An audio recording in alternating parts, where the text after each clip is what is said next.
I met him in the blue room of the transoceanic liner Harding, the night of Mars Day, June 10th, 1967. I had been wandering about the city for several hours prior to the sailing of the flyer, watching the celebration, dropping in at various places that I might see as much as possible of scenes that doubtless will never again be paralleled, a world gone mad with joy. There was only one vacant chair in the blue room, and that at a small table at which he was already seated alone.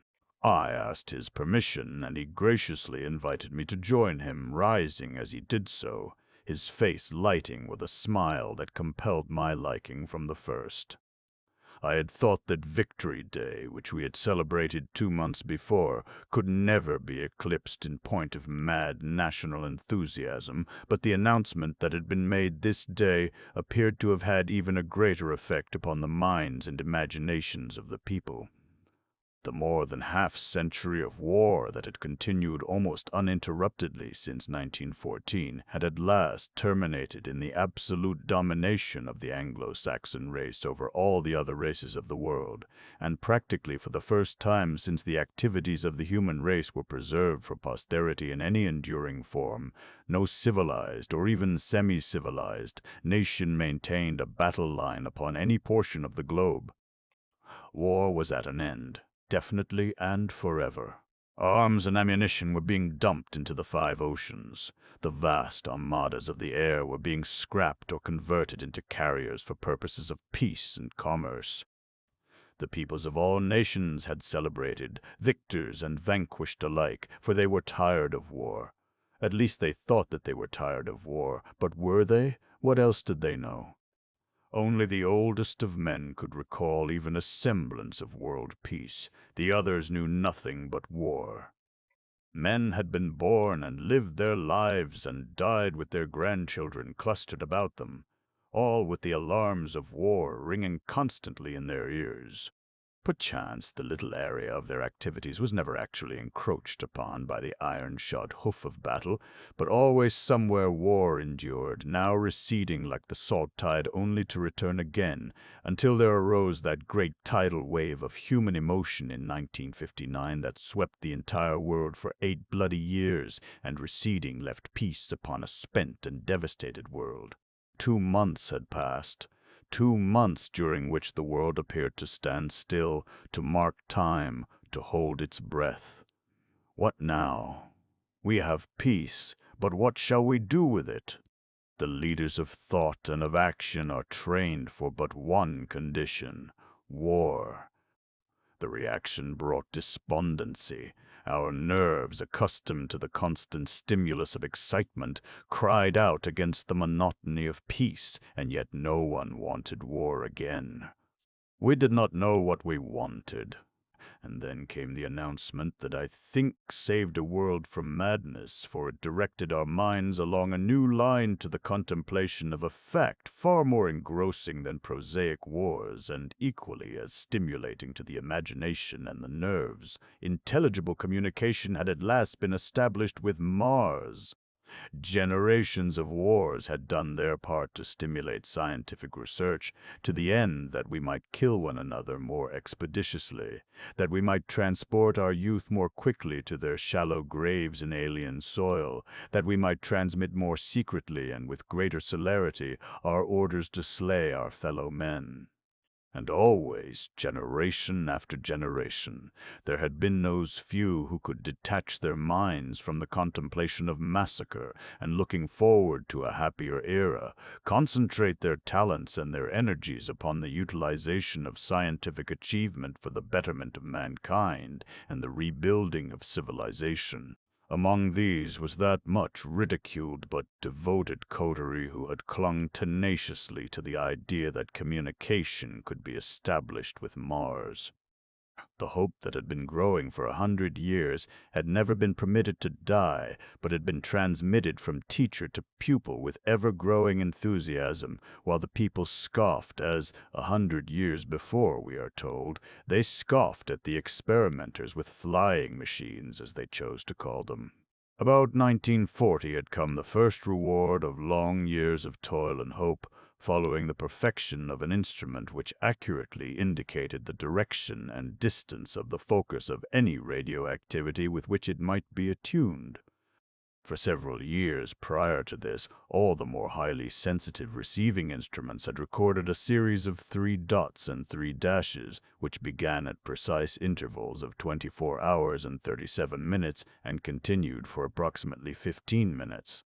The new instrument indicated conclusively that these signals, if they were signals, originated always at the same distance from the Earth and in the same direction as the point in the universe occupied by the planet Mars. It was 5 years later before a sending apparatus was evolved that bade fair to transmit its waves from Earth to Mars. At first their own message was repeated, 3 dots and 3 dashes. Although the usual interval of time had not elapsed since we had received their daily signal, ours was immediately answered. Then we sent a message consisting of 5 dots and 2 dashes, alternating. Immediately they replied with 5 dots and 2 dashes, and we knew beyond peradventure of a doubt that we were in communication with the Red Planet, but it required 22 years of unremitting effort, with the most brilliant intellects of 2 worlds concentrated upon it, to evolve and perfect an intelligent system of intercommunication between the 2 planets. Today, this 10th of June, 1967, there was published broadcast to the world the first message from Mars. It was dated Helium, Barsoom, and merely extended greetings to a sister world, and wished us well. But it was the beginning. The Blue Room of the Harding was, I presume, but typical of every other gathering place in the civilized world. Men and women were eating, drinking, laughing, singing, and talking. The flyer was racing through the air at an altitude of little over 1,000 feet.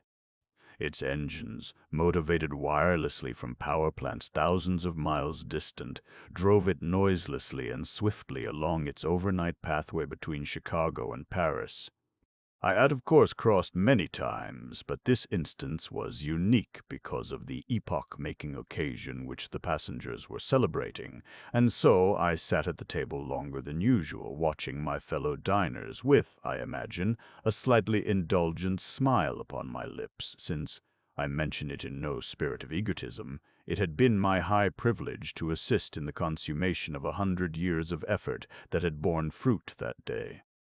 I looked around at my fellow diners, and then back to my table companion. He was a fine-looking chap, lean and bronzed. One need not have noted the Air Corps Overseas Service uniform, the Admiral's stars and anchors or the wound stripes to have guessed that he was a fighting man.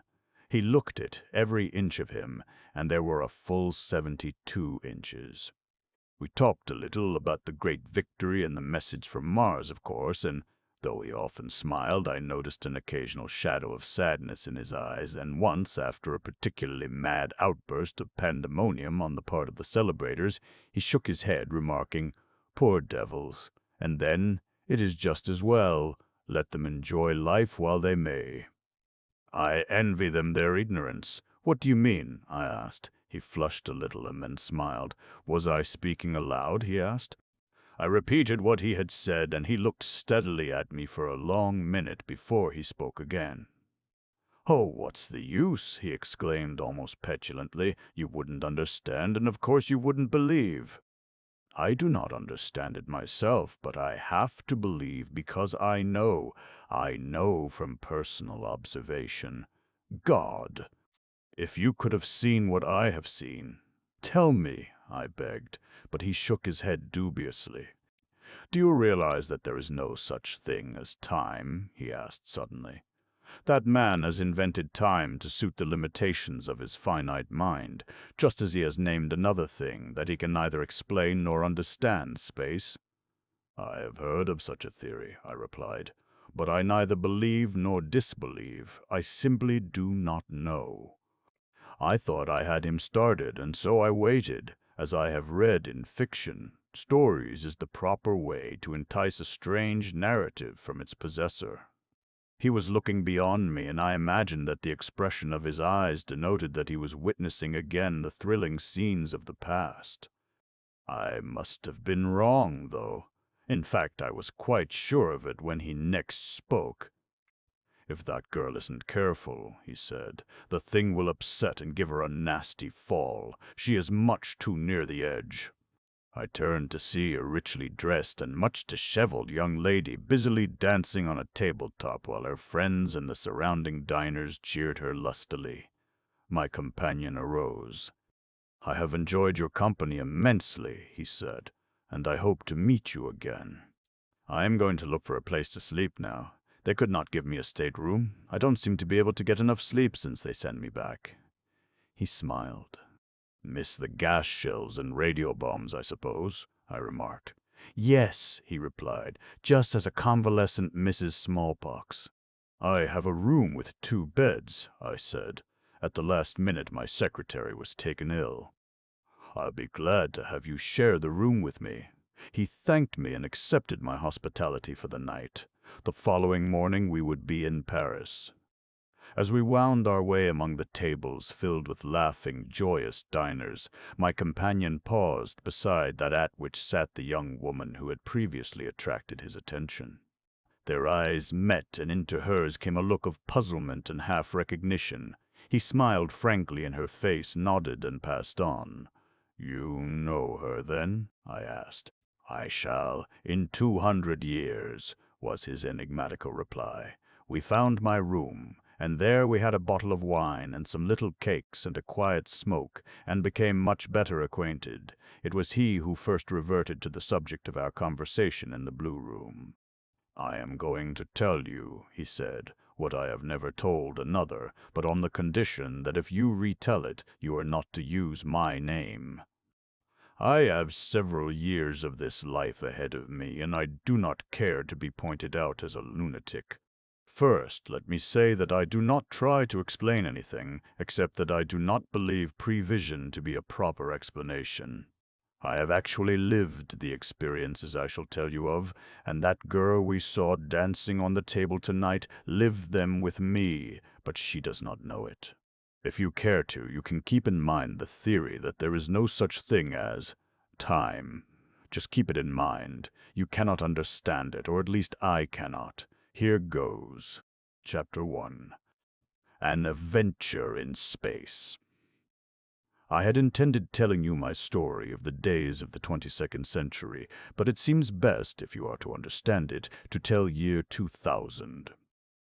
I must have looked up at him quizzically, for he smiled and shook his head as one who is puzzled to find an explanation suited to the mental capacity of his auditor. My great-great-grandfather was, in reality, the great-great-grandson of my previous incarnation, which commenced in 1896. I married in 1916 at the age of 20. My son Julian was born in 1917. I never saw him. I was killed in France in 1918, on Armistice Day. I was again reincarnated in my son's son in 1937. I am 30 years of age. My son was born in 1970. That is the son of my 1937 incarnation, and his son, Julian V, in whom I again returned to Earth in the year 2000. I see you are confused, but please remember my injunction that you are to try to keep in mind the theory that there is no such thing as time.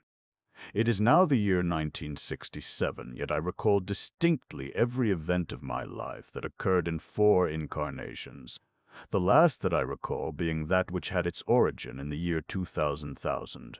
Whether I actually skipped 3 generations that time, or through some caprice of fate I am merely unable to visualize an intervening incarnation, I do not know. My theory of the matter is that I differ only from my fellows, in that I can recall the events of many incarnations, while they can recall none of theirs other than a few important episodes of that particular one they are experiencing.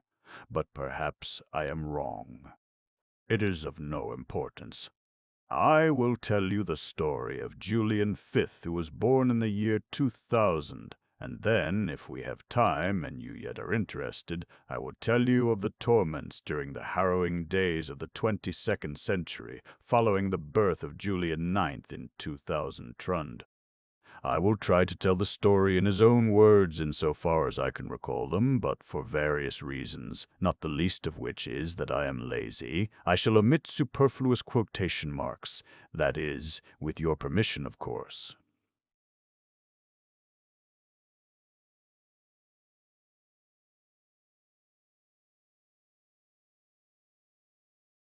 My name is Julian. I am called Julian Fifth.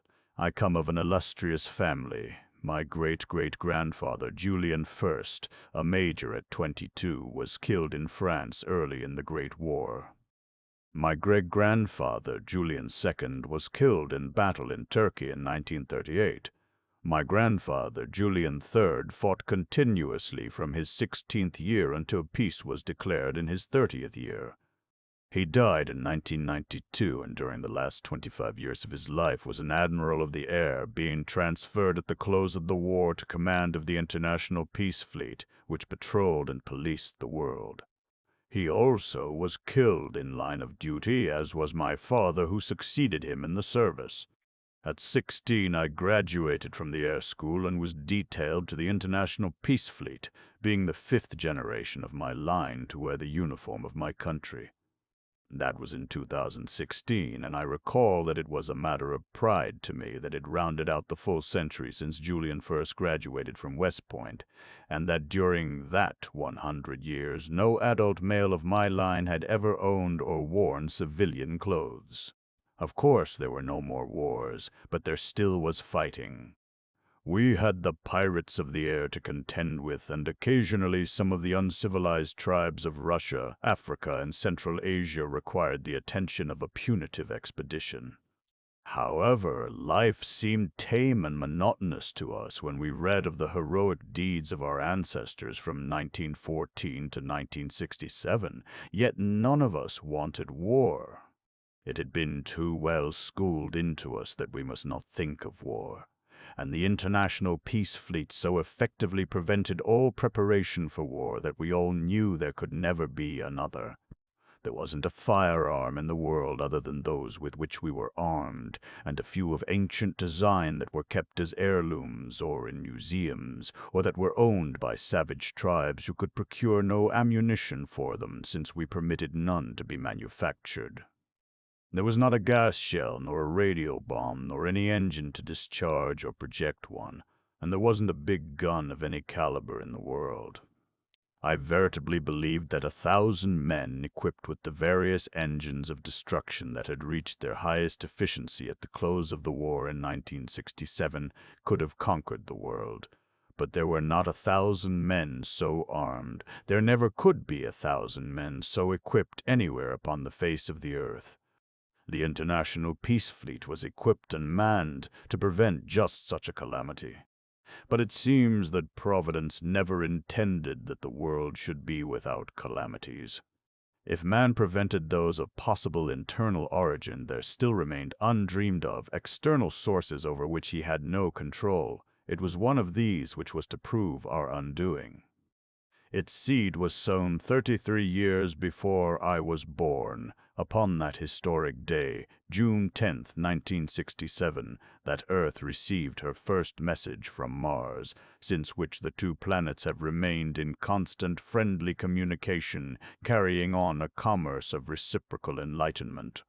In some branches of the arts and sciences, the Martians, or Barsoomians as they call themselves, were far in advance of us, while in others we had progressed more rapidly than they.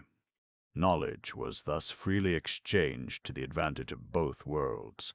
We learned of their history and customs, and they of ours, though they had for ages already known much more of us than we of them. Martian news held always a prominent place in our daily papers from the first. They helped us most, perhaps, in the fields of medicine and aeronautics, giving us in one the marvelous healing lotions of Barsoom, and in the other knowledge of the eighth ray, which is more generally known on Earth as the Barsoomian ray, which is now stored in the buoyancy tanks of every aircraft, and has made obsolete those ancient types of plane that depended upon momentum to keep them afloat. That we ever were able to communicate intelligibly with them is due to the presence upon Mars of that deathless Virginian, John Carter, whose miraculous transportation to Mars occurred March 4th, 1866, as every schoolchild of the 21st century knows. Had not the little band of Martian scientists, who sought so long to communicate with Earth, mistakenly formed themselves into a secret organization for political purposes, messages might have been exchanged between the two planets nearly half a century before they were, and it was not until they finally called upon John Carter that the present interplanetary code was evolved. Almost from the first, the subject which engrossed us all the most was the possibility of an actual exchange of visits between Earthmen and Barsoomians. Each planet hoped to be the first to achieve this, yet neither withheld any information that would aid the other in the consummation of the great fact. It was a generous and friendly rivalry which, about the time of my graduation from the air school, seemed, in theory at least, to be almost ripe for successful consummation by one or the other. We had the eighth ray, the motors, the oxygenating devices, the insulating processes, everything to ensure the safe and certain transit of a specially designed aircraft to Mars, were Mars the only other inhabitant of space. But it was not, and it was the other planets and the sun that we feared. In 2015, Mars had dispatched a ship for Earth with a crew of 5 men provisioned for 10 years. It was hoped that with good luck the trip might be made in something less than 5 years, as the craft had developed an actual trial speed of 1,000 miles per hour. At the time of my graduation, the ship was already off its course almost 1,000,000 miles, and generally conceded to be hopelessly lost. Its crew, maintaining constant radio communication with both Earth and Mars, still hoped for success, but the best informed upon both worlds had given them up. We had had a ship about ready at the time of the sailing of the Martians, but the government at Washington had forbidden the venture when it became apparent that the Barsoomian ship was doomed, a wise decision, since our vessel was no better equipped than theirs. Nearly 10 years elapsed before anything further was accomplished in the direction of assuring any greater hope of success for another interplanetary venture into space, and this was directly due to the discovery made by a former classmate of mine, Lieutenant Commander Orthis, one of the most brilliant men I have ever known, and, at the same time, one of the most unscrupulous, and, to me at least, the most obnoxious. We had entered the air school together, he from New York and I from Illinois, and almost from the first day we had seemed to discover a mutual antagonism that, upon his part at least, must have been considerably strengthened by numerous unfortunate occurrences during our 4 years beneath the same roof. In the first place, he was not popular with either the cadets, the instructors, or the officers of the school, while I was most fortunate in this respect. In those various fields of athletics in which he considered himself particularly expert, it was always I, unfortunately, who excelled him and kept him from major honors.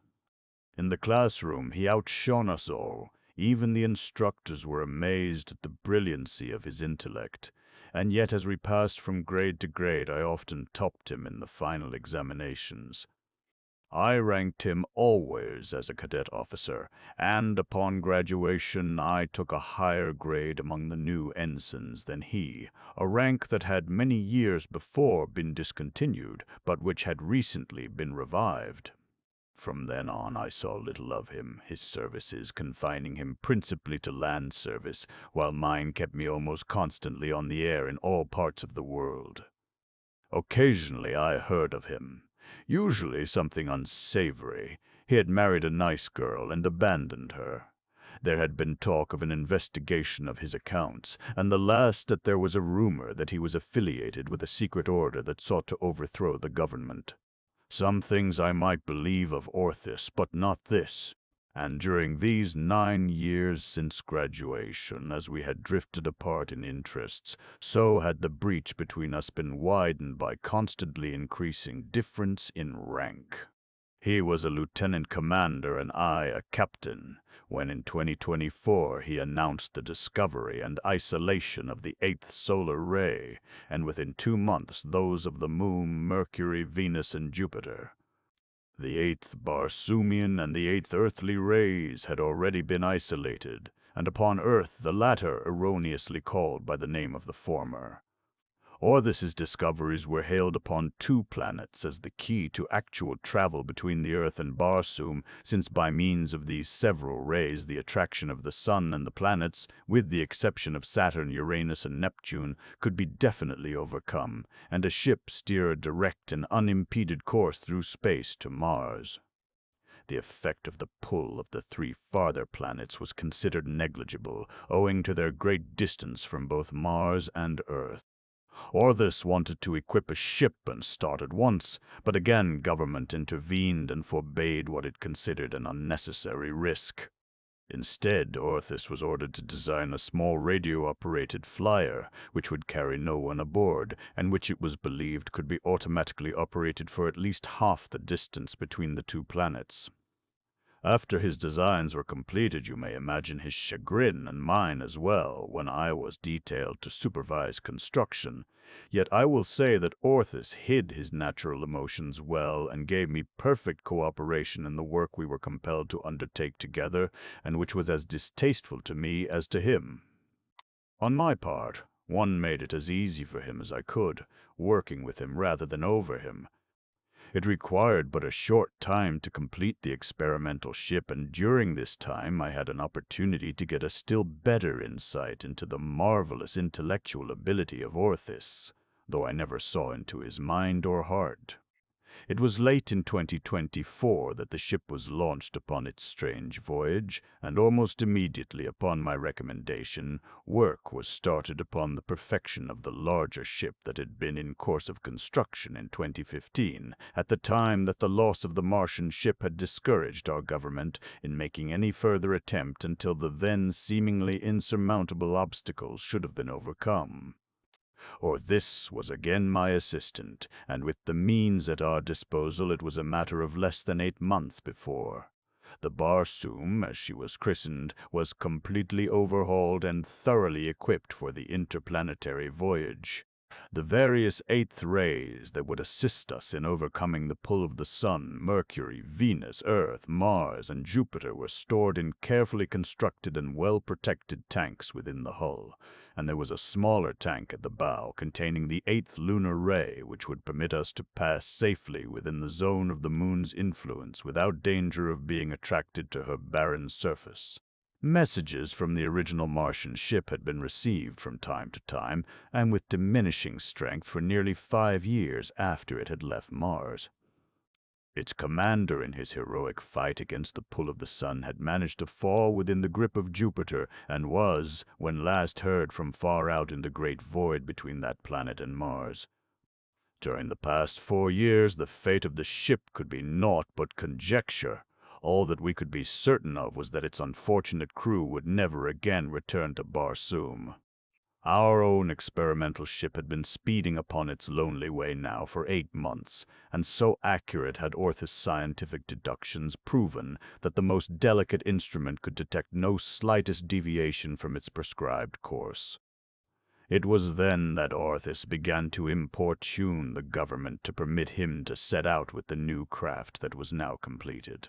The authorities held out, however, until the latter part of 2025, when, the experimental ship having been out a year and still showing no deviation from its course, they felt reasonably assured that the success of the venture was certain, and that no useless risk of human life would be involved.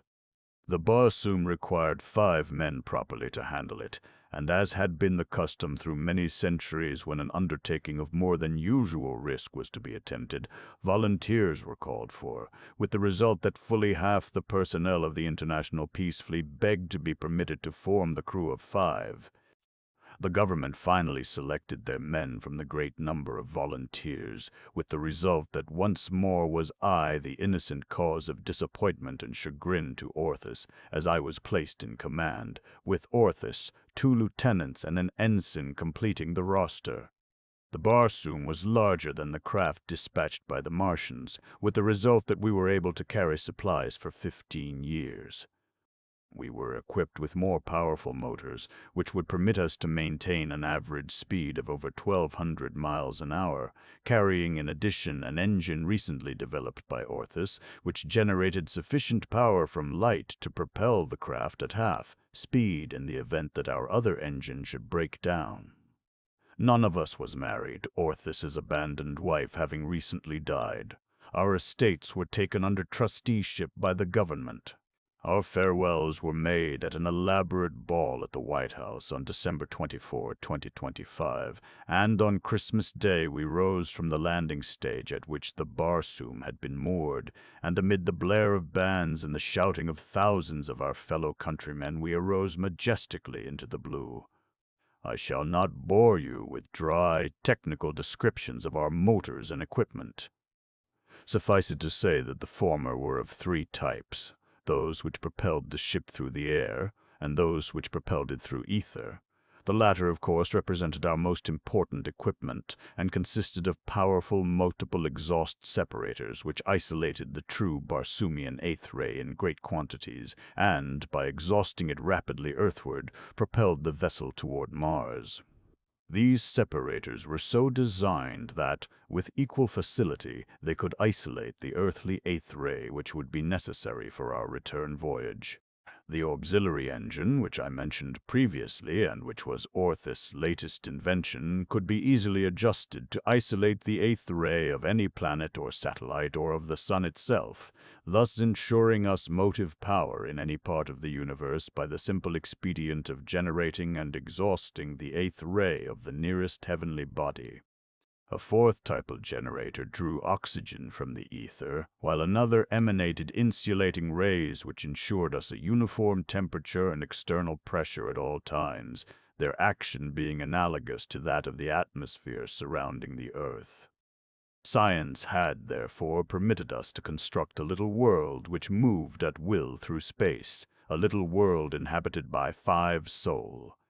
Had it not been for Orthus's presence, I could have looked forward to a reasonably pleasurable voyage, for West and Jay were extremely likable fellows and sufficiently mature to be companionable, while young Norton, the ensign, though but 17 years of age, endeared himself to all of us from the very start of the voyage by his pleasant manners, his consideration, and his willingness in the performance of his duties. There were 3 staterooms aboard. The Barsoom, one of which I occupied alone, while West and Orthus had the second, and Jay and Norton the third. West and Jay were lieutenants and had been classmates at the air school. They would, of course, have preferred to room together, but could not unless I commanded it or Orthus requested it.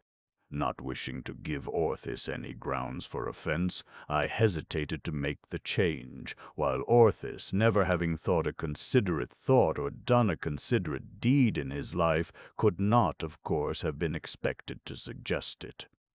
We all messed together, West, Jay, and Norton taking turns at preparing the meals.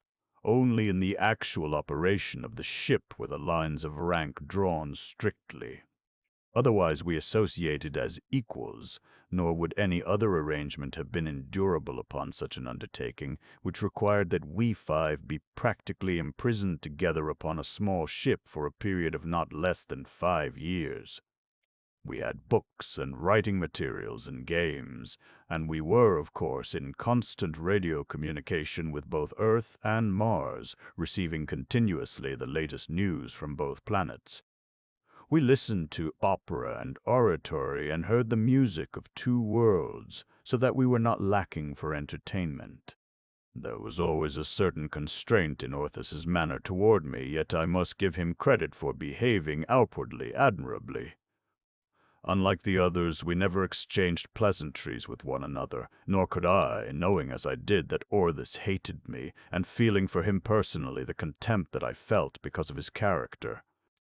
Intellectually, he commanded my highest admiration, and upon intellectual grounds we met without constraint or reserve, and many were the profitable discussions we had during the first days of what was to prove a very brief voyage. It was about the second day that I noticed with some surprise that Orthis was exhibiting a friendly interest in Norton. It had never been Orthis's way to make friends, but I saw that he and Norton were much together and that each seemed to derive a great deal of pleasure from the society of the other. Orthis was a good talker. He knew his profession thoroughly, and was an inventor and scientist of high distinction. Norton, though but a boy, was himself the possessor of a fine mind. He had been honor man in his graduating class, heading the vouchsafed. We had been out about 6 days when Orthis came to me and suggested that inasmuch as West and Jay had been classmates and chums that they be permitted to room together, and that he had spoken to Norton, who had said that he would be agreeable to the change and would occupy West's bunk in Orthis's stateroom.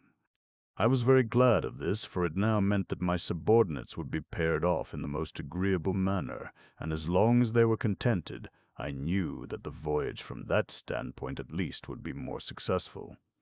I was, of course, a trifle sorry to see a fine boy like Norton brought under the influence of Orthis, yet I felt that what little danger might result would be offset by the influence of West and Jay and myself, or counterbalanced by the liberal education which 5 years' constant companionship with Orthis would be to any man with whom Orthis would discuss freely the subjects of which he was master. We were beginning to feel the influence of the moon rather strongly. At the rate we were traveling, we would pass closest to it upon the 12th day, or about the 6th of January, 2026. Our course would bring us within about 20,000 miles of the moon, and as we neared it, I believed that the sight of it was the most impressive thing that human eye had ever gazed upon before. To the naked eye it loomed large and magnificent in the heavens, appearing over 10 times the size that it does to terrestrial observers, while our powerful glasses brought its weird surface to such startling proximity that one felt that he might reach out and touch the torn rocks of its tortured mountains. This nearer view enabled us to discover the truth or falsity of the theory that has been long held by some scientists, that there is a form of vegetation upon the surface of the moon. Our eyes were first attracted by what appeared to be movement upon the surface of some of the valleys and in the deeper ravines of the mountains. Norton exclaimed that there were creatures there, moving about, but closer observation revealed the fact of the existence of a weird fungus-like vegetation which grew so rapidly that we could clearly discern the phenomena. From the several days' observation which we had at close range, we came to the conclusion that the entire lifespan of this vegetation is encompassed in a single sidereal month. From the spore it developed in the short period of a trifle over 27 days into a mighty plant that is sometimes hundreds of feet in height. The branches are angular and grotesque, the leaves broad and thick, and in the plants which we discerned the 7 primary colors were distinctly represented. As each portion of the moon passed slowly into shadow, the vegetation first drooped, then wilted, then crumbled to the ground, apparently disintegrating almost immediately into a fine, dust-like powder. At least insofar as our glasses revealed, it quite disappeared entirely. The movement which we discerned was purely that of rapid growth, as there is no wind upon the surface of the moon. Both Jay and Orthis were positive that they discerned some form of animal life, either insect or reptilian. These I did not myself see, though I did perceive many of the broad, flat leaves which seemed to have been partially eaten, which certainly strengthened the theory that there is other than vegetable life upon our satellite. I presume that one of the greatest thrills that we experienced in this adventure, that was to prove a veritable Pandora's box of thrills, was when we commenced to creep past the edge of the moon and our eyes beheld for the first time that which no other human eyes had ever rested upon, portions of that 2/5 of the moon's surface which is invisible from the earth. We had looked with awe upon Mare Crisium and Lacus Somniorum, Cineus Roris, Oceanus Procellarum, and the 4 great mountain ranges. We had viewed at close range the volcanoes of Apollonius, Secchi, Borda, Tycho, and their mates, but all these paled into insignificance as there unrolled before us the panorama of the vast unknown. I cannot say that it differed materially from that portion of the moon that is visible to us. It was merely the glamour of mystery which had surrounded it since the beginning of time that lent to it its thrill for us. Here we observed other great mountain ranges and wide undulating plains, towering volcanoes and mighty craters, and the same vegetation with which we were now become familiar. We were 2 days past the moon when our first trouble developed. Among our stores were 120 quarts of spirits per man, enough to allow us each a liberal 2 ounces per day for a period of 5 years. Each night before dinner we had drunk to the president in a cocktail which contained a single ounce of spirits, the idea being to conserve our supply in the event of our journey being unduly protracted, as well as to have enough in the event that it became desirable, fittingly, to celebrate any particular occasion. Toward the 3rd meal hour of the 13th day of the voyage, Orthis entered the mess room noticeably under the influence of liquor.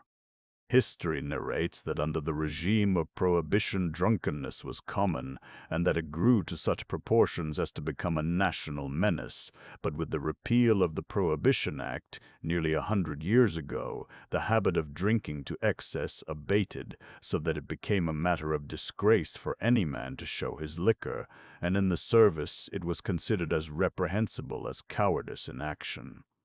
There was therefore but one thing for me to do. I ordered Orthis to his quarters. He was drunker than I had thought him, and he turned upon me like a tiger. "You damned cur," he cried. "All my life you have stolen everything from me. The fruits of all my efforts you have garnered by chicanery and trickery, and even now, were we to reach Mars, it is you who would be lauded as the hero, not I, whose labor and intellect have made possible this achievement. But by God, we will not reach Mars. Not again shall you profit by my efforts. You have gone too far this time, and now you dare to order me about like a dog and an inferior, I, whose brains have made you what you are." I held my temper, for I saw that the man was unaccountable for his words. "Go to your quarters, Orthis," I repeated my command. "I will talk with you again in the morning." West and Jay and Norton were present. They seemed momentarily paralyzed by the man's condition and gross insubordination. Norton, however, was the first to recover. Jumping quickly to Orthis' side, he laid his hand upon his arm. "Come, sir," he said, and to my surprise Orthis accompanied him quietly to their stateroom. During the voyage we had continued the fallacy of night and day, gauging them merely by our chronometers, since we moved always through utter darkness, surrounded only by a tiny nebula of light produced by the sun's rays impinging upon the radiation from our insulating generator. Before breakfast, therefore, on the following morning I sent for Orthis to come to my stateroom. He entered with a truculent swagger, and his first words indicated that if he had not continued drinking, he had at least been moved to no regrets for his unwarranted attack of the previous evening. "Well," he said, "what in hell are you going to do about it?" "I cannot understand your attitude, Orthis," I told him. "I have never intentionally injured you. When orders from government threw us together, I was as much chagrined as you. Association with you is as distasteful to me as it is to you. I merely did as you did, obeyed orders. I have no desire to rob you of anything, but that is not the question now. You have been guilty of gross insubordination and of drunkenness. I can prevent a repetition of the latter by confiscating your liquor and keeping it from you during the balance of the voyage, and an apology from you will atone for the former. I shall give you 24 hours to reach a decision. If you do not see fit to avail yourself of my clemency, Orthis, you will travel to Mars and back again in irons. Your decision now and your behavior during the balance of the voyage will decide your fate upon our return to Earth." And I tell you, Orthus, that if I possibly can do so, I shall use the authority which is mine upon this expedition, and expunge from the log the record of your transgressions last night and this morning. Now go to your quarters. Your meals will be served there for 24 hours, and at the end of that time I shall receive your decision. Meanwhile, your liquor will be taken from you." He gave me an ugly look, turned upon his heel, and left my stateroom. Norton was on watch that night. We were 2 days past the moon. West, Jay and I were asleep in our staterooms when suddenly Norton entered mine and shook me violently by the shoulder. "My God, Captain!" he cried. "Come quick! Commander Orthus is destroying the engines." I leaped to my feet and followed Norton amidships to the engine room, calling to West and Jay as I passed their stateroom. Through the bullseye in the engine room door, which he had locked, we could see Orthus working over the auxiliary generator which was to have proven our salvation in an emergency, since by means of it we could overcome the pull of any planet into the sphere of whose influence we might be carried. I breathed a sigh of relief as my eyes noted that the main battery of engines was functioning properly, since, as a matter of fact, we had not expected to have to rely at all upon the auxiliary generator, having stored sufficient quantities of the 8th ray of the various heavenly bodies by which we might be influenced to carry us safely throughout the entire extent of the long voyage. West and Jay had joined us by this time, and I now called to Orthus, commanding him to open the door. He did something more to the generator and then arose, crossed the engine room directly to the door, unbolted it, and threw the door open. His hair was disheveled, his face drawn, his eyes shining with a peculiar light, but withal his expression denoted a drunken elation that I did not at the moment understand. "What have you been doing here, Orthus?" I demanded. "You are under arrest and supposed to be in your quarters." "You'll see what I've been doing," he replied truculently. "And it's done. It's done. It can't ever be undone. I've seen to that." I grabbed him roughly by the shoulder. "What do you mean?" "Tell me what you have done, or by God I will kill you with my own hands." For I knew, not only from his words but from his expression, that he had accomplished something which he considered very terrible. The man was a coward, and he quailed under my grasp. "You wouldn't dare to kill me," he cried, "and it don't make any difference, for we'll all be dead in a few hours. Go and look at your damned compass." Chapter 2. The Secret of the Moon. Norton, whose watch it was, had already hurried toward the pilot room where were located the controls and the various instruments. This room, which was just forward of the engine room, was in effect a circular conning tower which projected about 12 inches above the upper hull. The entire circumference of this 12-inch superstructure was set with small ports of thick crystal glass. As I turned to follow Norton, I spoke to West. "Mr. Person."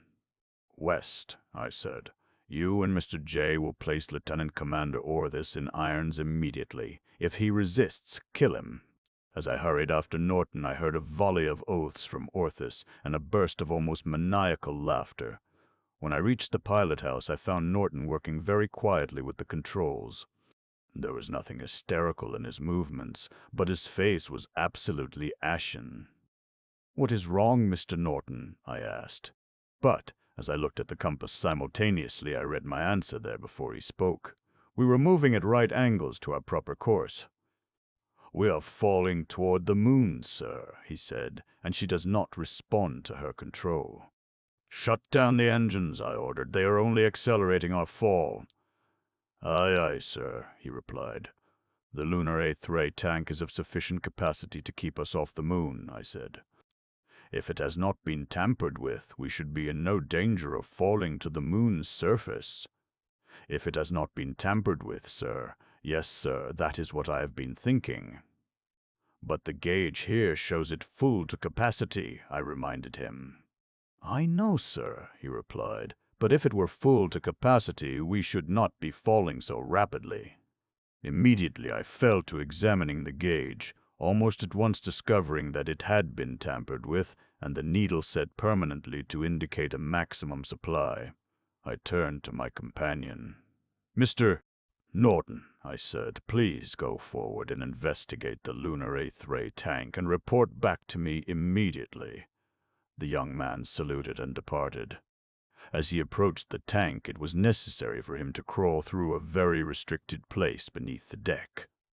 In about 5 minutes, Norton returned. He was not so pale as he had been, but he looked very haggard.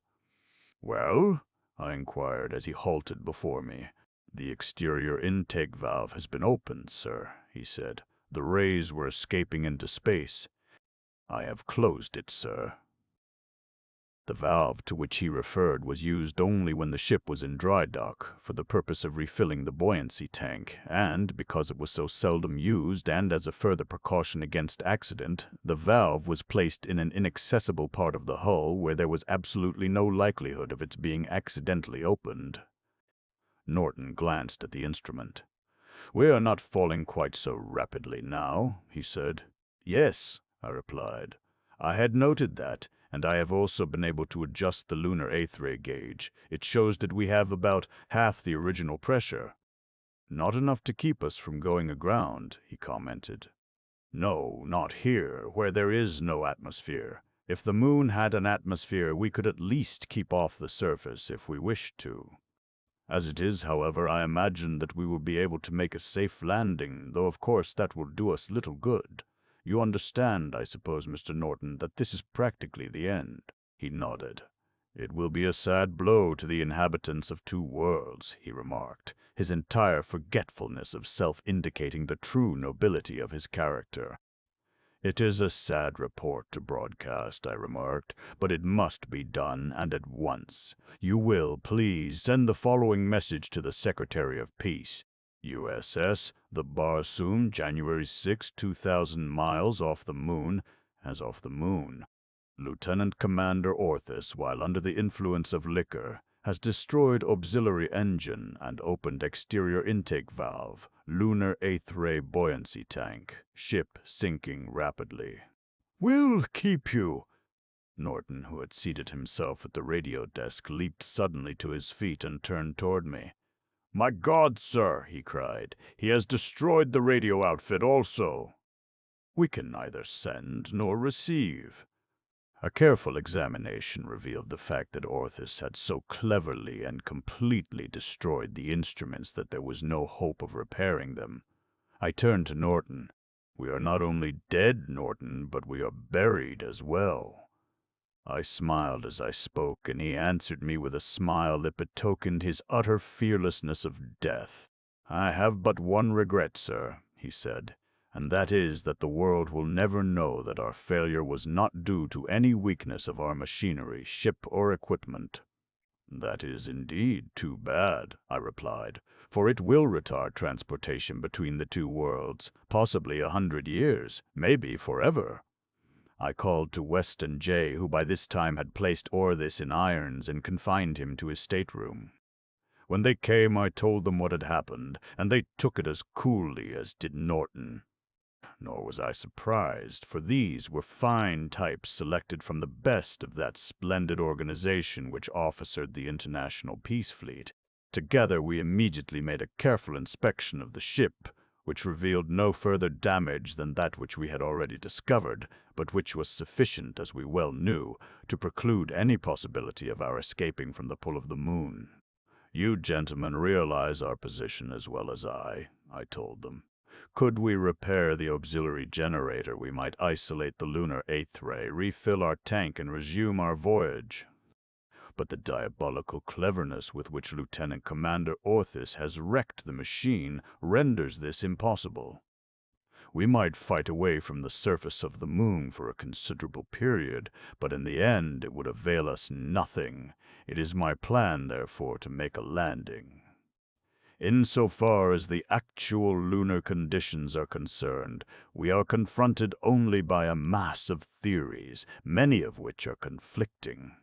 It will, therefore, be at least a matter of consuming interest to us to make a landing upon this dead world where we may observe it closely, But there is also the possibility, remote, I grant you, that we may discover conditions there which may in some manner alleviate our position. At least we can be no worse off. To live for 15 years cooped in the hull of this dead ship is unthinkable. I may speak only for myself, but to me it would be highly preferable to die immediately than to live on thus, knowing that there was no hope of rescue. Had Orthis not destroyed the radio outfit, we could have communicated with Earth and another ship been outfitted and sent to our rescue inside a year. But now we cannot tell them, and they will never know our fate. The emergency that has arisen has, however, so altered conditions that I do not feel warranted in taking this step without consulting you gentlemen. It is a matter now largely of the duration of our lives. I cannot proceed upon the mission upon which I have been dispatched, nor can I return to Earth. I wish, therefore, that you would express yourselves freely concerning the plan which I have outlined. West, who was the senior among them, was naturally the one to reply, and Norton in turn signified a similar willingness to abide by whatever decision I might reach. They also assured me that they were as keen to explore the surface of the moon at close range as I, and that they could think of no better way of spending the remainder of their lives than in the acquisition of new experiences and the observation of new scenes. "Very well, Mr. Norton," I said. "You will set your course directly toward the moon." Aided by lunar gravity, our descent was rapid. As we plunged through space at a terrific speed, the satellite seemed to be leaping madly toward us, and at the end of 15 hours I gave orders to slack off and brought the ship almost to a stop about 9,000 feet above the summit of the higher lunar peaks. Never before had I gazed upon a more awe-inspiring scene than that presented by those terrific peaks towering 5 miles above the broad valleys at their feet. Sheer cliffs of 3,000 and 4,000 feet were nothing uncommon, and all was rendered weirdly beautiful by the variegated colors of the rocks and the strange prismatic hues of the rapidly growing vegetation upon the valley floors. From our lofty elevation above the peaks we could see many craters of various dimensions, some of which were huge chasms, 3 and 4 miles in diameter. As we descended slowly, we drifted directly over one of these abysses, into the impenetrable depths of which we sought to strain our eyesight. Some of us believed that we detected a faint luminosity far below, but of that we could not be certain. Jay thought it might be the reflected light from the molten interior. I was confident that had this been the case, there would have been a considerable rise of temperature as we passed low across the mouth of the crater. At this altitude we made an interesting discovery. There is an atmosphere surrounding the moon. It is extremely tenuous, but yet it was recorded by our barometer at an altitude of about 1,500 feet above the highest peak we crossed. Doubtless in the valleys and deep ravines, where the vegetation thrived, it is denser, but that I do not know, since we never landed upon the surface of the moon. As the ship drifted, we presently noted that it was taking a circular course paralleling the rim of the huge volcanic crater above which we were descending. I immediately gave orders to alter our course, since, as we were descending constantly, we should presently be below the rim of the crater, and, being unable to rise, be hopelessly lost in its huge maw. It was my plan to drift slowly over one of the larger valleys as we descended, and make a landing amidst the vegetation which we perceived growing in riotous profusion and movement beneath us. But when West, whose watch it now was, attempted to alter the course of the ship, he found that it did not respond. Instead, it continued to move slowly in a great circle around the inside rim of the crater. At the moment of this discovery we were not much more than 500 feet above the summit of the volcano, and we were constantly, though slowly, dropping. West looked up at us, smiled, and shook his head. "It is no use, sir," he said, addressing me. "It is about all over, sir, and there won't even be any shouting." We seem to be caught in what one might call a lunar whirlpool, for you will have noticed, sir, that our circles are constantly growing smaller. Our speed does not seem to be increasing, I remarked, as would follow were we approaching the vortex of a true whirlpool. I think I can explain it, sir, said Norton. It is merely due to the action of the lunar eighth ray which still remains in the forward buoyancy tank. Its natural tendency is to push itself away from the moon, which, as far as we are concerned, is represented by the rim of this enormous crater. As each portion of the surface repels us in its turn, we are pushed gently along in a lessening circle, because, as we drop nearer the summit of the peak, the greater the reaction of the eighth lunar ray. If I am not mistaken in my theory, our circle will cease to narrow after we have dropped beneath the rim of the crater. I guess you are right, Norton, I said. At least it is a far more tenable theory than that. We are being sucked into the vortex of an enormous whirlpool. There is scarcely enough atmosphere for that, it seems to me. As we dropped slowly below the rim of the crater, the tenability of Norton's theory became more and more apparent, for presently, though our speed increased slightly, the diameter of our circular course remained constant, and, at a little greater depth, our speed as well. We were descending now at the rate of a little over 10 miles an hour, the barometer recording a constantly increasing atmospheric pressure, though nothing approximating that necessary to the support of life upon Earth. The temperature rose slightly, but not alarmingly.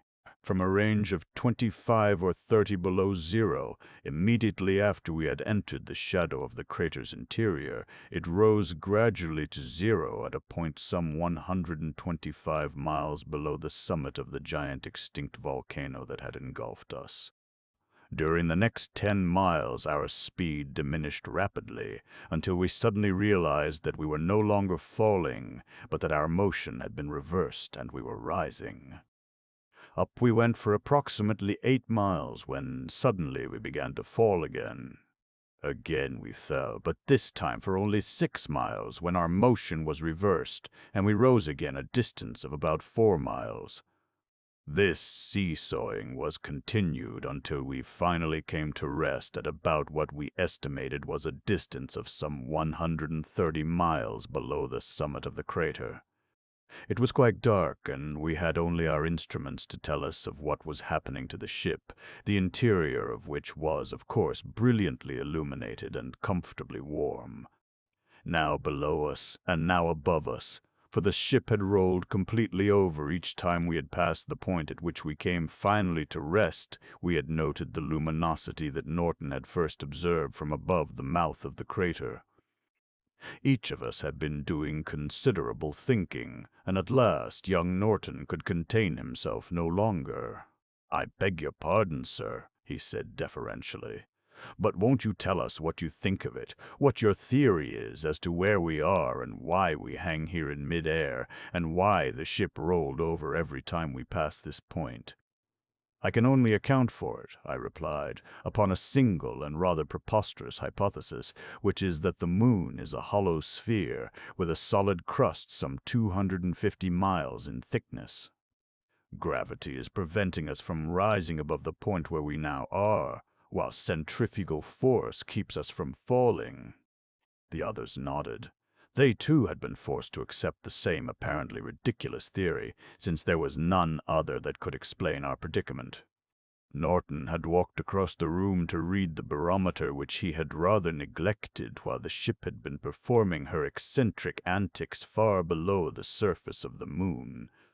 I saw his brows knit as he glanced at it, and then I saw him studying it carefully, as though to assure himself that he had made no mistake in the reading.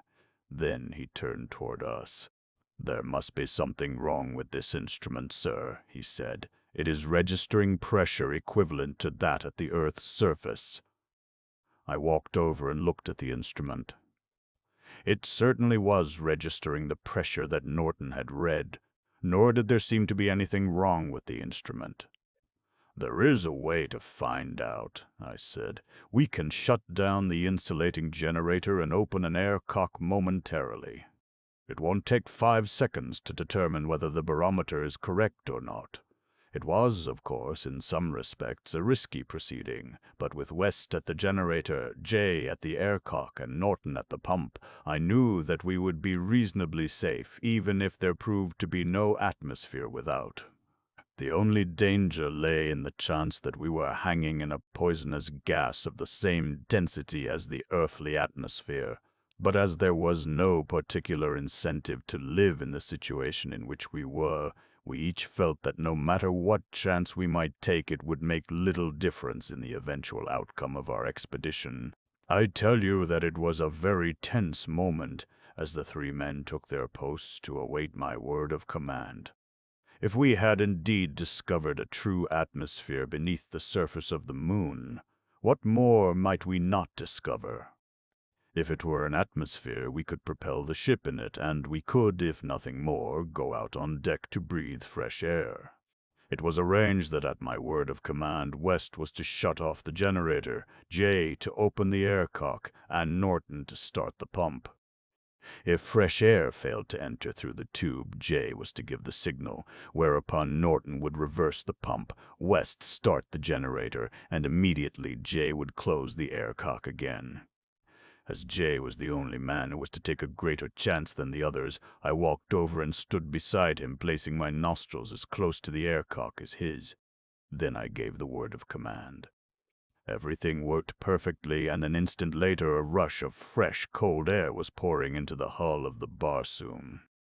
West and Norton had been watching the effects upon our faces closely, so that they knew almost as soon as we did that the result of our test had been satisfactory. We were all smiles, though just why we were so happy I am sure none of us could have told. Possibly it was just because we had found a condition that was identical with an earthly condition, and though we might never see our world again, we could at least breathe air similar to hers. I had them start the motors again then, and presently we were moving in a great spiral upward toward the interior of the moon. Our progress was very slow, but as we rose, the temperature rose slowly too, while the barometer showed a very slightly decreasing atmospheric pressure. The luminosity now above us increased as we ascended, until finally the sides of the great well through which we were passing became slightly illuminated. All this time, Orthus had remained in irons in his stateroom. I had given instructions that he was to be furnished food and water, but no one was to speak to him, and I had taken Norton into my stateroom with me. Knowing Orthus to be a drunkard, a traitor, and a potential murderer, I had no sympathy whatsoever for him. I had determined to court-martial him and did not intend to spend the few remaining hours or years of my life cooped up in a small ship with him, and I knew that the verdict of any court, whether composed of the remaining crew of the Barsoom or appointed by the Judge Advocate General of the Navy, could result in but one thing, and that was death for Orthus. I had left the matter, however, until we were not pressed with other matters of greater importance, and so he still lived, though he shared neither in our fears, our hopes, nor our joys. About 26 hours after we entered the mouth of the crater at the surface of the moon, we suddenly emerged from its opposite end to look upon a scene that was as marvelous and weird, by comparison with the landscape upon the surface of the moon, as the latter was in comparison with that of our own earth. A soft, diffused light revealed to us, in turn, mountains, valleys, and sea, the details of which were more slowly encompassed by our minds. The mountains were as rugged as those upon the surface of the satellite, and appeared equally as lofty. They were, however, clothed with verdure almost to their summits, at least a few that were within our range of vision. And there were forests, too, strange forests of strange trees, so unearthly in appearance as to suggest the weird phantasmagoria of a dream. We did not rise much above 500 feet from the opening of the well through which we had come from outer space, when I descried an excellent landing place and determined to descend. This was readily accomplished, and we made a safe landing close to a large forest and near the bank of a small stream. Then we opened the forward hatch and stepped out upon the deck of the Barsoom, the first Earthmen to breathe the air of Luna. It was, according to Earth time, 11 a.m., January 8, 2026. I think that the first thing which engaged our interest and attention was the strange, and then, to us, unaccountable luminosity which pervaded the interior of the moon. Above us were banks of fleecy clouds, the undersurfaces of which appeared to be lighted from beneath, while, through breaks in the cloud banks, we could discern a luminous firmament beyond, though nowhere was there any suggestion of a central incandescent orb radiating light and heat as does our sun. The clouds themselves cast no shadows upon the ground, nor, in fact, were there any well-defined shadows even directly beneath the hull of the ship or surrounding the forest trees which grew close at hand. The shadows were vague and nebulous, blending off into nothingnesses at their edges. We ourselves cast no more shadows upon the deck of the Barsoom than would have been true upon a cloudy day on earth. Yet the general illumination surrounding us approximated that of a very slightly hazy Earth day. This peculiar lunar light interested us profoundly, but it was some time before we discovered the true explanation of its origin. It was of two kinds, emanating from widely different sources, the chief of which was due to the considerable radium content of the internal lunar soil, and principally of the rock forming the loftier mountain ranges, the radium being so combined as to diffuse a gentle perpetual light which pervaded the entire interior of the moon. The secondary source was sunlight, which penetrated to the interior of the moon through the hundreds of thousands of huge craters penetrating the lunar crust. It was this sunlight which carried heat to the inner world, maintaining a constant temperature of about 80 degrees Fahrenheit. Centrifugal force, in combination with the gravity of the moon's crust, confined the internal lunar atmosphere to a blanket which we estimated at about 50 miles in thickness over the inner surface of this buried world. This atmosphere rarefies rapidly as one ascends the higher peaks, with the result that these are constantly covered with perpetual snow and ice, sending great glaciers down mighty gorges toward the central seas. It is this condition which has probably prevented the atmosphere, confined as it is within an almost solid sphere, from becoming superheated through the unthinkable ages that this condition must have existed. The Earth's seasons are reflected but slightly in the moon, there being but a few degrees difference between summer and winter. There are, however, periodic windstorms, which recur with greater or less regularity once each sidereal month, due, I imagine, to the unequal distribution of crater openings through the crust of the moon, a fact which must produce an unequal absorption of heat at various times and in certain localities.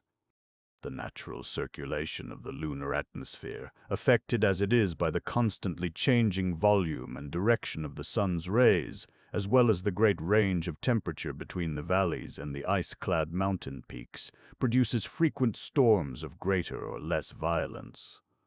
High winds are accompanied by violent rains upon the lower levels and blinding snowstorms among the barren heights above the vegetation line. Rains which fall from low-hanging clouds are warm and pleasant. Those which come from high clouds are cold and disagreeable, yet however violent or protracted the storm, the illumination remains practically constant. There are never any dark, lowering days within the moon, nor is there any night. Chapter 3. Animals or Men. Of course, we did not reach all these conclusions in a few moments, but I have given them here merely as the outcome of our deductions following a considerable experience within the moon. Several miles from the ship rose foothills which climbed picturesquely toward the cloudy heights of the loftier mountains behind them, and as we looked in the direction of these latter, and then out across the forest, there was appreciable to us a strangeness that at first we could not explain, but which we later discovered was due to the fact that there was no horizon, the distance that one could see being dependent solely upon one's power of vision. The general effect was of being in the bottom of a tremendous bowl with sides so high that one might not see the top. The ground about us was covered with rank vegetation of pale hues, lavenders, violets, pinks, and yellows predominating. pink grasses, which became distinctly flesh color at maturity, grew in abundance, and the stalks of most of the flowering plants were of this same peculiar hue.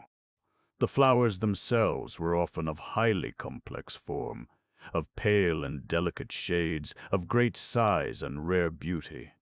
There were low shrubs that bore a berry-like fruit, and many of the trees of the forest carried fruit of considerable size and of a variety of forms and colors.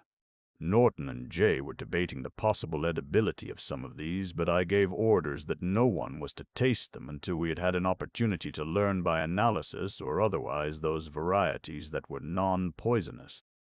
There was aboard the Barsoom a small laboratory equipped especially for the purpose of analyzing the vegetable and mineral products of Mars according to earthly standards, as well as other means of conducting research work upon our sister planet.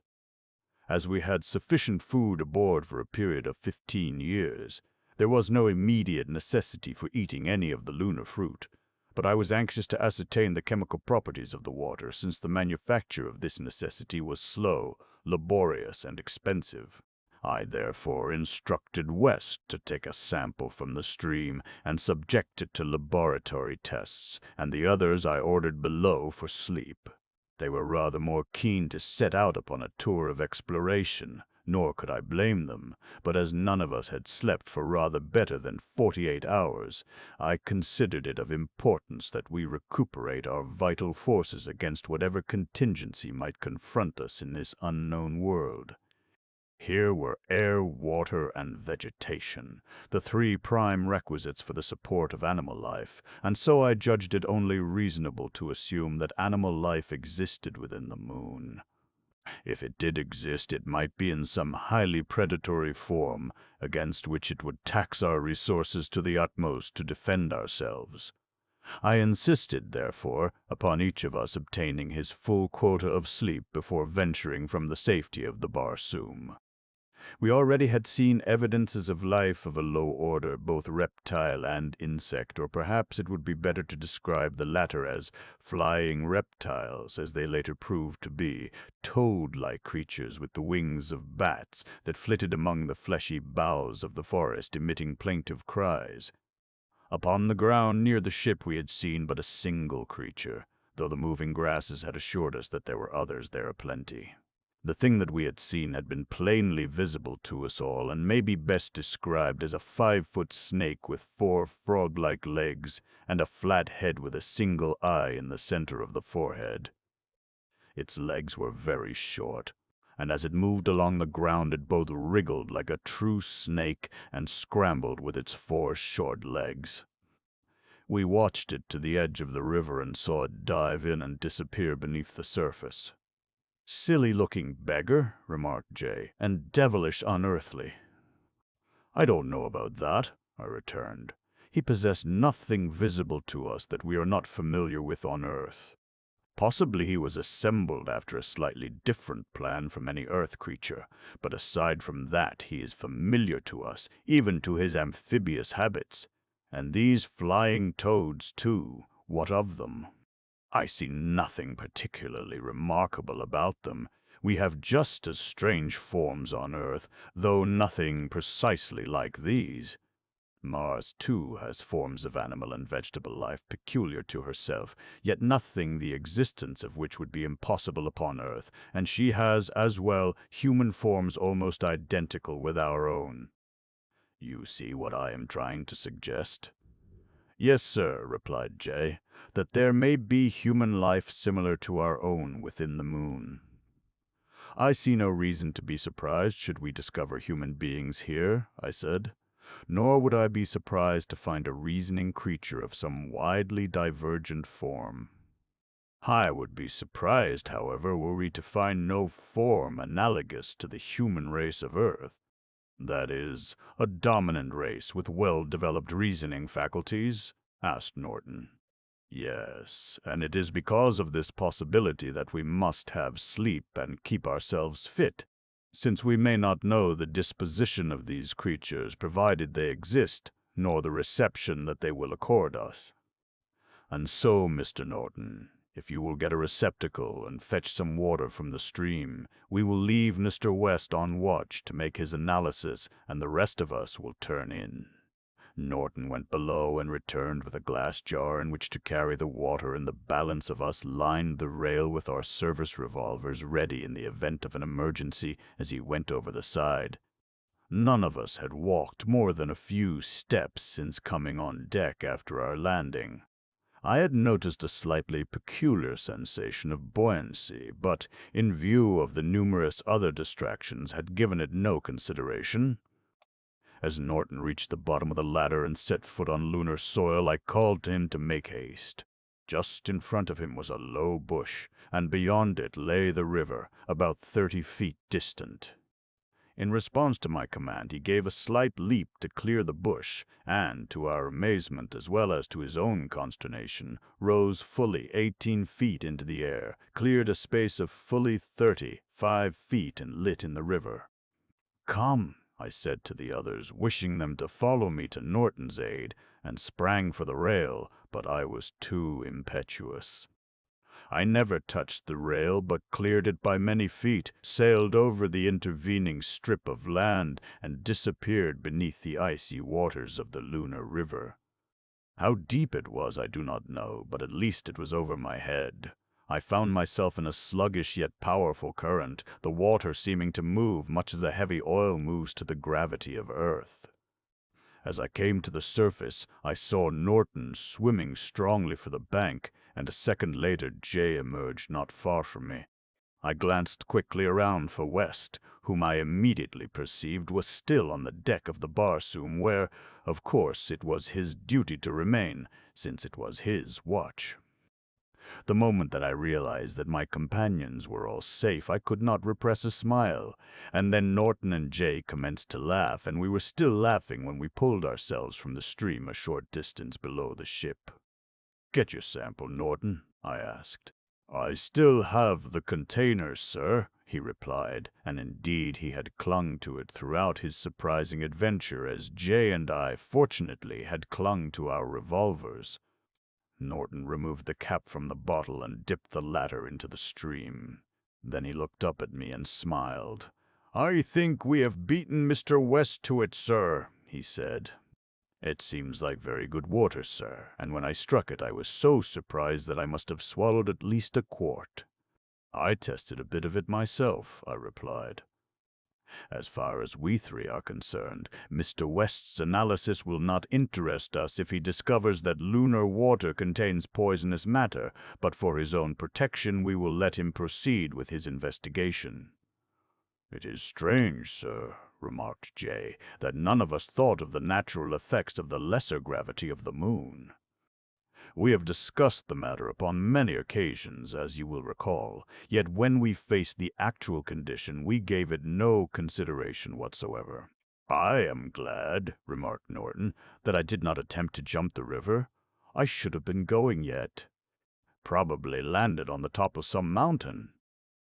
As we approached the ship, I saw West awaiting us with a most serious and dignified mien, but when he saw that we were all laughing, he joined us, telling us after we reached the deck that he had never witnessed a more surprising or ludicrous sight in his life.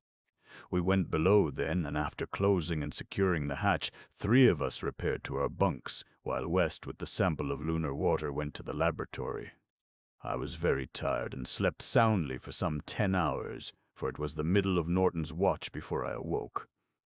The only important entry upon the log since I had turned in was West's report of the results of his analysis of the water, which showed that it was not only perfectly safe for drinking purposes, but unusually pure, with an extremely low saline content.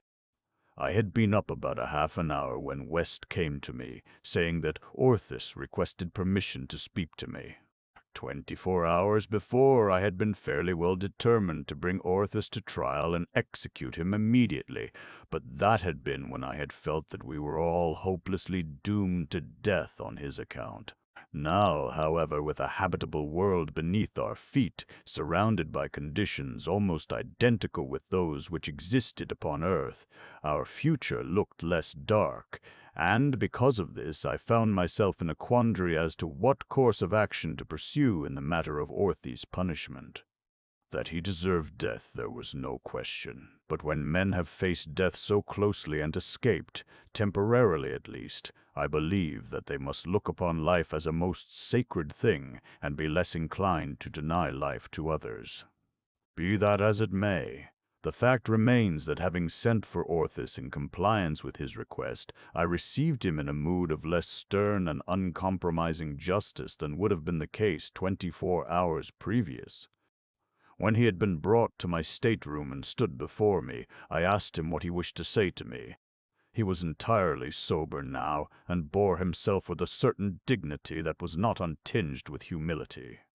"I do not know what has occurred since I was put in irons, as you have instructed the others not to speak to me or answer my questions. I know, of course, however, that the ship is at rest, and that pure air is circulating through it, and I have heard the hatch raised and footsteps upon the upper deck. From the time that has elapsed since I was placed under arrest, I know that the only planet upon which we have had time to make a landing is the moon, and so I may guess that we are upon the surface of the moon. I have had ample time to reflect upon my actions. That I was intoxicated is, of course, no valid excuse, and yet it is the only excuse that I have to offer. I beg, sir, that you will accept the assurance of my sincere regret of the unforgivable things that I have done, and that you will permit me to live and atone for my wrongdoings, for if we are indeed upon the surface of the moon, it may be that we can ill spare a single member of our small party. I throw myself, sir, entirely upon your mercy, but beg that you will give me another chance. Realizing my natural antipathy for the man and wishing most sincerely not to be influenced against him because of it, I let his plea influence me against my better judgment, with the result that I promised him that I would give the matter careful consideration, discuss it with the others, and be influenced largely by their decision. I had him return to his stateroom then, and sent for the other members of the party. With what fidelity my memory permitted, I repeated to them in Orthys's own words his request for mercy. "And now, gentlemen," I said, "I would like to have your opinions in the matter. It is of as much moment to you as to me, and under the peculiar circumstances in which we are placed, I prefer in so far as possible to defer wherever I can to the judgment of the majority. Whatever my final action, the responsibility will be mine. I do not seek to divide that, and it may be that I shall act contrary to the wishes of the majority in some matters, but in this one I really wish to abide by your desires because of the personal antagonism that has existed between Lieutenant Commander Orthys and myself since boyhood. I knew that none of these men liked Orthys, yet I knew, too, that they would approach the matter in a spirit of justice, tempered by mercy, and so I was not at all surprised when one after another they assured me that they would be glad if I would give the man another opportunity. Again I sent for Orthys, and after explaining to him that inasmuch as he had given me his word to commit no disloyal act in the future, I should place him on parole, his eventual fate depending entirely upon his own conduct, then had his irons removed and told him that he was to return to duty. He seemed most grateful and assured us that we would never have cause to regret our decision. Would to God that instead of freeing him I had drawn my revolver and shot him through the heart. We were all pretty well rested up by this time, and I undertook to do a little exploring in the vicinity of the ship, going out for a few hours each day with a single companion, leaving the other three upon the ship. I never went far afield at first, confining myself to an area some 5 miles in diameter between the crater and the river. Upon both sides of the latter, below where the ship had landed, was a considerable extent of forest. I ventured into this upon several occasions, and once, just about time for us to return to the ship, I came upon a well-marked trail in the dust of which were the imprints of 3-toed feet. Each day I set the extreme limit of time that I would absent myself from the ship with instructions that two of those remaining aboard should set out in search of me and my companion, should we be absent over the specified number of hours. Therefore, I was unable to follow the trail the day upon which I discovered it, since we had scarcely more than enough time to make a brief examination of the tracks if we were to reach the ship within the limit I had allowed. It chanced that Norton was with me that day, and in his quiet way was much excited by our discovery. We were both positive that the tracks had been made by a four-footed animal, something that weighed between 250 and 300 pounds. How recently it had been used we could scarcely estimate, but the trail itself gave every indication of being a very old one. I was sorry that we had no time to pursue the animal which had made the tracks, but determined that upon the following day I should do so. We reached the ship and told the others what we had discovered. They were much interested, and many and varied were the conjectures as to the nature of the animals whose tracks we had seen. After Orthis had been released from arrest, Norton had asked permission to return to the former's stateroom. I had granted his request, and the two had been very much together ever since. I could not understand Norton's apparent friendship for this man, and it almost made me doubt the young ensign. One day I was to learn the secret of this intimacy, but at the time I must confess that it puzzled me considerably and bothered me not a little, for I had taken a great liking to Norton and disliked to see him so much in the company of a man of Orthis's character. Each of the men had now accompanied me on my short excursions of exploration, with the exception of Orthis. Inasmuch as his parole had fully reinstated him among us, in theory at least, I could not very well discriminate against him and leave him alone of all the others aboard ship as I pursued my investigations of the surrounding country.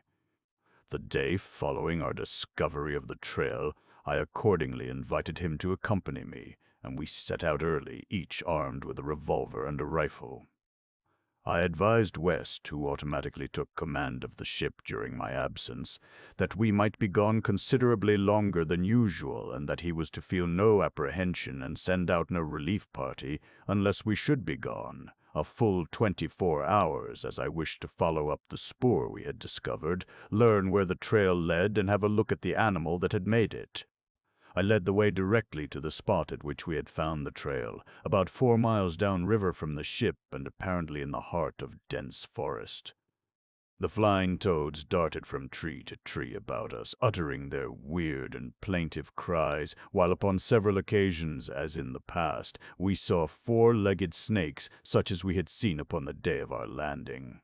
Neither the toads nor the snakes bothered us, seeming only to wish to avoid us.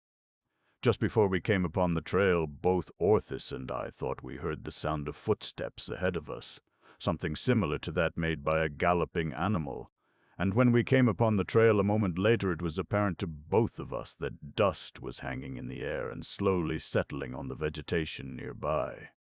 Something, therefore, had passed over the trail but a minute or two before we arrived. A brief examination of the spoor revealed the fact that it had been made by a three-toed animal whose direction of travel was to our right and toward the river, at this point some half-mile from us.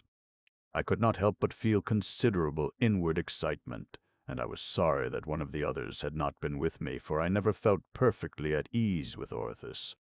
I had done considerable hunting in various parts of the world where wild game still exists, but I had never experienced such a thrill as I did at the moment that I undertook to stalk this unknown beast upon an unknown trail in an unknown world.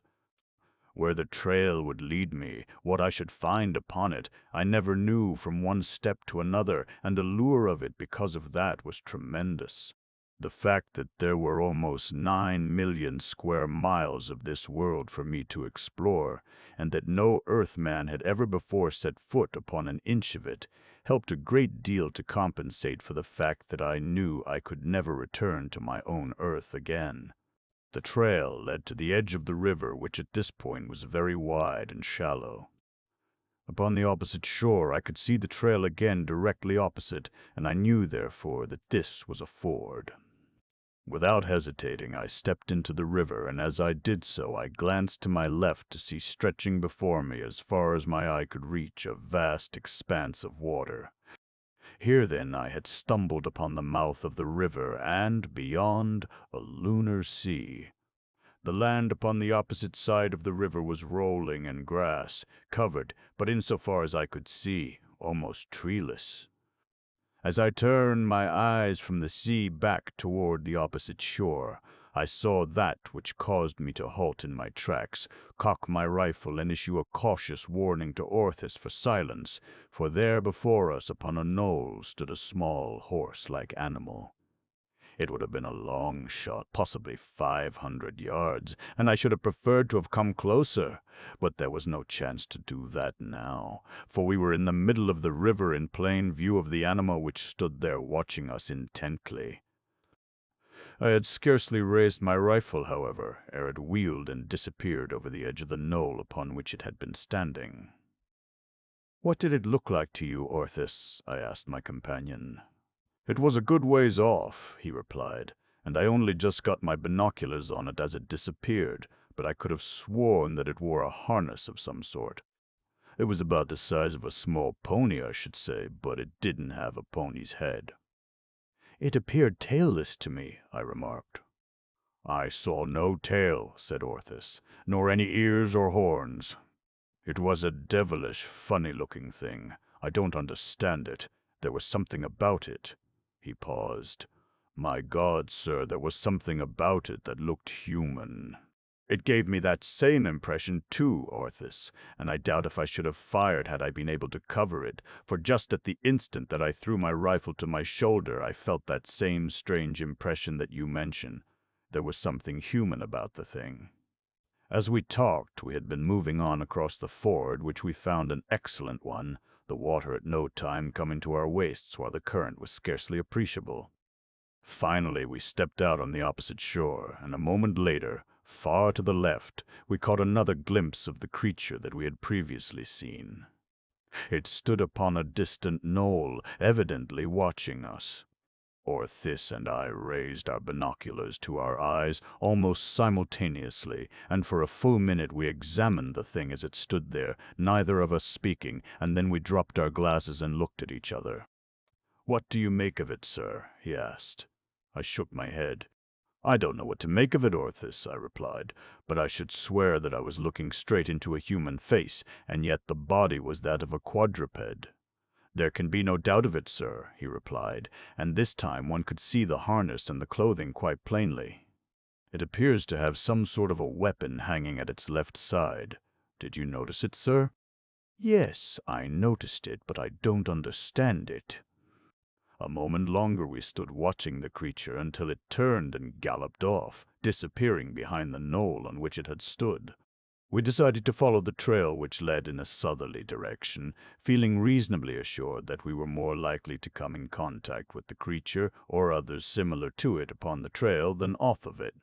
We had gone but a short distance when the trail approached the river again, which puzzled me at the time somewhat, as we had gone apparently directly away from the river since we had left the ford, but after we had gone some mile and a half, we found the explanation, since we came again to another ford, while on beyond we saw the river emptying into the sea and realized that we had crossed an island lying in the mouth of the river.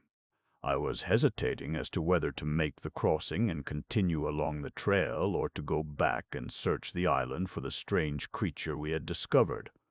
I rather hoped to capture it, but since I had finally descried its human face, I had given up all intention of shooting it unless I found that it would be necessary to do so in self-defense.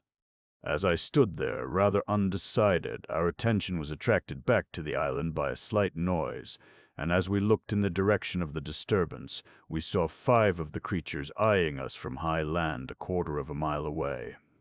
When they saw that they were discovered, they galloped boldly toward us.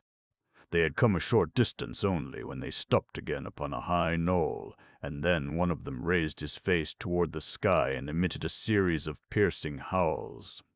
They came on again toward us, nor did they pause until they were within 50 feet of us, when they came to a sudden halt.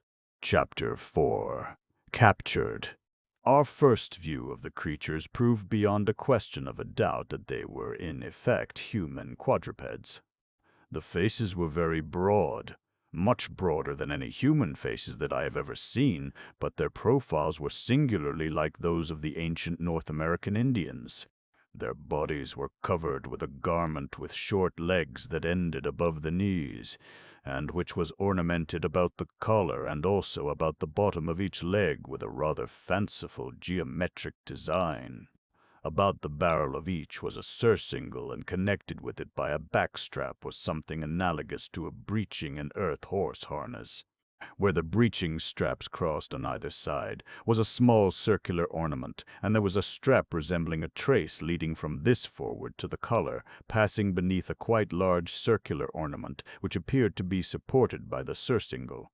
Smaller straps, running from these two ornaments upon the left side, supported a sheath in which was carried what appeared to be a knife of some description. And upon the right side a short spear was carried in a boot, similarly suspended from the two ornaments, much as the carbine of our ancient earth cavalry was carried. The spear, which was about 6 feet long, was of peculiar design, having a slender, well-shaped head, from the base of which a crescent-shaped arm curved backward from one side, while upon the side opposite the crescent was a short, sharp point at right angles to the median line of the weapon. For a moment we stood there, eyeing each other, and from their appearance I judged that they were as much interested in us as we were in them. I noticed that they kept looking beyond us, across the river toward the mainland. Presently I turned for a glance in the same direction, and far away beyond a thin forest I saw a cloud of dust which seemed to be moving rapidly toward us. I called Orthus's attention to it. "Reinforcements," I said. "That is what that fellow was calling for when he screamed.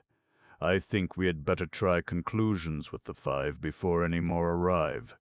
We will try to make friends first, but if we are unsuccessful, we must fight our way back toward the ship at once." Accordingly, I stepped forward toward the 5 with a smile upon my lips and my hand outstretched. I knew of no other way in which to carry to them an assurance of our friendliness. At the same time I spoke a few words in English in a pleasant and conciliatory tone. Although I knew that my words would be meaningless to them, I hoped that they would catch their intent from my inflection. Immediately upon my advance, one of the creatures turned and spoke to another, indicating to us for the first time that they possessed a spoken language. Then he turned and addressed me in a tongue that was, of course, utterly meaningless to me. But if he had misinterpreted my action, I could not misunderstand that which accompanied his words, for he reared up on his hind feet and simultaneously drew his spear and a wicked-looking short-bladed sword or dagger, his companions at the same time following his example, until I found myself confronted by an array of weapons backed by scowling, malignant faces. Their leader uttered a single word which I interpreted as meaning "halt," and so I halted. I pointed to Orthus and to myself, and then to the trail along which we had come, and then back in the direction of the ship. I was attempting to tell them that we wished to go back whence we had come. Then I turned to Orthus. "Draw your revolver," I said, "and follow me. If they interfere, we shall have to shoot them. We must get out of this before the others arrive." As we turned to retrace our steps along the trail, the 5 dropped upon all fours, still holding their weapons in their forepaws, and galloped quickly to a position blocking our way. "Stand aside," I yelled, and fired my pistol above their heads. From their actions, I judged that they had never before heard the report of a firearm, for they stood an instant in evident surprise, and then wheeled and galloped off for about 100 yards, where they turned and halted again, facing us. They were still directly across our trail, and Orthus and I moved forward determinedly toward them. They were talking among themselves, and at the same time watching us closely. When we had arrived at a few yards from them, I again threatened them with my pistol, but they stood their ground, evidently reassured by the fact that the thing that I held in my hand, though it made a loud noise, inflicted no injury. I did not want to shoot one of them if I could possibly avoid it, so I kept on toward them, hoping that they would make way for us, but instead they reared again upon their hind feet and threatened us with their weapons. Just how formidable their weapons were, I could not, of course, determine, but I conjectured that if they were at all adept in its use, their spear might be a very formidable thing indeed. I was within a few feet of them now, and their attitude was more warlike than ever, convincing me that they had no intention of permitting us to pass peacefully. Their features, which I could now see distinctly, were hard, fierce, and cruel in the extreme. Their leader seemed to be addressing me, but, of course, I could not understand him. But when, at last, standing there upon his hind feet with evidently as much ease as I stood upon my 2 legs, he carried his spear back in a particularly menacing movement, I realized that I must act, and act quickly. I think the fellow was just on the point of launching his spear at me when I fired. The bullet struck him square between the eyes, and he dropped like a log without a sound. Instantly, the others wheeled again and galloped away, this time evincing speed that was almost appalling, clearing spaces of 100 feet in a single bound, even though handicapped as they must have been by the weapons which they clutched in their forepaws. A glance behind me showed the dust cloud rapidly approaching the river. Upon the mainland, and calling to Orthus to follow me, I ran rapidly along the trail which led back in the direction of the ship. The 4 moon creatures retreated for about half a mile, and then halted and faced us. They were still directly in our line of retreat, and there they stood for a moment, evidently discussing their plans. We were nearing them rapidly, for we had discovered that we, too, could show remarkable speed when retarded by gravity only 1/6 of that of Earth. To clear 40 feet at a jump was nothing, our greatest difficulty lying in a tendency to leap to too great heights, which naturally resulted in cutting down our horizontal distance. As we neared the 4, who had taken their stand upon the summit of a knoll, I heard a great splashing in the river behind us, and turning, saw that their reinforcements were crossing the ford and would soon be upon us. There appeared to be fully 100 of them, and our case looked hopeless indeed, unless we could manage to pass the 4 ahead of us and reach the comparative safety of the forest beyond the first ford. "Commence firing, Orthus," I said. "Shoot to kill. Take the 2 at the left as your targets, and I'll fire at the 2 at the right. We had better halt and take careful aim, as we can't afford to waste ammunition." We came to a stop about 25 yards from the foremost creature, which is a long pistol shot, but they were standing still upon the crest of a knoll, distinctly outlined against the sky, and were such a size as to present a most excellent target. Our shots rang out simultaneously. The creature at the left, at which Orthus had aimed, leaped high into the air and fell to the ground, where it lay kicking convulsively. The one at the right uttered a piercing shriek, clutched at its breast, and dropped dead.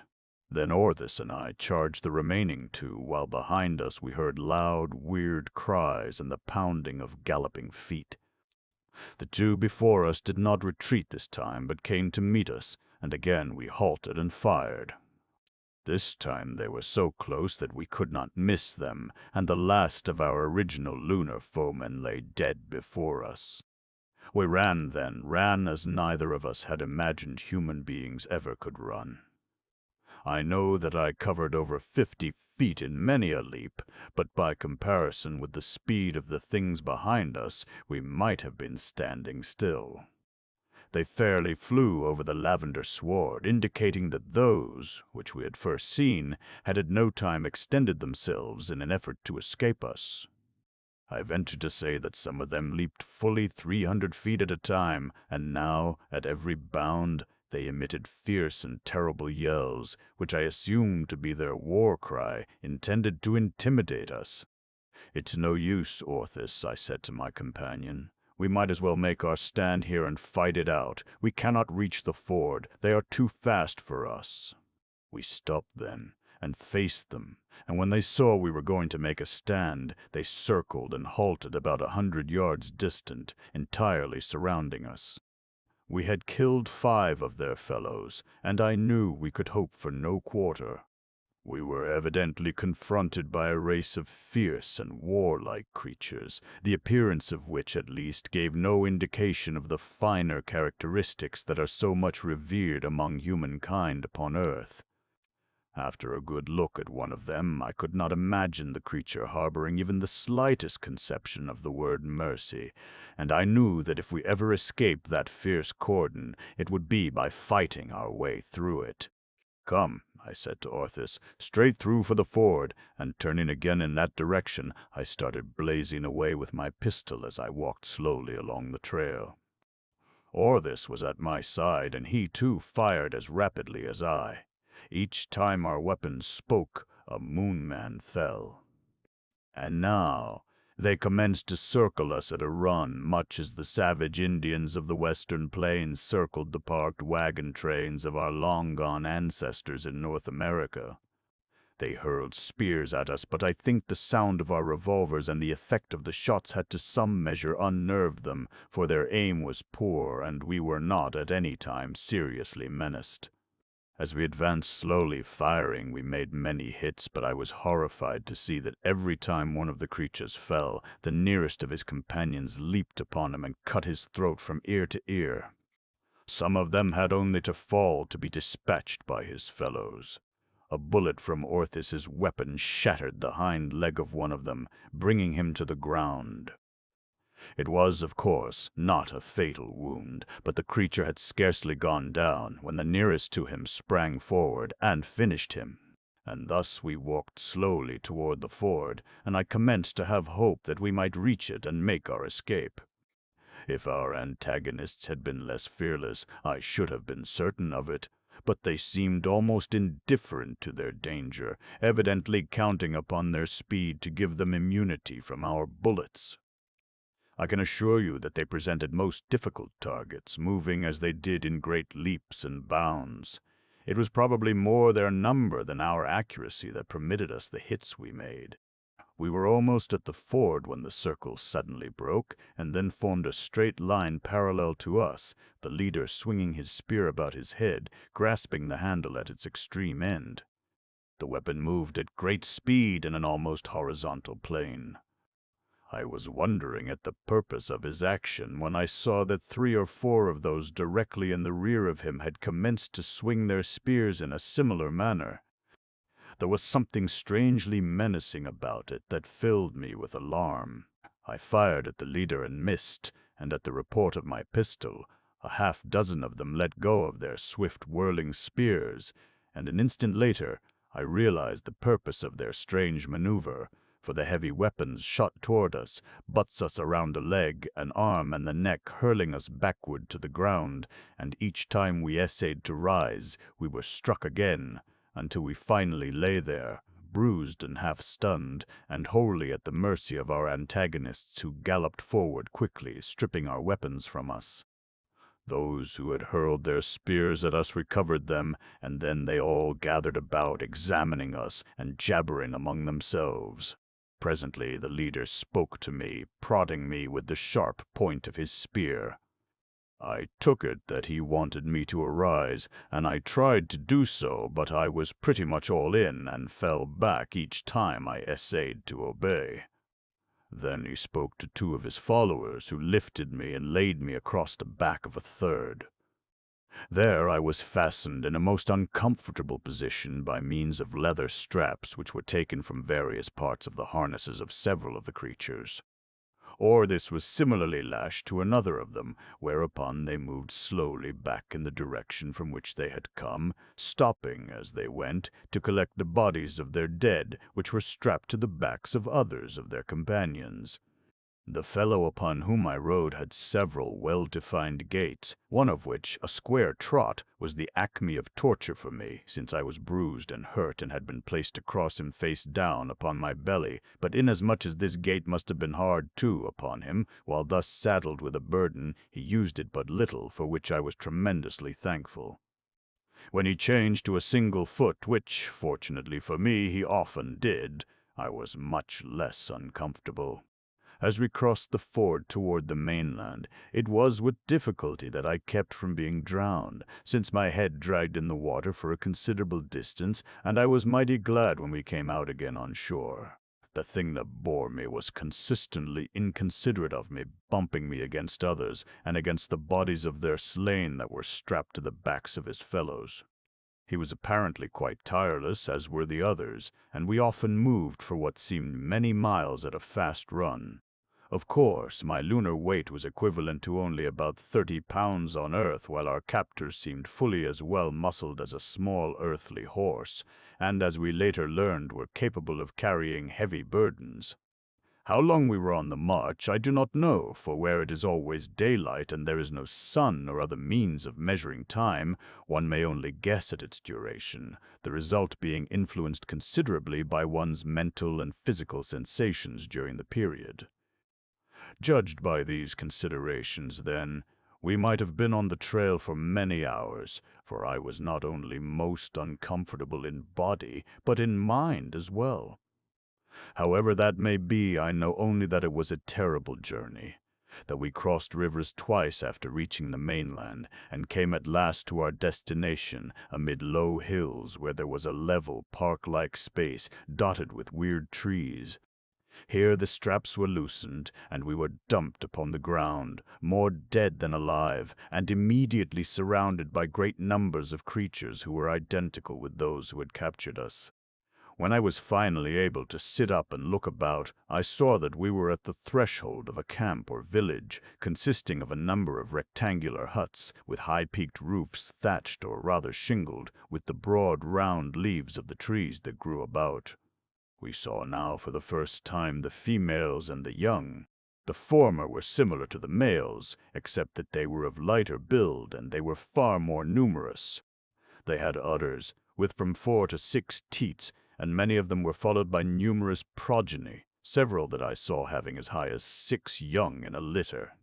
The young were naked, but the females wore a garment similar to that worn by the males, except that it was less ornate, as was their harness and other trappings. From the way the women and children rushed upon us as we were unloaded in camp, I felt that they were going to tear us to pieces, and I really believe they would have had not our captors prevented.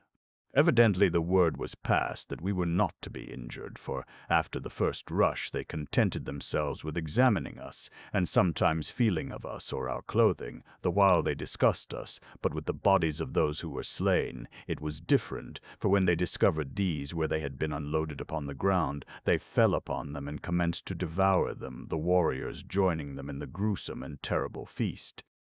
Orthus and I understood now that they had cut the throats of their fellows to let the blood in anticipation of the repast to come. As we came to understand them and the conditions under which they lived, many things concerning them were explained.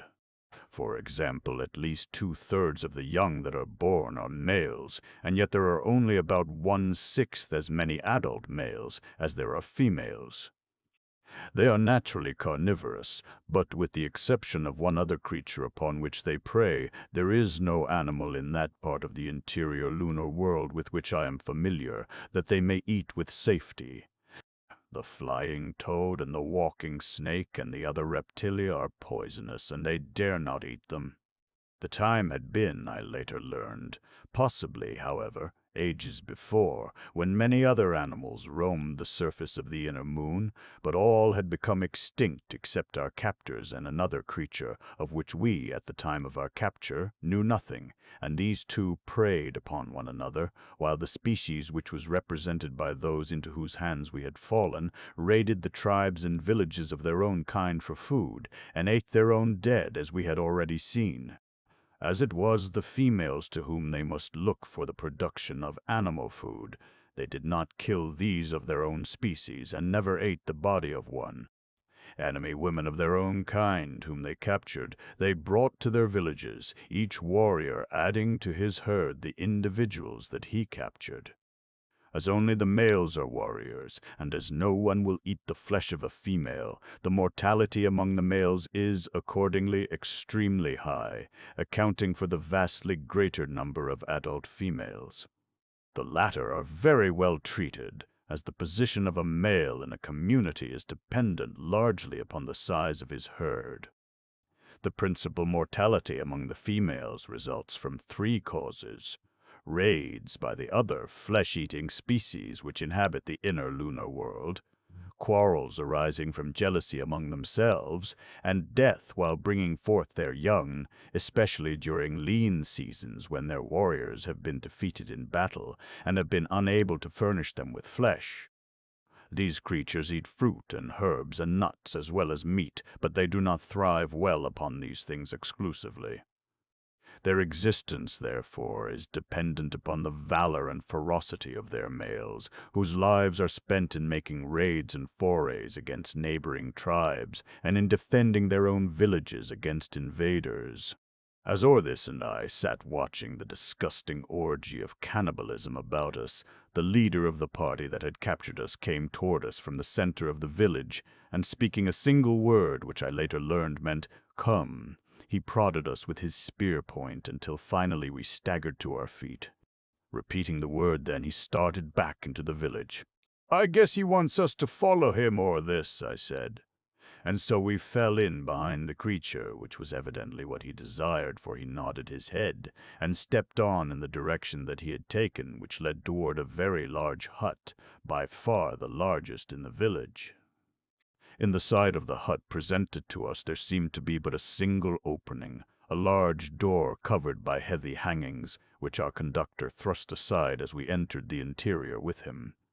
We found ourselves in a large room without any other opening whatsoever save the doorway through which we had entered and over which the hanging had again been drawn.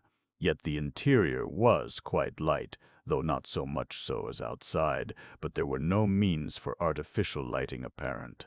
The walls were covered with weapons, and with the skulls and other bones of creatures similar to our captors, though Orthis and I both noticed a few skulls much narrower than the others, and which from their appearance might have been the human skulls of Earthmen, though in discussing it later, we came to the conclusion that they were the skulls of the females and the young of the species, whose faces are not so wide as the adult male. Lying upon a bed of grasses at the opposite side of the room was a large male whose skin was of so much deeper lavender hue than the others that we had seen as to almost suggest a purple. The face, though badly disfigured by scars, and grim and ferocious in the extreme, was an intelligent one, and the instant that I looked into those eyes I knew that we were in the presence of a leader. Nor was I wrong, for this was the chief or king of the tribe into whose clutches fate had thrown us. A few words passed between the two, and then the chief arose and came toward us. He examined us very critically, our clothing seeming to interest him tremendously. He tried to talk with us, evidently asking us questions, and seemed very much disgusted when it became apparent to him that we could not understand him, nor he us, for Orthis and I spoke to one another several times and once or twice addressed him. He gave some instructions to the fellow who had brought us, and we were taken out again, and to another hut, to which there was presently brought a portion of the carcass of one of the creatures we had killed before we were captured. I could not eat any of it, however, and neither could Orthis, and after a while, by signs and gestures, we made them understand that we wished some other kind of food, with the result that a little later they brought us fruit and vegetables, which were more palatable and, as we were to discover later, sufficiently nutritious to carry us along and maintain our strength. I had become thirsty, and by simulating drinking, I finally succeeded in making plain to them my desire in that direction, with the result that they led us out to a little stream which ran through the village, and there we quenched our thirst. We were still very weak and sore from the manhandling we had received, but we were both delighted to discover that we were not seriously injured, nor were any of our bones broken. Chapter 5. Out of the Storm.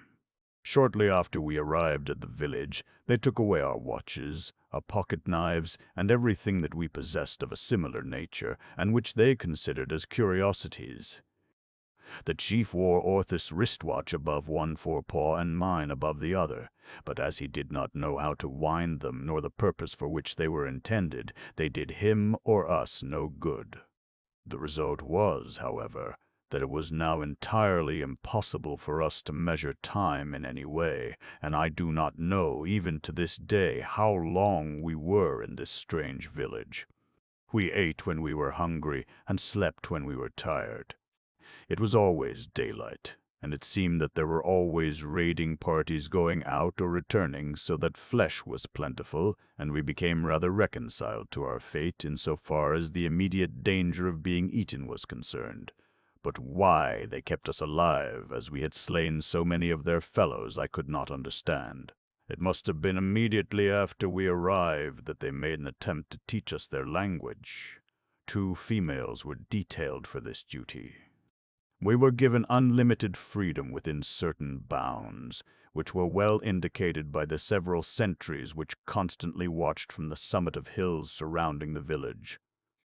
Past these we could not go, nor do I know that we had any particular desire to do so, since we realized only too well that there would be little chance of our regaining the ship should we escape the village, inasmuch as we had not the remotest idea in what direction it lay. Our one hope lay in learning their language, and then utilizing our knowledge in acquiring some definite information as to the surrounding country and the location of the Barsoom.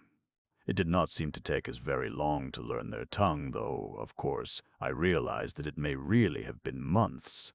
Almost before we knew it, we were conversing freely with our captors. When I say freely, it is possible that I exaggerate a trifle, for though we could understand them fairly well, it was with difficulty that we made ourselves understood, yet we managed it some way, handicapped as we were by the peculiarities of the most remarkable language of which I have any knowledge. It is a very difficult language to speak, and as a written language would be practically impossible. For example, there is their word ga, Eho, for which Orthus and I discovered 27 separate and distinct meanings, and that there are others I have little or no doubt. Their speech is more aptly described as song, the meaning of each syllable being governed by the note in which it is sung. They speak in 5 notes, which we may describe as A, B, C, D, and E.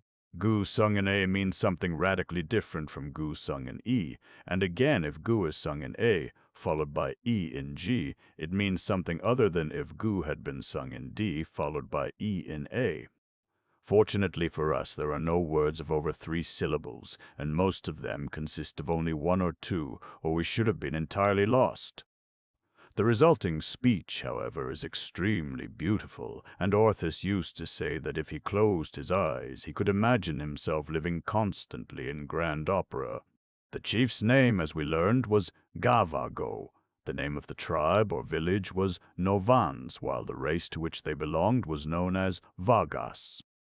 When I felt that I had mastered the language sufficiently well to make myself at least partially understood, I asked to speak to Gava.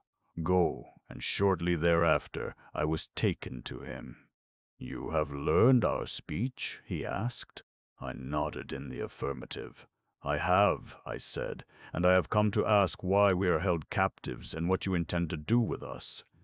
We did not come to seek a quarrel with you. We wish only to be friends, and to be allowed to go our way in peace." "What manner of creature are you?" he asked, "and where do you come from?" I asked him if he had ever heard of the sun or the stars or the other planets or any worlds outside his own, and he replied that he had not, and that there were no such things. "But there are, Gavago," I said, "and I and my companion are from another world, far, far outside your own. An accident brought us here. Give us back our weapons and let us go." He shook his head negatively. "Where you come from? Do you eat one another?" he asked. "No," I replied, "we do not." "Why?" he asked, and I saw his eyes narrow as he awaited my reply. Was it mental telepathy or just luck that put the right answer in my mouth? For somehow, intuitively, I seemed to grasp what was in the creature's mind. "Our flesh is poison," I said. "Those who eat it die." He looked at me then for a long time, with an expression upon his face which I could not interpret. It may have been that he doubted my word, or again, it may have been that my reply confirmed his suspicion. I do not know, but presently he asked me another question. Are there many like you in the land where you live? Millions upon millions, I replied. And what do they eat? They eat fruits and vegetables and the flesh of animals, I answered. What animals? He asked. I have seen no animals here like them, I replied, but there are many kinds unlike us, so that we do not have to eat flesh of our own race. Then you have all the flesh that you want, all that we can eat, I replied. We raise these animals for their flesh. Where is your country? He demanded. Take me to it. I smiled. I cannot take you to it, I said.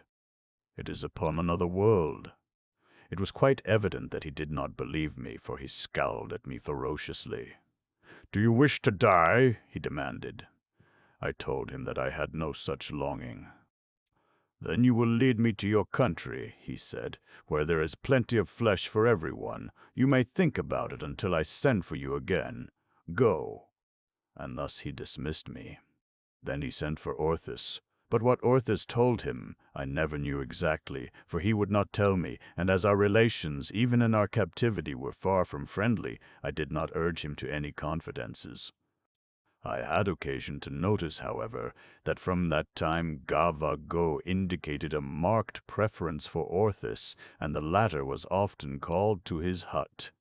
I was momentarily expecting to be summoned into Gava-Go's presence and learn my fate when he discovered that I could not lead him to my country, where flesh was so plentiful. But at about this time we broke camp, and in the press of other matters he evidently neglected to take any further immediate action in my case, or at least so I thought, until I later had reason to suspect that he felt that he need no longer depend upon me to lead him to this land of milk and honey. The Vagas are a nomadic race, moving hither and thither either as they are pressed by some foes, or till their victories have frightened away the other tribes from their vicinity, in either of which events they march in search of fresh territory. The move that we made now was necessitated by the fact that all the other tribes nearby had fled before the ferocity of the Novans, whose repeated unsuccessful raids had depleted the villages of their neighbors and filled them with terror. The breaking of camp was a wonderfully simple operation. All their few belongings, consisting of extra clothing, trappings, weapons, and their treasured skulls and bones of victims, were strapped to the backs of the women. Orthus and I each bestrode a warrior detailed by Gava-Go for the purpose of transporting us, and we filed out of the village, leaving the huts behind. Gava-Go, with a half-dozen warriors, galloped far ahead. Then came a strong detachment of warriors, with the women folks behind them, another detachment of warriors following in the rear of the women and children, while others rode upon either flank. A mile or so in the rear came 3 warriors, and there were 2 or 3 scattered far out on either flank. Thus we moved, thoroughly protected against surprise, regulating our speed by that of the point with which Gava-Go traveled. Because of the women and the children, we moved more slowly than warriors do when on the march alone, when they seldom, if ever, travel slower than a trot, and more generally at a fast gallop. We moved along a well-worn trail, passing several deserted villages from which the prey of the Novans had fled. We crossed many rivers, for the lunar world is well watered. We skirted several lakes, and at one point of high ground I saw, far at our left, the waters of what appeared to be a great ocean. There was never a time when Orthus and I were not plentifully supplied with food, for there is an abundance of it growing throughout all the territory we crossed. But the Novans had been without flesh for several days, and were, in consequence, mad with hunger, as the fruits and vegetables which they ate seemed not to satisfy them at all. We were moving along at a brisk trot when, without warning, we were struck by a sudden gust of wind that swept cold and refreshing down from some icy mountain fastness. The effect upon the Novans was electrical. I would not have had to understand their language to realize that they were terrified. They looked apprehensively about and increased their speed as though endeavoring to overtake Gavago, who was now far ahead with the point. A moment later a dash of rain struck us, and then it was every man for himself and the devil take the hindmost, as they broke into a wild stampede to place themselves close to their chief. Their hysterical flight was like the terrorized rush of wild cattle. They jostled and tripped one another, and stumbled and fell and were trampled upon in their haste to escape. Old Gavago had stopped with his point and was waiting for us. Those who accompanied him seemed equally terrified with the rest, but evidently they did not dare run until Gavago gave the word. I think, however, that they all felt safer when they were close to him, for they had a great deal of confidence in him, yet they were still pretty badly frightened, and it would not have taken much to have set them off again into another route. Gavago waited until the last of the rear guard straggled in, and then he set off directly toward the mountains, the entire tribe moving in a compact mass, though they might have fallen easy prey to an ambush or any sudden attack. They knew, however, what I half guessed, that knowing that their enemies were as terrified of the storm as they, there was little danger of their being attacked, none whatever, in fact. We came at last to a hillside covered with great trees, which offered some protection from both the wind and the rain, which had now arisen to the proportion of a hurricane. As we came to a halt, I slipped from the back of the warrior who had been carrying me, and found myself beside one of the women who had taught Orthus and me the language of the Vagas. "Why is everyone so terrified?" I asked her. "It is Zoal," she whispered fearfully. "He is angry." "Who is Zoal?" I asked. She looked at me in wide-eyed astonishment. "Who is Zoal?" she repeated. "They told me that you said that you came from another world, and I can well believe it when you ask, 'Who is Zoal?'" "Well, who is he?" I insisted. "He is a great beast," she whispered. "He is everywhere. He lives in all the great holes in the ground, and when he is angry, he comes forth and makes the water fall and the air run away. We know that there is no water up there," and she pointed toward the sky. "But when Zoal is angry, he makes water fall from where there is no water. So mighty is Zoal, and he makes the air to run away so that the trees fall before it as it rushes past, and huts are knocked flat or carried high above the ground. And then, O terror of terrors, he makes a great noise, before which mighty warriors fall upon the ground and cover up their ears. We have angered Zoal, and he is punishing us, and I do not dare to ask him not to send the big noise." It was at that instant that there broke upon my ears the most terrific detonation that I have ever heard. So terrific was it that I thought my eardrums had burst, and simultaneously a great ball of fire seemed to come rolling down from the mountain heights above us. The woman, covering her ears, shuddered, and when she saw the ball of fire, she voiced a piercing shriek. "The light that devours!" she cried. "When that comes too, it is the end, for then is Zoal mad with rage." The ground shook to the terrifying noise, and though the ball of fire did not pass close to us, still could I feel the heat of it even as it went by at a distance, leaving a trail of blackened and smoking vegetation in its rear. What flames there were! The torrential rain extinguished almost immediately. It must have traveled about 10 miles down toward the sea, across rolling hills and level valleys, when suddenly it burst, the explosion being followed by a report infinitely louder than that which I had first heard. An earthquake could scarce have agitated the ground more terrifyingly than did this peal of lunar thunder. I had witnessed my first lunar electrical storm, and I did not wonder that the inhabitants of this strange world were terrified by it.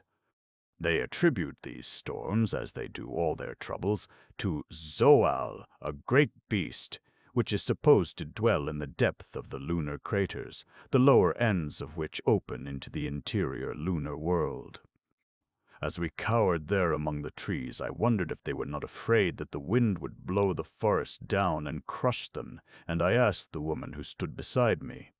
"Yes," she said, "that often happens, but more often does it happen that if one is caught in a clearing, the air that runs away picks him up and carries him along to drop him from a great height upon the hard ground. The trees bend before they break, and those who watch are warned, and they escape destruction if they are quick. When the wind that runs seizes one, there is no escape. It seems to me," I said, "that it would have been safer if Gava-Go had led us into one of those sheltered ravines, and I indicated a gorge in the hillside at our right." "No," she said, "Gava-Go is wise. He led us to the safest spot. We are sheltered from the air that runs away, and perhaps a little from the light that devours, nor can the waters that drown reach us here, for presently they will fill that ravine full." Nor was she wrong. Rushing down from the hillside, the water poured in torrents into the ravine, and presently, though it must have been 20 or 30 feet deep, it was filled almost to overflowing. Whoever had sought refuge there would have been drowned and washed away to the big ocean far below. It was evident that Gava-Go had not been actuated solely by blind terror, though I came to know that he must have felt terror, for these terrible electrical storms alone can engender it in the breasts of these fearless and ferocious people. The storm must have lasted for a considerable time. How long, of course, I do not know, but some idea of its duration may be gained by the fact that I became hungry and ate of the fruit of the trees which sheltered us at least 6 times and slept twice. We were soaked to the skin and very cold, for the rain evidently came from a great altitude. During the entire storm, the Novans scarcely moved from their positions beneath the trees, with their backs toward the storm, where they stood with lowered heads like cattle. We experienced 12 detonations of the ground-shaking thunder, and witnessed 6 manifestations of the light that devours. Trees had fallen all about us, and as far as we could see, the grasses lay flat and matted upon the ground. They told me that storms of the severity of this were infrequent, though rain and wind, accompanied by electrical manifestations, might be expected at any season of the year. I use that expression from habit, for one can scarcely say that there are any well-marked seasonal changes within the moon that could indicate corresponding divisions of time as upon the earth.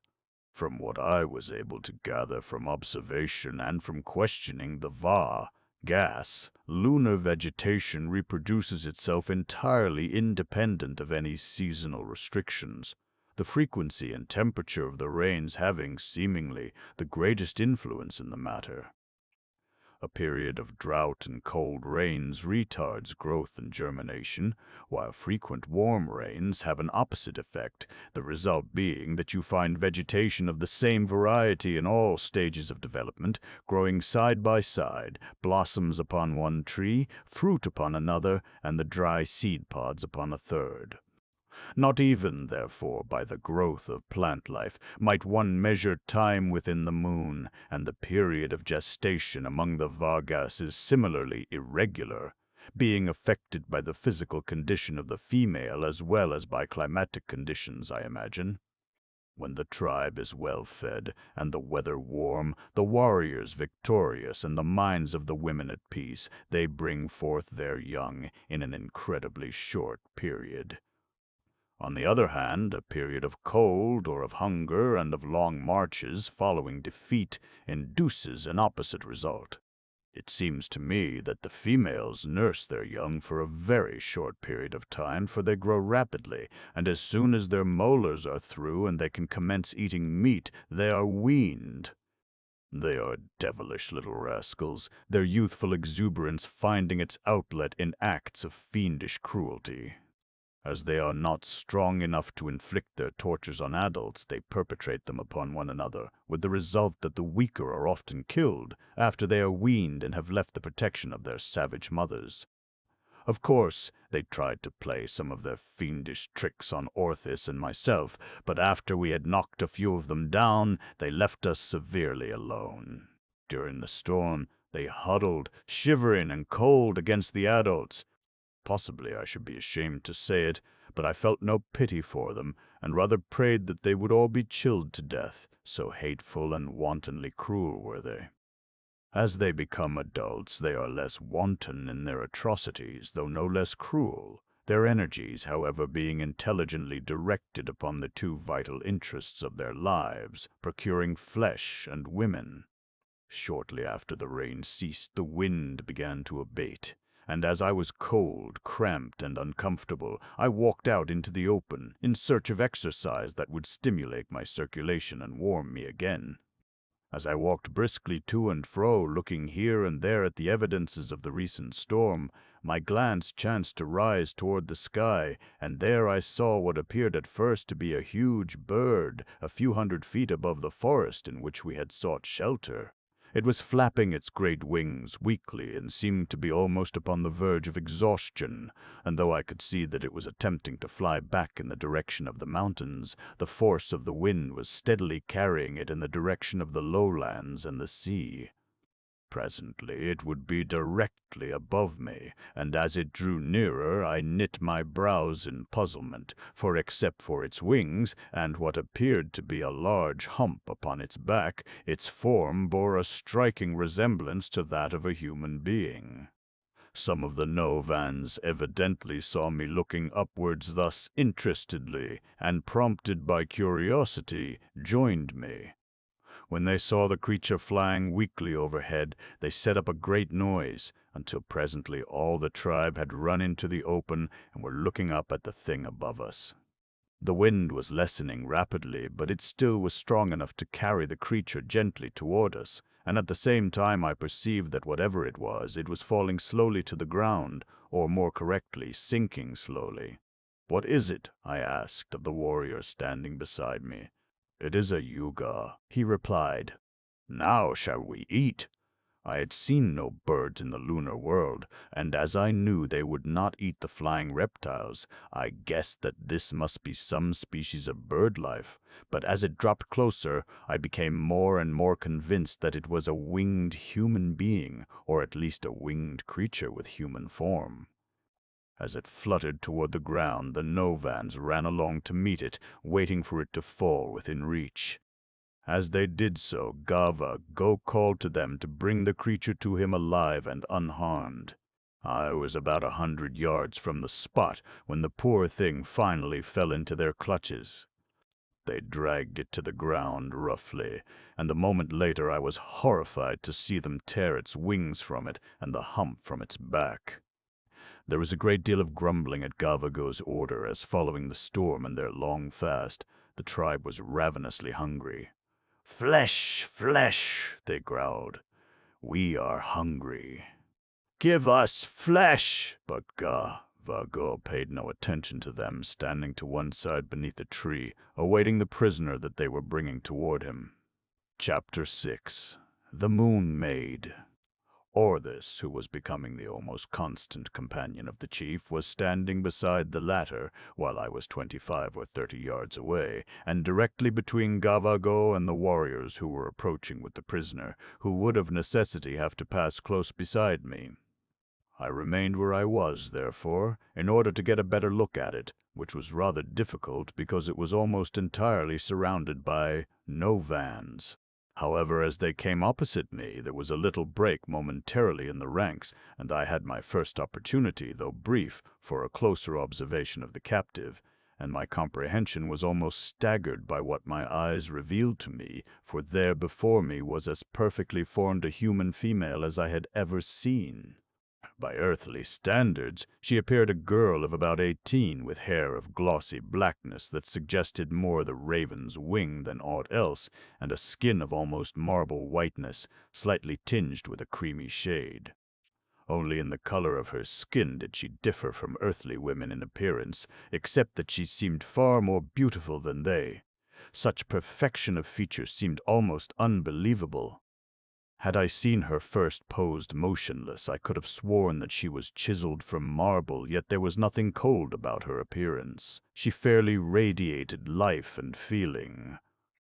If my first impression had been startling, it was nothing to the effect that was produced when she turned her eyes full upon me.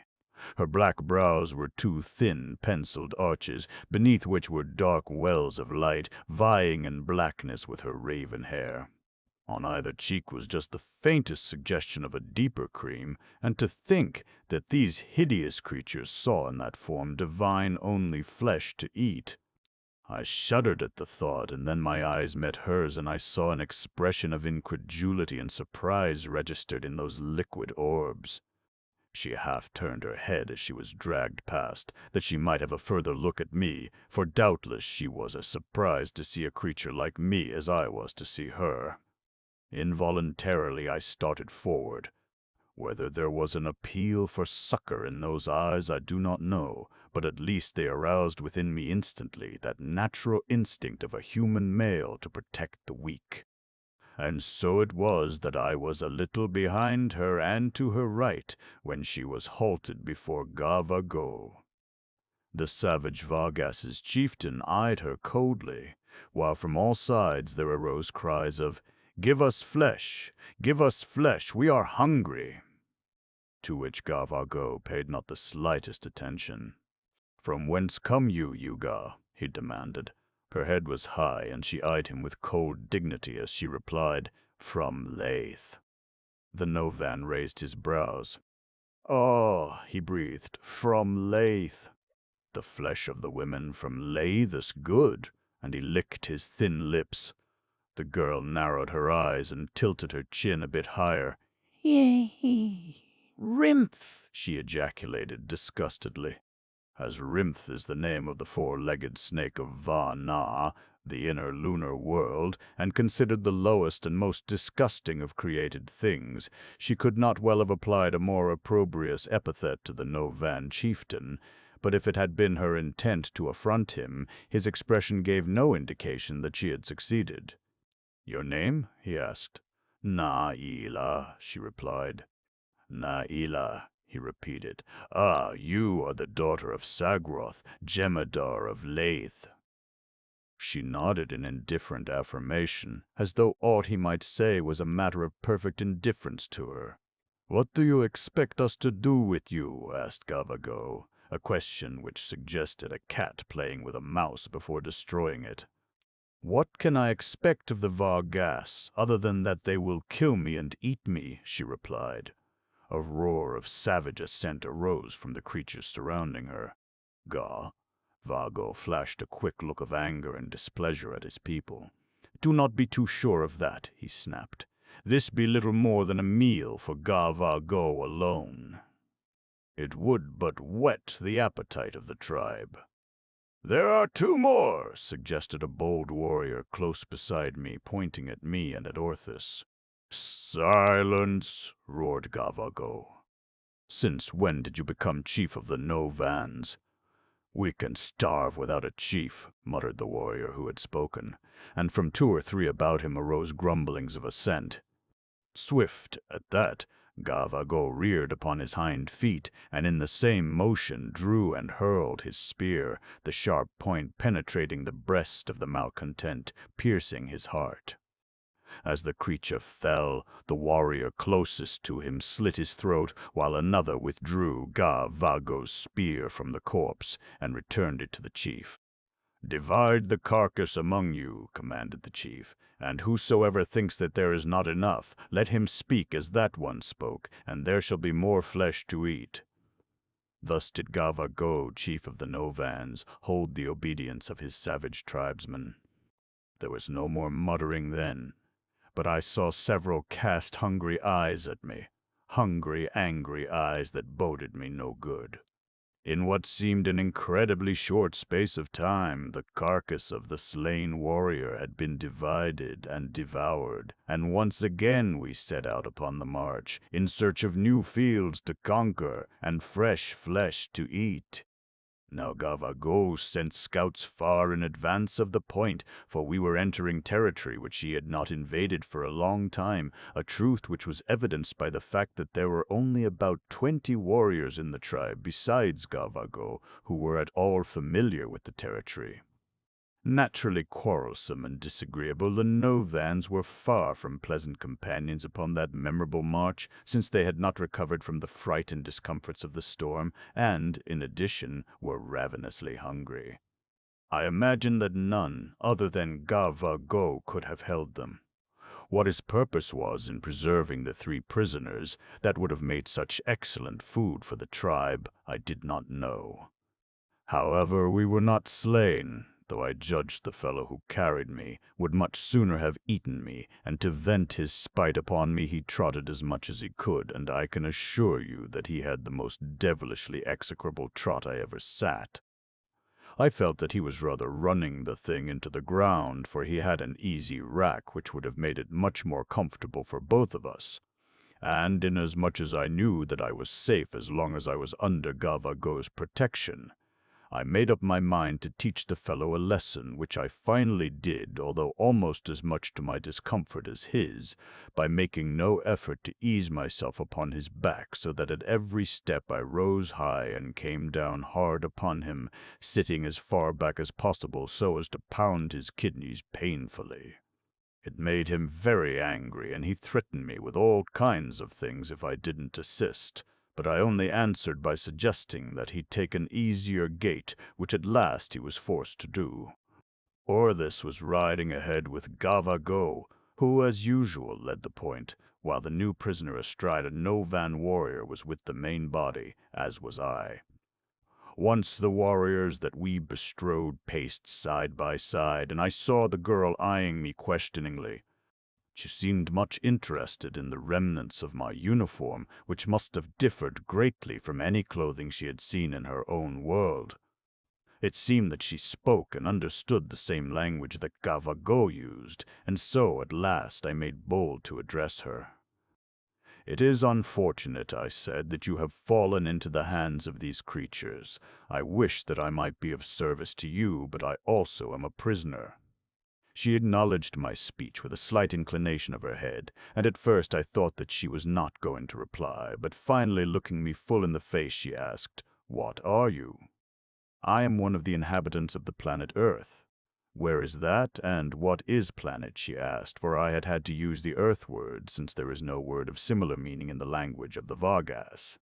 "You know, of course," I said, "that space outside of Vana is filled with other worlds. The closest to Vana is Earth, which is many, many times larger than your world." "It is from Earth that I come." She shook her head. "I do not understand," she said. She closed her eyes and waved her hands with a gesture that might have included the universe. All is rock," she said, "except here in the center of everything, in this space we call Vana. All else is rock." I suppressed a smile at the vast egotism of Vana. But yet how little different is it from many worldlings, who conceive that the entire cosmos exists solely for the inhabitants of Earth. I even know men in our own enlightened 21st century who insist that Mars is not inhabited, and that the messages that are purported to come from our sister planet are either the evidences of a great world hoax or the voice of the devil luring people from belief in the true God. "Did you ever see my like in Vana?" I asked her. "No," she replied. "I never did, but I have not been to every part of Vana. Vana is a very great world, and there are many corners of it of which I know nothing."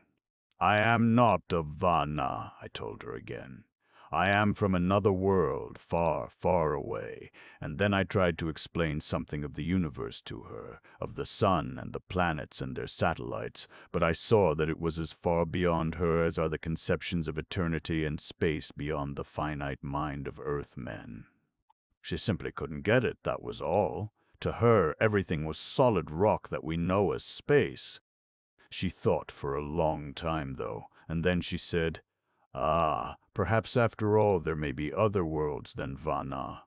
The great whos, those vast holes that lead into the eternal rock, may open into other worlds like Vana." I have heard that theory discussed, but no one in Vana believes it. "It is true, then," she exclaimed brightly. And you come from another world like Vana. You came through one of the Whos, did you not? Yes, I came through one of the Whos, I replied. The word means hole in the Vargas tongue. But I did not come from a world like Vana. Here you live upon the inside of a hollow sphere. We Earthmen live upon the outside of a similar, though much larger sphere. But what holds it up? She cried, laughing. It was the first time that she had laughed, and it was a very contagious laugh and altogether delightful. Although I knew that it would probably be useless, I tried to explain the whole thing to her, commencing with the nebular hypothesis and winding up with the relations that exist between the moon and the earth. If I didn't accomplish anything else, I at least gave her something to distract her mind from her grave predicament and to amuse her temporarily, for she laughed often at some of my statements. I had never seen so gay and vivacious a creature, nor one so entirely beautiful as she. The single, sleeveless, tunic-like garment that she wore fell scarcely to her knees, and as she bestrode the Noven warrior, it often flew back until her thighs even were exposed. Her figure was divinely perfect, its graceful contours being rather accentuated than hidden by the diaphanous material of her dainty covering. But when she laughed, she exposed 2 rows of even white teeth that would be the envy of the most beautiful of earth maids. "Suppose," she said, "that I should take a handful of gravel and throw it up in the air. According to your theory, the smaller would all commence to revolve about the larger, and they would go flying thus wildly around in the air forever. But that is not what would happen. If I threw a handful of gravel into the air, it would fall immediately to the ground again, and if the worlds you tell me of were cast thus into the air, they too would fall, just as the gravel falls. It was useless, but I had known that from the beginning. What would be more interesting would be to question her, and that I had wished to do for some time, but she always put me off with a pretty gesture and a shake of her head, insisting that I answer some of her questions instead, but this time I insisted. "Tell me, please," I asked, "how you came to the spot where you were captured, how you flew, and what became of your wings, and why, when they tore them from you, it did not injure you." She laughed at that quite merrily. "The wings do not grow upon us," she explained. "We make them and fasten them upon our arms." "Then you can support yourself in the air with wings fastened to your arms?" I demanded incredulously. "Oh, no," she said. "The wings we use simply for propelling ourselves through the air. In a bag upon our backs we carry a gas that is lighter than air. It is this gas which supports us, and we carry it in such quantities as to maintain a perfect equilibrium, so that we may float at any altitude, or with our wings rise or fall gently. But as I hovered over Lethe came the air that runs, and seizing me with its strong arms, bore me off across the surface of Vana. Futilely I fought against it until I was spent and weak, and then it dropped me into the clutches of the Vargas, for the gas in my bag had become depleted. It was not intended to carry me aloft for any great length of time. She had used a word which, when I questioned her, she explained so that I understood that it meant time, and I asked her what she meant by it and how she could measure it, since I had seen no indication of the Vargas having any conception of a measurable aspect of duration. Naila explained to me that the Vargas, who were a lower order, had no means of measuring time, but that the Yuga, the race to which she belonged, had always been able to compute time through their observation of the fact that during certain periods the bottoms of the Whos, or craters, were illuminated, and for another period they were dark, and so they took as a unit of measure the total period from the beginning of this light in a certain crater to its beginning again, and this they called a Eula, which corresponds with a sidereal month. By mechanical means they divide this into 100 parts, called Ola, the duration of each of which is about 6 hours and 32 minutes Earth time. 10 Eulas make a Keld, which one might call the lunar year, of about 272 days Earth time.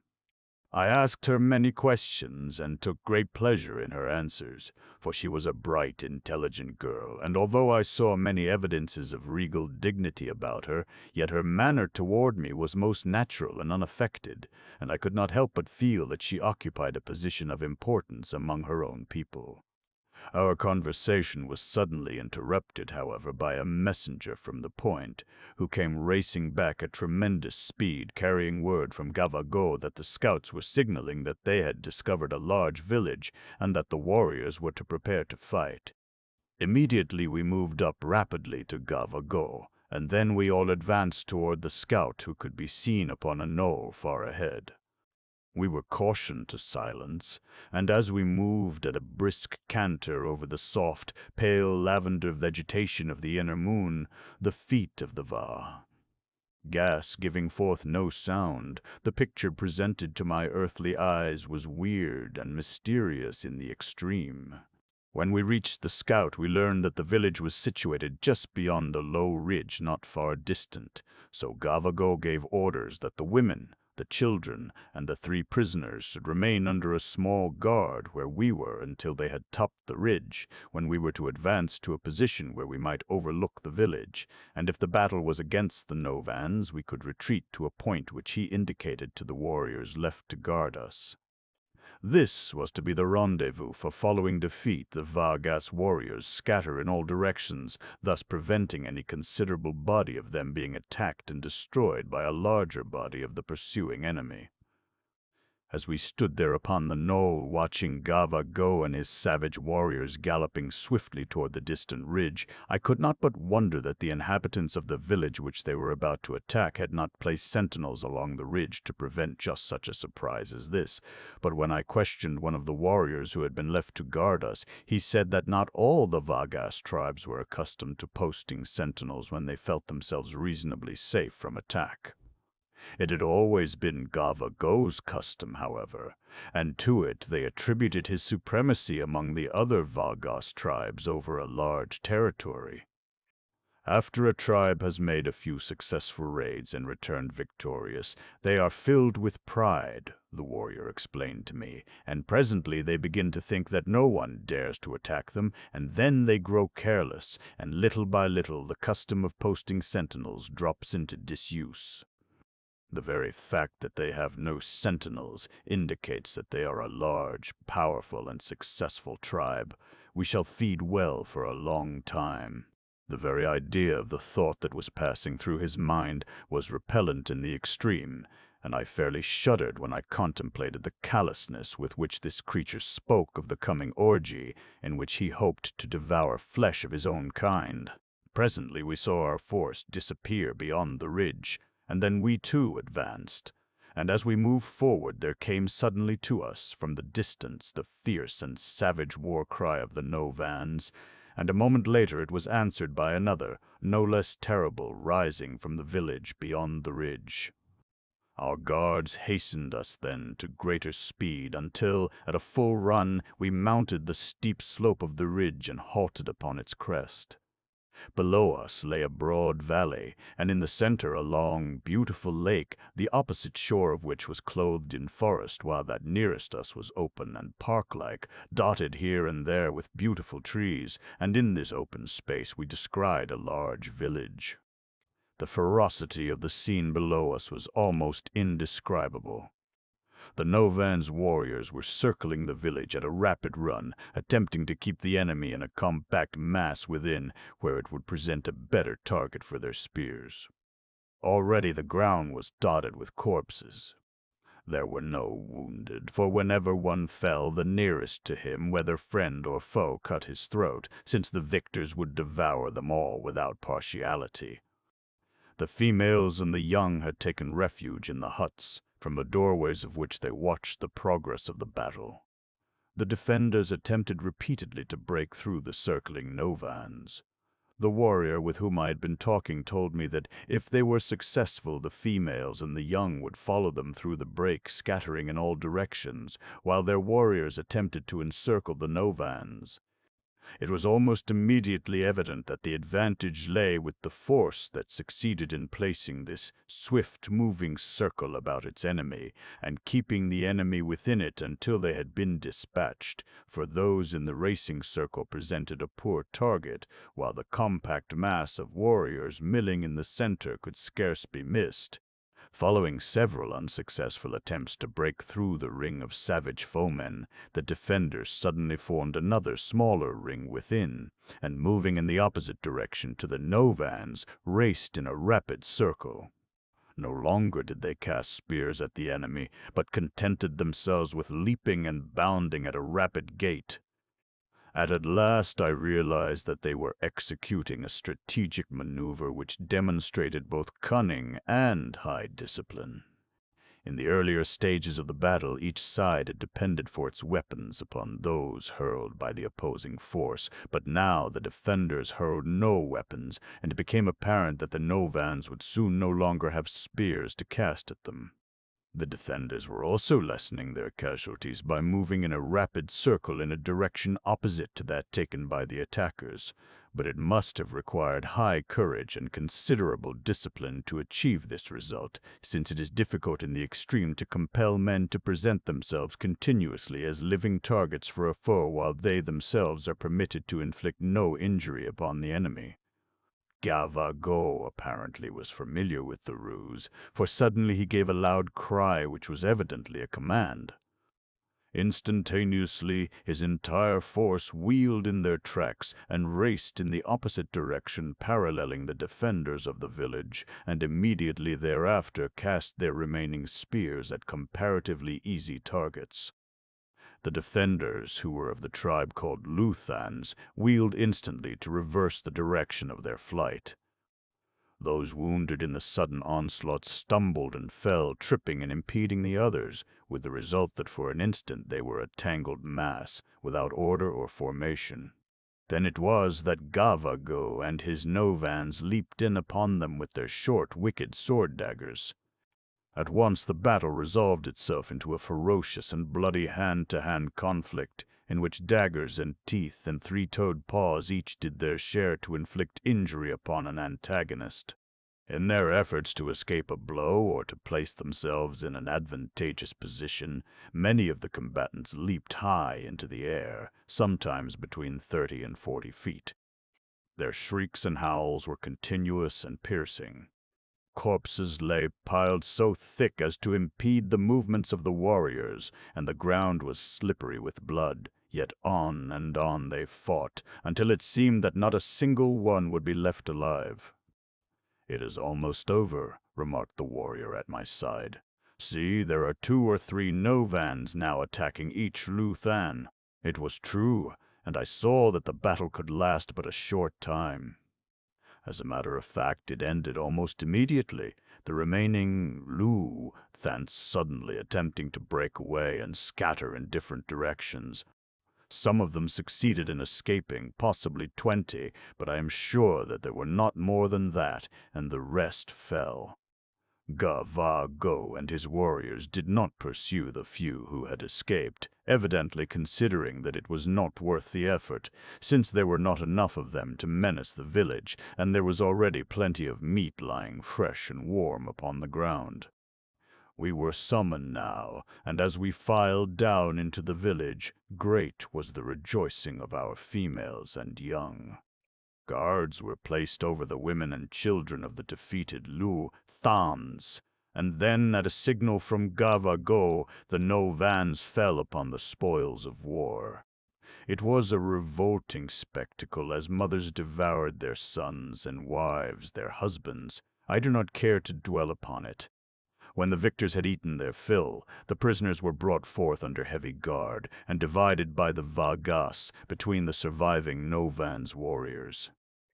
There was no favoritism shown in the distribution of the prisoners, except that Gavago was given first choice, and received also those that remained after as nearly equal a distribution as possible had been made.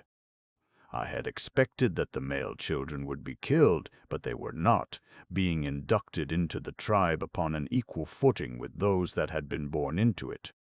Being capable of no sentiments of either affection or loyalty, it is immaterial to these creatures to what tribe they belong. But once inducted into a tribe, the instinct of self-preservation holds them to it, since they would be immediately slain by the members of any other tribe. I learned shortly after this engagement that Gava-Go had lost fully half his warriors, and that this was one of the most important battles that the tribe had ever fought. The spoils, however, had been rich, for they had taken over 10,000 women and fully 50,000 young, and great quantities of weapons, harness, and apparel. The flesh that they could not eat was wrapped up and buried, and I was told that it would remain in excellent condition almost indefinitely. Chapter 7. A Fight and a Chance. After occupying the new village, Orthus and I were separated, he being assigned a hut close to Gava-Go, while I was placed in another section of the village. If I could have been said to have been on good terms with any of the terrible creatures of the tribe, it was with the woman who had taught me the language of the Vagas, and it was from her that I learned why Orthus was treated with such marked distinction by Gava-Go, whom, it seemed, he had promised to lead to the land of our origin, where, he had assured the savage chieftain, he would find flesh in abundance. Naila was confined in still another part of the village, and I only saw her occasionally, for it was evident that Gava-Go wished to keep the prisoners separated. Upon one occasion, when I met her at the shore of the lake, I asked her why it was that they had not slain and eaten her, and she told me that when Gava-Go had discovered her identity, and that her father was a jemadar, a ruler of a great city, he had sent messengers with an offer to return Naila for a ransom of 100 young women of the city of Lathe. "Do you think your father will send the ransom?" I asked. "I do not know," she replied. "I do not see how they are going to get a message to him, for ordinarily my race kills the Vagas on sight. They may succeed, however, but even so, it is possible that my father will not send the ransom. I would not wish him to. The daughters of my father's people are as dear to them as am I to him. It would be wrong to give 100 of the daughters of Lethe in return for one, even though she be the daughter of the jemadar." We had drunk, and were returning toward our huts when, wishing to prolong our conversation and to be with this pleasant companion while I might, I suggested that we walk farther into the woods and gather fruit. Naila signified her willingness, and together we strolled out of the village into the denser woods at its rear, where we found a particularly delicious fruit growing in abundance. I gathered some and offered it to her, but she refused, thanking me, saying that she had but just eaten. "Do they bring the fruit to you?" I asked, "or do you have to come and gather it yourself?" "What fruit I get, I gather," she replied, "but they bring me flesh. It is of that which I have just eaten, and so I do not care for fruit now." "Flesh!" I exclaimed. "What kind of flesh?" "The flesh of the Vagas, of course," she replied. "What other flesh might a Yuga eat?" I fear that I ill-concealed my surprise and disgust at the thought that the beautiful Naila ate of the flesh of the Vagas. "You, too, eat of the flesh of these creatures?" I demanded. "Why not?" she asked. "You eat flesh, do you not, in your own country? You have told me that you raise beasts solely for their flesh." "Yes," I replied, "that is true, but we eat only the flesh of lower orders. We do not eat the flesh of humans." "You mean that you do not eat the flesh of your own species," she said. "Yes," I replied, "that is what I mean." "Neither do I," she said. "The Vagas are not of the same species as the Yuga. They are a lower order, just as are the creatures whose flesh you eat in your own country. You have told me of beef, and of mutton, and of pork, which you have described as creatures that run about on 4 legs, like the Vagas. What is the difference, then, between the eating of the flesh of pork and beef or mutton, and the eating of Vagas, who are low creatures also?"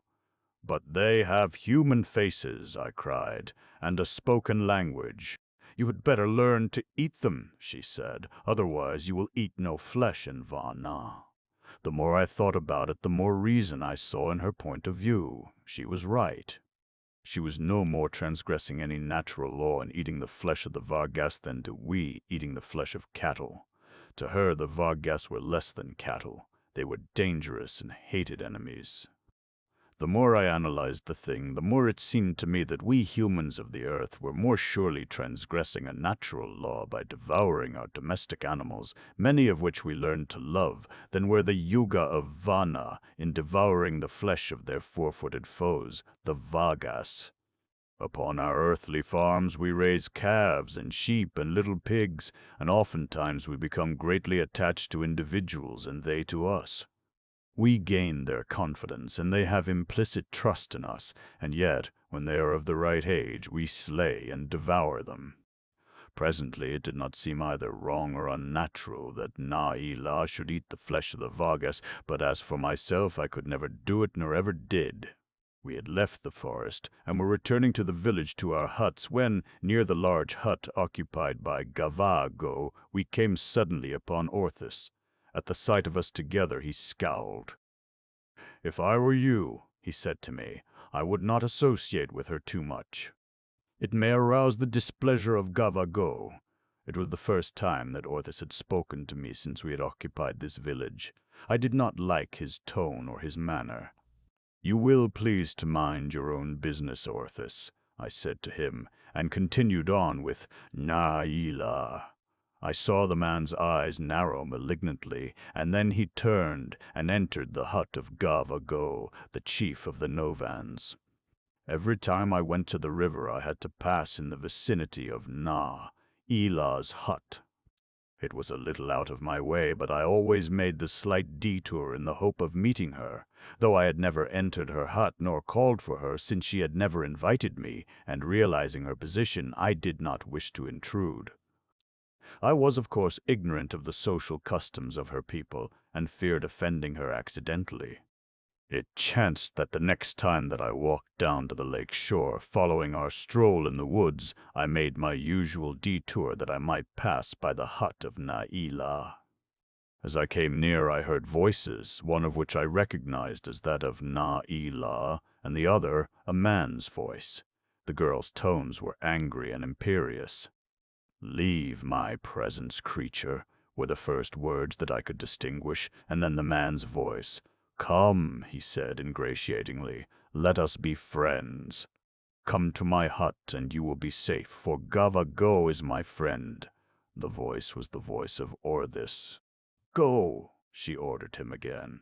"I would as soon lie with Gavago as with you."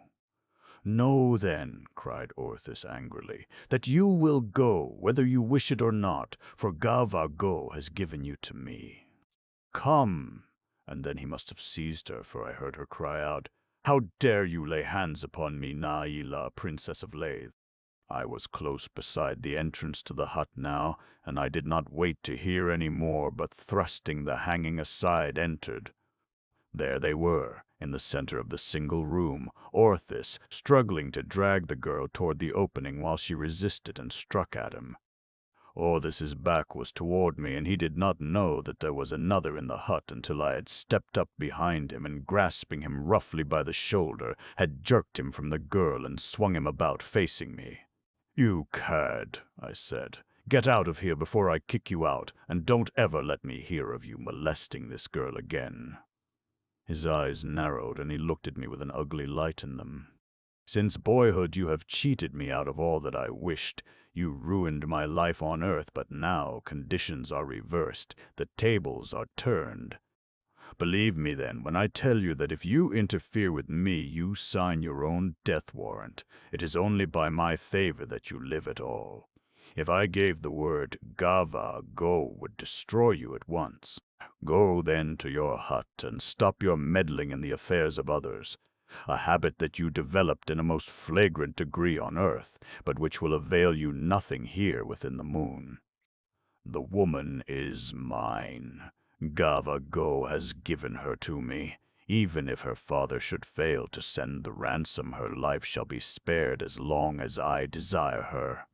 Your interference, then, can only result in your death, and do her no good, for provided you are successful in keeping me from her, you would be but condemning her to death in the event that her father does not send the ransom. And Gavago has told me that there is little likelihood of that, since it is scarcely possible that his messengers will be able to deliver Gavago's demands to Sagroth.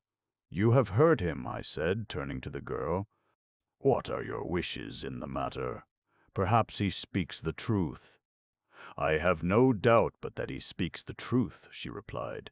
But know, strangers, that the honor of a princess of Lathe is dearer than her life. Very well, Orthus, I said to the man. You have heard her. Now get out. He was almost white with anger, and for a moment I thought that he was going to attack me, but he was ever a coward, and contenting himself with giving me a venomous look, he walked from the hut without another word.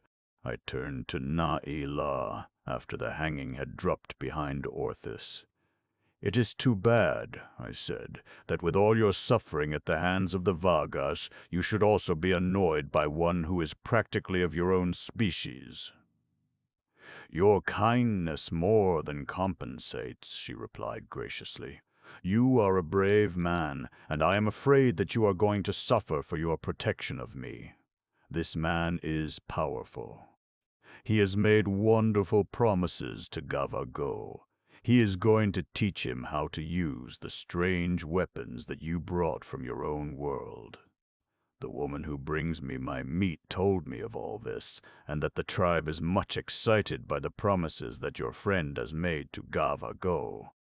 He will teach them to make the weapons, such as you slew their warriors with, so that they will be invincible and may go abroad in Vana, slaying all who oppose them and even raiding the cities of the Yuga.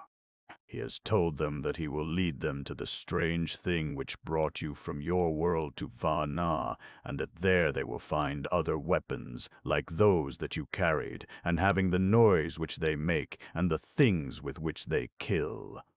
All these he says they may have, and that later he will build other things, such as brought you from your world to Vana, and he will take Gavago and all the Novans to what you call Earth.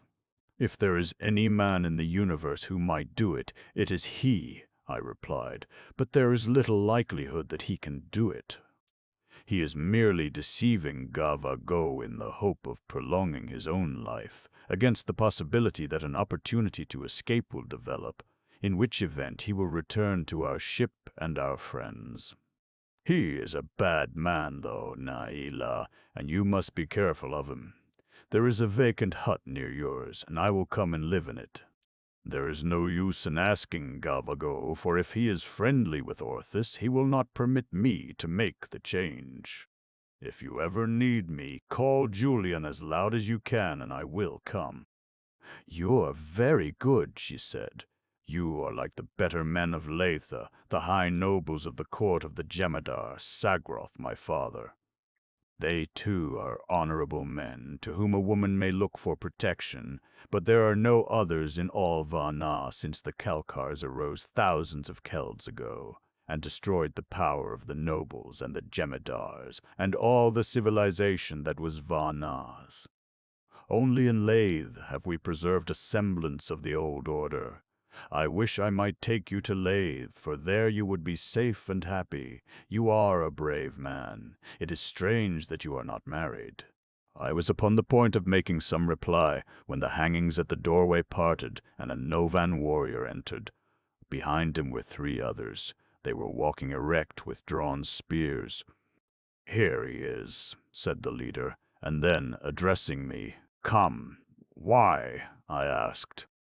"What do you want of me? Is it for you to question?" he demanded when Gavago commands. "He has sent for me," I asked. "Come," repeated the leader, and an instant later they had hooked their spears about my arms and neck, and none too gently they dragged me from the hut. I had something of a presentiment that this was to be the end. At the doorway I half turned to glance back at the girl. She was standing wide-eyed and tense, watching them drag me away. "Goodbye, Julian," she said. "We shall never meet again, for there is none to carry our souls to a new incarnation." "We are not dead yet," I called back. "And remember, if you need me, call me." And then the hanging dropped behind us, and she was shut off from my vision. They did not take me to my own hut, but to another not far distant from Naila's, and there they bound my hands and feet with strips of leather and threw me upon the ground. Afterwards they left me, dropping the hanging before the entrance. I did not think that they would eat me, for Orthus had joined with me in explaining to Gavago and the others that our flesh was poisonous, and though they may have questioned the veracity of our statements, nevertheless I was quite sure that they would not risk the chance of our having told the truth. The Va-gas obtain their leather by curing the hides of their dead, the better portions they use for their trappings and harness. The other portions they cut into thin strips, which they use in lieu of rope. Most of this is very strong, but some of it is not, especially that which is improperly cured.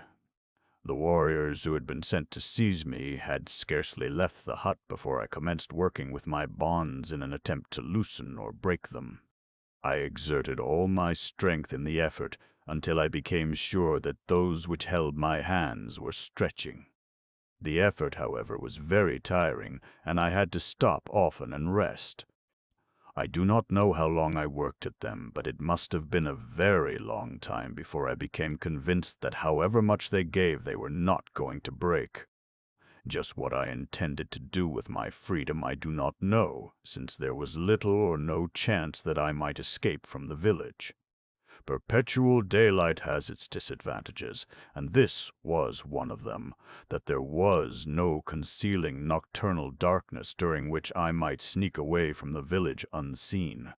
As I lay resting after my exertions, I suddenly became aware of a strange moaning sound from without, and then the hut shook, and I realized that another storm had come. Soon after I heard the beat of raindrops on the roof, and then a staggering, deafening peal of lunar thunder. As the storm waxed in violence, I could imagine the terror of the Novans, nor even in my plight could I resist the desire to smile at their discomfiture. I knew that they must all be hiding in their huts, and again I renewed my efforts to break the bonds at my wrists, but all to no avail. And then suddenly, above the moaning of the wind and the beating of the rain, there came distinctly to my ears in a clear, full voice, a single word, "Julian." Naila, I thought, she needs me. What are they doing to her? There flashed quickly before my mental vision a dozen scenes, in each of which I saw the divine figure of the Moon Maid, the victim of some fiendish brutality. Now she was being devoured by Gavago, now some of the females were tearing her to pieces, and again the warriors were piercing that beautiful skin with their cruel spears, or it was Orthus, come to claim Gavago's gift. It was this last thought, I think, which turned me almost mad, giving to my muscles the strength of a dozen men. I have always been accounted a powerful man, but in the instant that that sweet voice came across the storm to find me, and my imagination pictured her in the clutches of Orthus, something within moved me to Herculean efforts far transcending aught that I had previously achieved. As though they had been cotton twine now, the leather bonds at my wrists snapped asunder, and an instant later those at my ankles were torn away, and I was upon my feet. I sprang to the door and into the open, where I found myself in a maelstrom of wind and rain. In 2 bounds I had cleared the space between the hut in which I had been confined and that occupied by Naila, had torn the hanging aside, and had sprung into the interior, and there I beheld the materialization of my last vision. There was Orthus, one arm about the slender body of the girl, pinning her arms close to her side, while his other hand was at her throat, choking her and pressing her slowly backward across his knees toward the ground. He was facing the door this time and saw me enter, and as he realized who it was, he hurled the girl roughly from him and rose to meet me. For once in his life he seemed to know no fear, and I think that what with his passion for the girl, and the hatred he felt for me, and the rage that my interference must have engendered, he was momentarily insane, for he suddenly leaped upon me like a madman, and for an instant I came near going down beneath his blows. but only for an instant, and then I caught him heavily upon the chin with my left fist, and again full in the face with my right, and though he was a splendid boxer, he was helpless in my hands. Neither of us had a weapon, or one of us certainly would have been killed in short order. As it was, I tried to kill him with my bare fists, and at last, when he had fallen for the 12th time, and I had picked him up and held him upon his feet and struck him repeatedly again and again, he no longer moved. I was sure that he was dead, and it was with a feeling of relief and of satisfaction in a duty well performed that I looked down upon his lifeless body. Then I turned to Naila. "Come," I said, "there has been given to us this chance for escape. Never again may such a fortuitous combination of circumstances arise.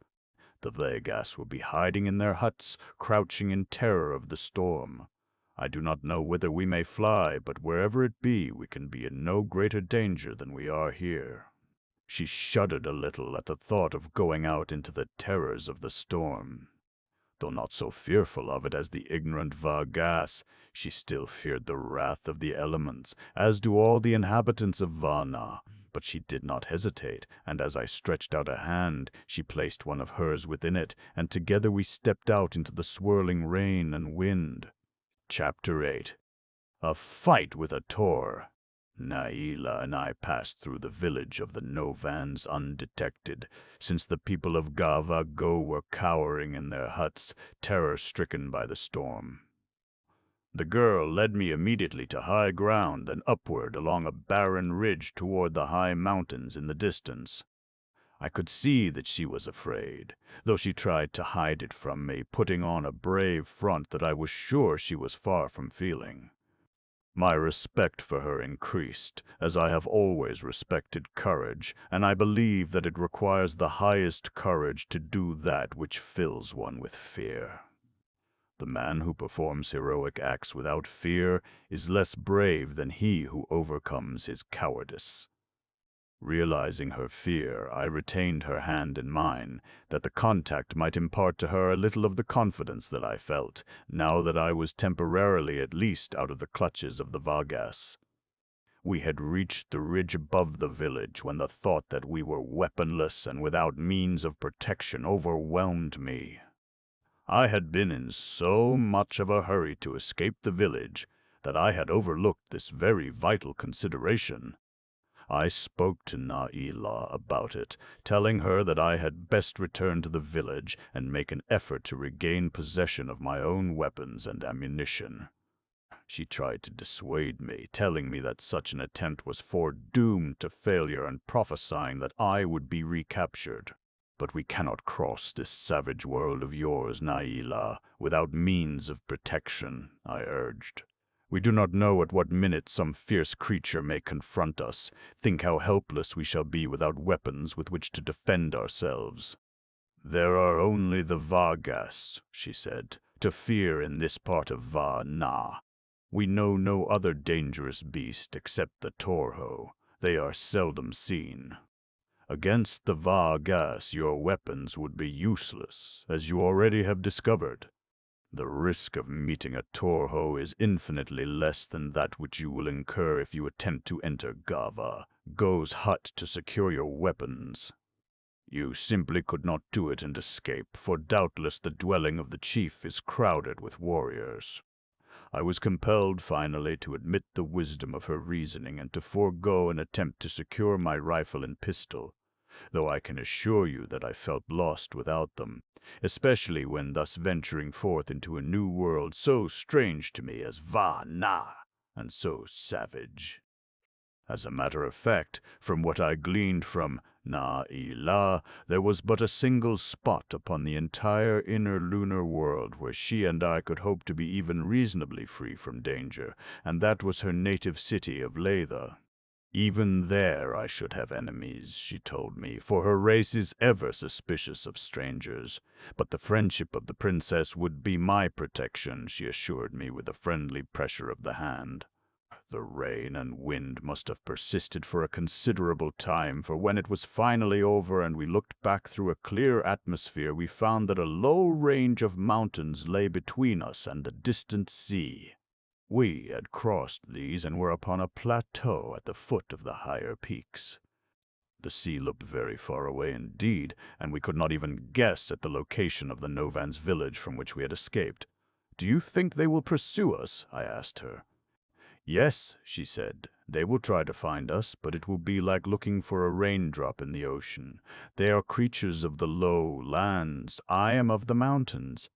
Down there," and she pointed into the valley, "they might find me easily, but in my own mountains, no.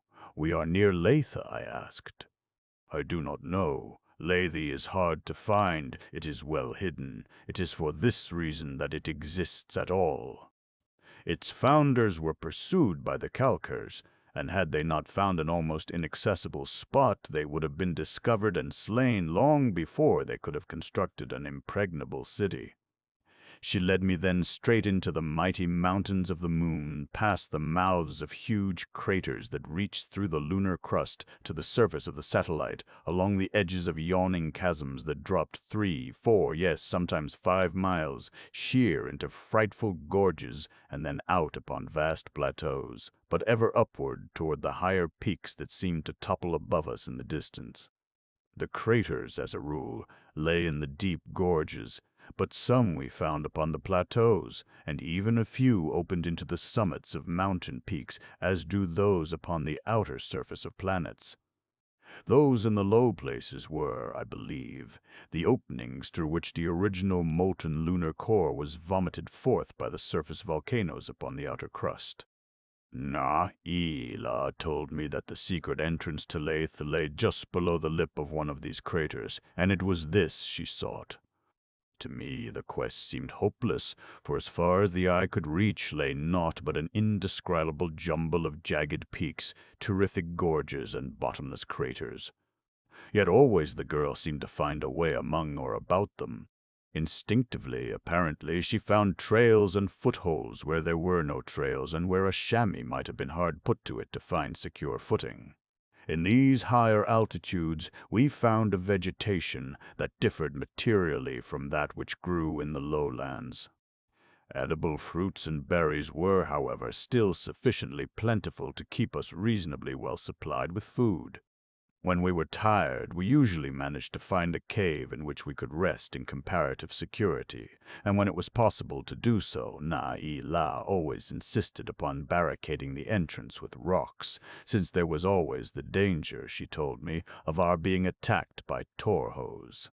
These bloodthirsty creatures, while rare, were nevertheless very much to be feared, since not only were they voracious meat-eaters, and of such a savage disposition that they attacked nearly everything they saw in wanton ferocity, but even a minor wound inflicted by their fangs or talons often proved fatal, because of the fact that their principal diet was the poisonous flesh of the rhynth and the flying toad. I tried to get Naila to describe the creature to me, but inasmuch as there was no creature with which we were both familiar that she might compare it with, I learned little more from her than that it stood between 18 inches and 2 feet in height, had long, sharp fangs, 4 legs, and was hairless. As an aid to climbing, as well as to give me some means of protection, I broke a stout and rather heavy branch from one of the mountain trees, the wood of which was harder than any that I had seen growing in the lowlands. To roam a strange and savage world armed only with a wooden stick seemed to me the height of rashness, but there was no alternative until the time arrived when I might find the materials with which to fashion more formidable weapons. I had in mind a bow and arrows, and was constantly on the lookout for wood which I considered adapted to the former, and I also determined to forego my cane for a spear whenever the material for the making of one came to hand. I had little time, however, for such things, as it seemed that when we were not sleeping we were constantly upon the move, Naila becoming more and more impatient to find her native city as the chances for so doing lessened, and it seemed to me that they were constantly lessening. While I was quite sure that she had no more idea where lay the lay than I, yet we stumbled on and on and on through the most stupendous mountain ranges that the mind of man can conceive, nor ever apparently did Na-e-la discover a single familiar landmark upon which to hang a shred of hope that eventually we might come upon Lathe. I never saw such a sanguine and hopeful person as Na-e-la. It was her constant belief that Lathe lay just beyond the next mountain, in spite of the fact that she was invariably mistaken, which seemed never to lessen the exuberance of her enthusiasm for the next guess, which I knew beforehand was going to be a wrong guess. Once, just after we had rounded the shoulder of a mountain, we came upon a little strip of level land clung precariously to the side of a perpendicular cliff. And so I stood there waiting, my feeble stick grasped in both hands. Just what I expected to do with it I scarcely knew until the side of a mighty peak. I was in the lead, a position which I tried always to take when it was not absolutely necessary for Na-e-la to go ahead in order to find a trail. As I came around the shoulder of the mountain, and in full sight of the little level area, I was positive that I saw a slight movement among some bushes at my right about halfway along one side of the little plain. As we came abreast of the spot upon which I kept my eye, there broke upon our ears the most hideous scream that I have ever heard, and simultaneously there leaped from the concealment of the bushes a creature about the size of a North American mountain lion, though quite evidently a reptile and probably a torho, as such it proved to be. There was something about the head and face which suggested the cat family to me, yet there was really no resemblance between it and any of the earthly felines. It came at me with those terrible curved fangs, bared and bristling, and as it came it emitted the most terrifying sounds. I have called them screams, because that word more nearly describes them than any other, and yet they were a combination of shrieks and moans, the most blood-curdling that I have ever heard. Na-e-la grasped my arm. "Run!" she cried, "run!" But I shook her loose and stood my ground. I wanted to run, that I will admit, but where to? The creature was covering the ground at tremendous speed, and our only avenue of escape was the narrow trail over which we had just come, when the torho was upon me. Then I swung for its head as a batter swings for a pitched ball. I struck it square upon the nose, a terrific blow that not only stopped it, but felled it. I could hear the bones crushing beneath the impact of my crude weapon, and I thought that I had done for the thing with that single blow, but I did not know the tremendous vitality of the creature. Almost instantly it was up and at me again, and again I struck it, this time upon the side of the head, and again I heard bones crush, and again it fell heavily to the ground. What appeared to be cold blood was oozing slowly from its wounded face as it came at me for the third time, its eyes glaring hideously, its broken jaws agape to seize me, while its shrieks and moans rose to a perfect frenzy of rage and pain. It reared up and struck at me with its talons now, but I met it again with my bludgeon, and this time I broke a foreleg. How long I fought that awful thing I cannot even guess. Time and time again it charged me furiously, and each time, though often in but a miracle of fortune, I managed to keep it from closing, and each blow that I delivered crushed and maimed it a little more, until at last it was nothing but a bleeding wreck of pulp, still trying to crawl toward me upon its broken legs and seize me and drag me down with its broken, toothless jaws. Even then it was with the greatest difficulty that I killed it, that I might put it out of its misery. Rather exhausted, I turned to look for Na-e-la, and much to my surprise, I found her standing directly behind me. "I thought you had run away," I said. "No," she said, "you did not run, and so I did not, but I never thought that you would be able to kill it." "You thought that it would kill me, then?" I asked. "Certainly," she replied. "Even now I cannot understand how you were able to overcome a torho with that pitiful little stick of wood." "But if you thought I was going to be killed," I insisted, "why was it that you did not seek safety in flight?" "If you had been killed, I should not have cared to live," she said simply. I did not exactly understand her attitude and scarcely knew what reply to make. "It was very foolish of you," I said at last, rather blunderingly, "and if we are attacked again, you must run and save yourself." She looked at me for a moment with a peculiar expression upon her face which I could not interpret, and then turned and resumed her way in the direction in which we had been traveling when our journey had been interrupted by the Torho. She did not say anything, but I felt that I had offended her, and I was sorry.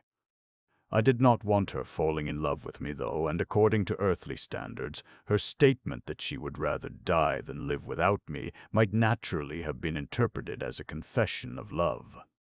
The more I thought of it, however, as we moved along in silence, the more possible it seemed to me that her standards might differ widely from mine, and that I was only proving myself to be an egotistical ass in assuming that Naila loved me.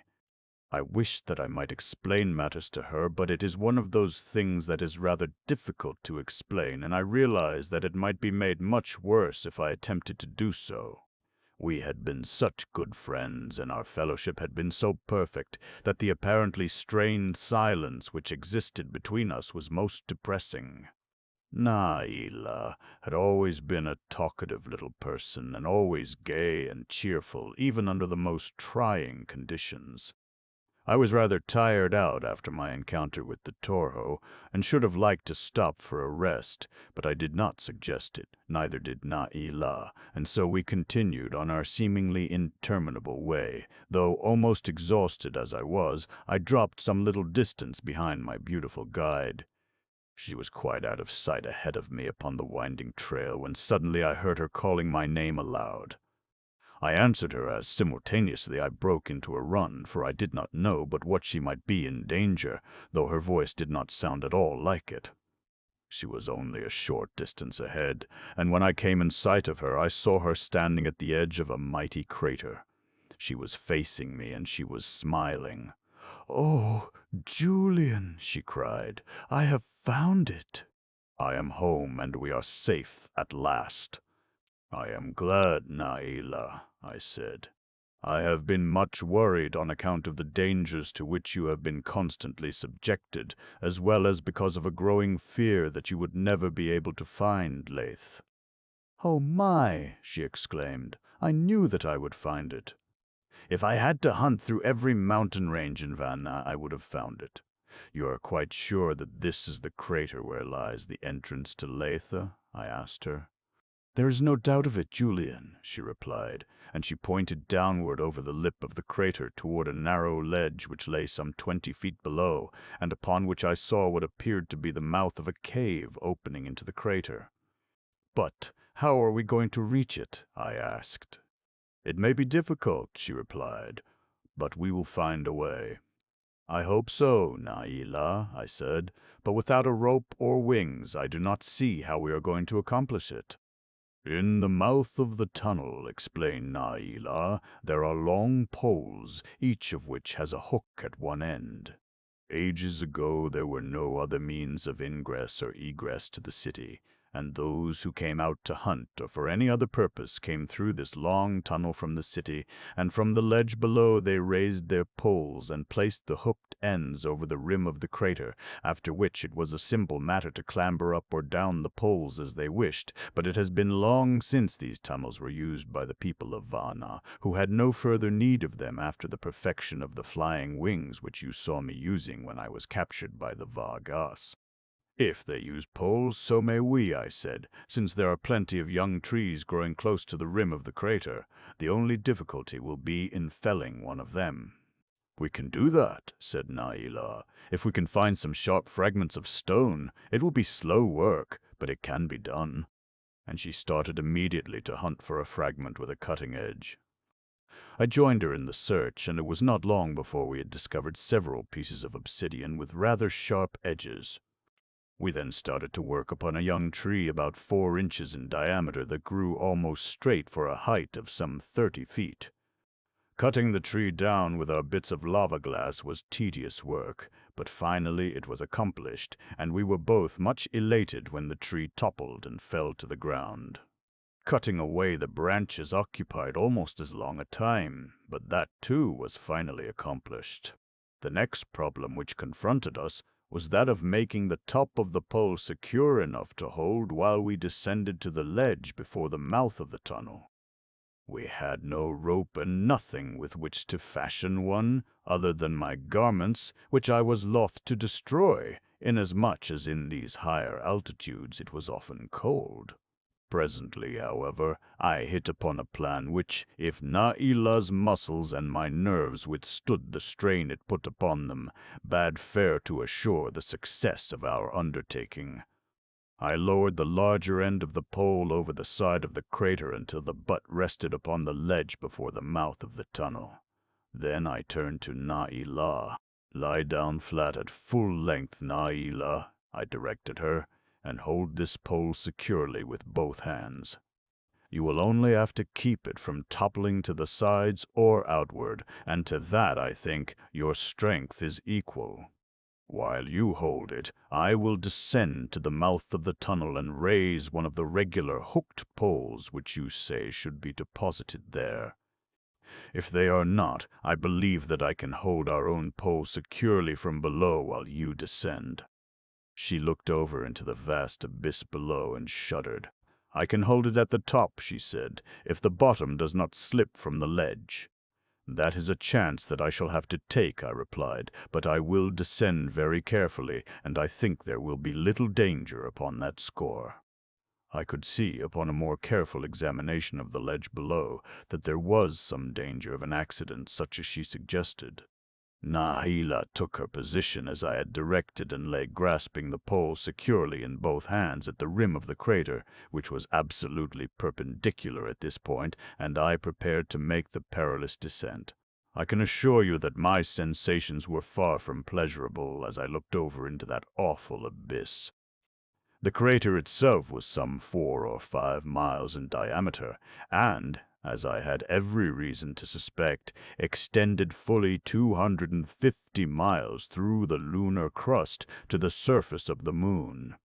It was one of the most impressive moments of my life as I clung balancing upon the edge of that huge orifice, gazing into the silent, mysterious depths below. And then I seized the pole very gently and lowered myself over the edge. "Courage, Julian," whispered Naila. "I shall hold very tight." "I shall be quite safe, Naila," I assured her. "I must be safe, for if I am not, how are you to reach the ledge and lathe?" As I descended very slowly, I tried not to think at all, but to exclude from my mind every consideration of the appalling depths beneath me. I could not have been more than 2 feet from the ledge when the very thing that we both tried so hard to guard against transpired. A splintered fragment of the pole's butt crumpled beneath my weight, and that slight jar was just sufficient to start the base of my precarious ladder sliding toward the edge of the narrow projection upon which I had rested it, and beyond which lay eternity. Above me I heard a slight scream, and then the pole slipped from the ledge and I felt myself falling. It was over in an instant.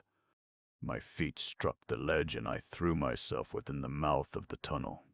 And then, above me, I heard Na'ila's voice crying in agonized tones, "Julian, Julian, I am falling."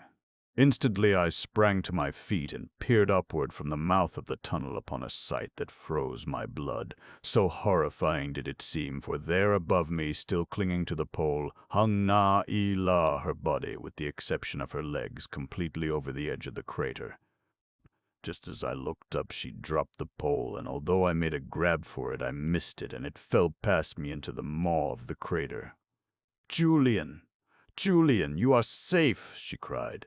"I am glad of that. It terrified me so when I thought you were falling, and I tried my best to hold the pole, but your weight dragged me over the edge of the crater.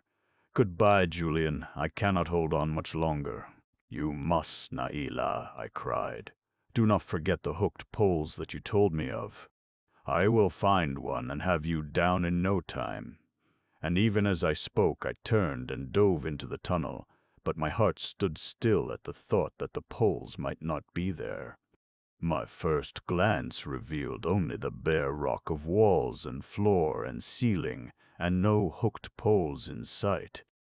I sprang quickly farther into the tunnel, which turned abruptly a few yards ahead of me, and just around the bend my eyes were gladdened by the sight of a dozen or more of the poles which Naila had described. Seizing one of them, I ran quickly back to the entrance. I was almost afraid to look up, but as I did so I was rewarded by the sight of Naila's face smiling down at me. She could smile even in the face of death, could Naila. "Just a moment more, Naila," I cried to her as I raised the pole and caught the hook upon the crater's rim. There were small protuberances on either side of the pole for its entire length, which made climbing it comparatively simple. "Make haste, Julian," she cried. "I am slipping." It wasn't necessary for her to tell me to make haste. I think that I never did anything more quickly in my life than I climbed that pole, but I reached her not an instant too soon, for even as my arm slipped about her, her hold upon the ledge above gave way, and she came down head foremost upon me. I had no difficulty in catching her and supporting her weight. My only fear was that the hook above might not sustain the added weight under the strain of her falling body. But it held, and I blessed the artisan who had made it thus strong.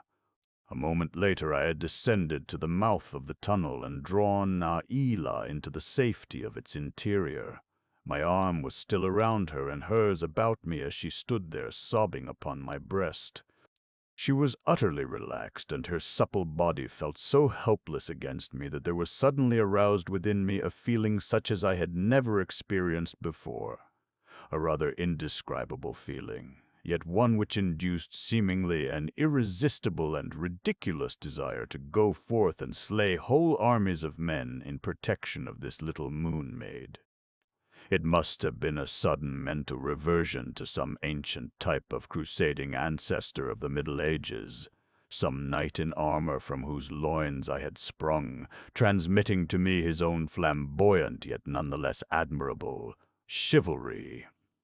The feeling rather surprised me, for I have always considered myself more or less practical and hard-headed. But more sober thought finally convinced me that it was but a nervous reaction from the thrilling moments through which we had both just passed, coupled with her entire helplessness and dependence upon me. Be that as it may, I disengaged her arms from about my neck as gently and as quickly as I could and lowered her carefully to the floor of the tunnel, so that she sat with her back leaning against one of the walls. "You are very brave, Julian," she said, "and very strong. I am afraid I am not very brave," I told her. "I am almost weak from fright even now. I was so afraid that I would not reach you in time, Nahila." "It is the brave man who is afraid after the danger is past," she said.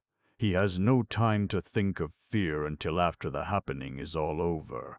You may have been afraid for me, Julian, but you could not have been afraid for yourself, or otherwise you would not have taken the risk of catching me as I fell.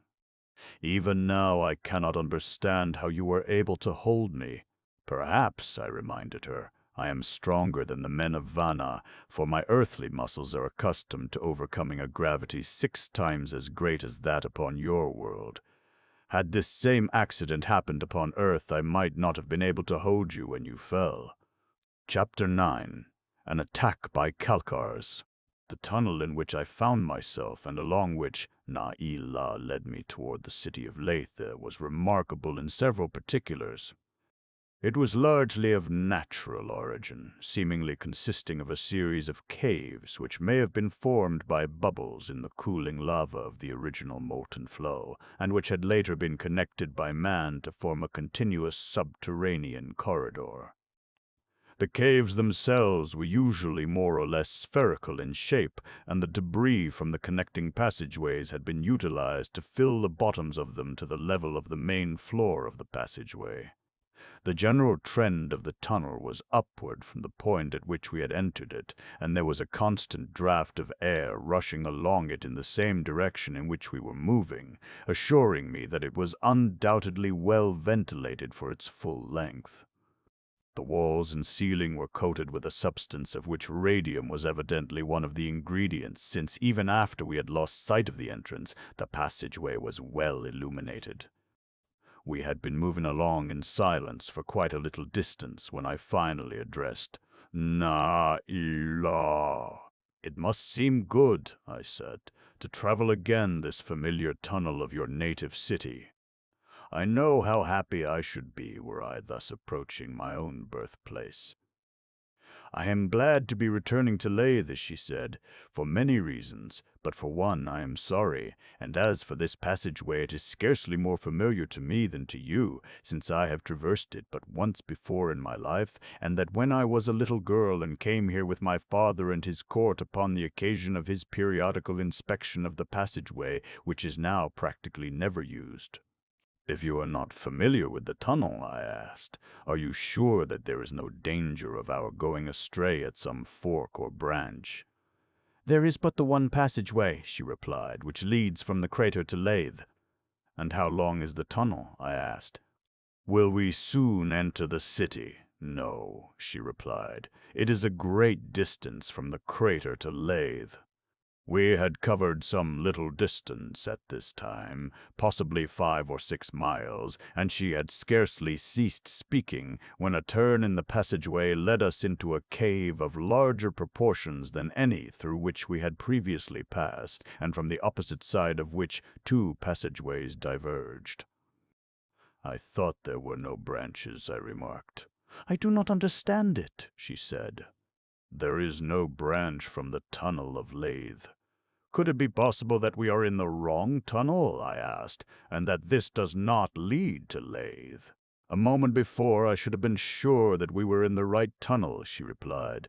"But now, Julian, I do not know, for never had I heard of any branch of our own tunnel." We had crossed the cave and were standing between the openings of the 2 divergent passageways. "Which one shall we take?" I asked, but again she shook her head. "I do not know," she replied. "Listen," I cautioned her. "What was that?" For I was sure that I had heard a sound issuing from one of the tunnels. We stood peering into an aperture which revealed about 100 yards of the passageway before an abrupt turn hid the continuation of it from our view. We could hear what now resolved itself into the faint sound of voices approaching us along the corridor, and then, quite suddenly, the figure of a man appeared around the corner of the turn. Na-e-la leaped to one side out of sight, drawing me with her. "A Calker!" she whispered. "Oh, Julian, if they find us, we are lost." "If there is only one of them, I can take care of him," I said. "There will be more than one," she replied. "There will be many. Then let us return the way we came and make our way to the top of the crater's rim before they discover us. We can throw their hooked poles into the crater, including the one which we used to ascend from the mouth of the tunnel, thus effectually preventing any pursuit. We cannot cross this room again to the tunnel upon the opposite side without being apprehended," she replied. "Our only hope is in hiding in this other tunnel until they have passed, and trusting to chance that we meet no one within it." "Come then," I said. "I dislike the idea of flying like a scared rabbit, but neither would there be any great wisdom in facing armed men without a single weapon of defense."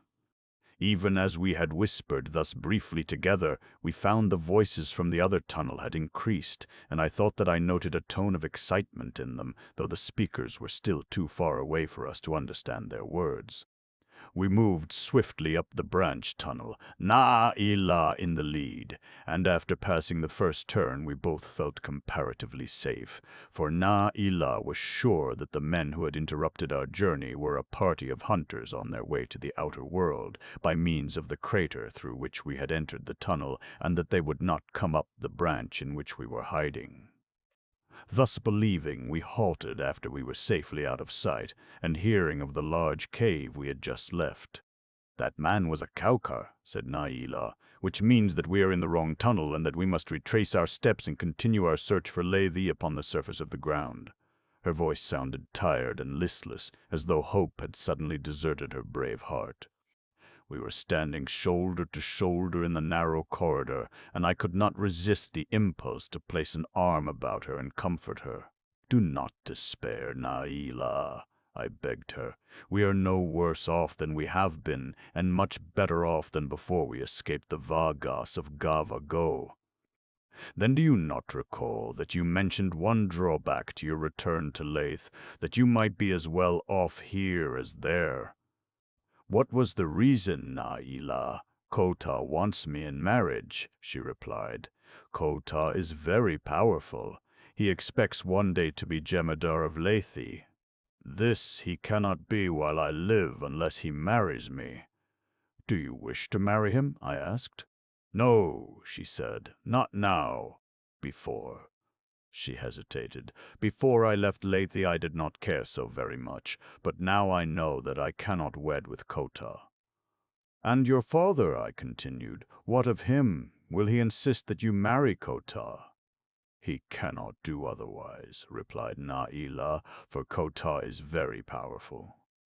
If my father refuses to permit me to marry him, Kota may overthrow him, and when my father is dead, should I still refuse to marry Kota, he may slay me also, and then become Jemadar easily, for the blood of Jemadars flows in his veins. It appears to me, Naila, that you will be about as badly off at home as anywhere else in Vana. It is too bad that I cannot take you to my own Earth, where you would be quite safe and I am sure happy." "I wish that you might, Julian," she replied simply. I was about to reply when she placed slim fingers upon my lips. "Hush, Julian," she whispered. "They are following us up this corridor." "Come quickly, we must escape before they overtake us." And so saying, she turned and ran quickly along the corridor which led neither of us knew whither. But we were soon to find out, for we had gone but a short distance when we came to the tunnel's end in a large circular chamber, at one end of which was a rostrum upon which were a massive, elaborately carved desk and a chair of similar design. Below the rostrum were arranged other chairs in rows, with a broad aisle down the center. The furniture, though of peculiar design and elaborately carved with strange figures of unearthly beasts and reptiles, was not, for all of that, markedly dissimilar to articles of the same purpose fabricated upon earth. The chairs had 4 legs, high backs, and broad arms, seeming to have been designed equally for durability, service, and comfort. I glanced quickly around the apartment as we first entered, only taking in the details later, but I saw that there was no other opening than the one through which we had entered. "We will have to wait here, Naila," I said. "Perhaps, though, all will be well. The Kalkars may prove friendly." She shook her head negatively. "No," she said, "they will not be friendly." "What will they do to us?" I asked. "They will make slaves of us," she replied, "and we shall spend the balance of our lives working almost continuously until we drop with fatigue under the cruelest of taskmakers, for the Kalkars hate us of Lethe and will hesitate at nothing that will humiliate or injure us." She had scarcely ceased speaking when there appeared in the entrance of the cave the figure of a man about my own height, dressed in a tunic similar to Na'ila's but evidently made of leather. He carried a knife slung in a scabbard depending from a shoulder belt, and in his right hand he grasped a slender lance. His eyes were close set upon either side of a prominent hooked nose. They were watery, fishy blue eyes, and the hair growing profusely above his low forehead was flaxen in color. His physique was admirable except for a noticeable stoop. His feet were very large and his gait awkward when he moved. Behind him I could see the heads and shoulders of others. They stood there grinning at us for a moment, most malevolently it seemed to me, and then they entered the cave, a full dozen of them. There were several types, with eyes and hair of different colors, the former ranging from blue to brown, the latter from light blonde to almost black. As they emerged from the mouth of the tunnel, they spread out and advanced slowly toward us. We were cornered like rats in a trap. How I longed for the feel of my automatic at my hip. I envied them their slender spears and their daggers. If I could have but these, I might have a chance at least to take Naila out of their clutches and save her from the hideous fate of slavery among the Calkers, for I had guessed what such slavery would mean to her from the little that she had told me, and I had guessed, too, that she would rather die than submit to it. For my own part, life held little for me. I had long since definitely given up any hope of ever returning to my own world, or of finding the ship and being reunited with West and Jay and Norton. There came upon me at that moment, however, a sense of appreciation of the fact that since we had left the village of the No-Vans, I had been far from unhappy, nor could I attribute this to aught else than the companionship of Na-E-La, a realization that convinced me that I should be utterly miserable were she to be taken from me now. Was I to submit supinely then to capture and slavery for myself and worse than death for Naila, with the assurance of consequent separation from her? No. I held up my hand as a signal for the advancing Calkers to halt. "Stop!" I commanded. "Before you advance farther, I wish to know your intentions toward us." We entered this tunnel, mistaking it for that which led to the city of my companion. Permit us to depart in peace, and all will be well. "All will be well anyway," replied the leader of the Calkars. "You are a strange creature, such as I have never before seen in Vana. Of you we know nothing except that you are not of the Calkars, and therefore an enemy of the Calkars, but this other is from Lathe." "You will not permit us to go in peace, then?" I demanded. He laughed sneeringly. "Nor in any other way," he said. I had been standing in the aisle with my hand upon one of the chairs near the rostrum, and now I turned to Na-E-La, who was standing close beside me. "Come," I said to her. "Follow me. Stay close behind me." Several of the Calkars were coming down the main aisle toward us, and as I turned toward them from speaking to Naila, I raised the chair which my hand had been resting upon, and swinging it quickly around my head, hurled it full in the face of the leader. As he went down, Naila and I ran forward, gaining a little toward the opening of the tunnel, and then, without pausing, I hurled another chair and a third and a fourth in rapid succession.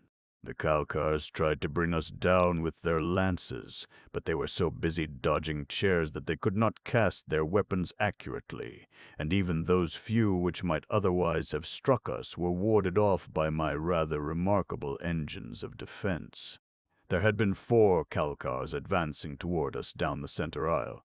The balance of the party had divided, half of it circling the cave to the left and the other half to the right, with the evident intention of coming up the center aisle from behind us. This maneuver had started just before I commenced hurling chairs at the 4 directly in front of us, and now, when those who had intended to take us from the rear discovered that we were likely to make our way through to the tunnel's entrance, some of them sprang toward us along the passageways between the chairs, which necessitated my turning and devoting a moment's attention to them. One huge fellow was in the lead, coming across the backs of the chairs, leaping from seat to seat, and being the closest to me, he was naturally my first target.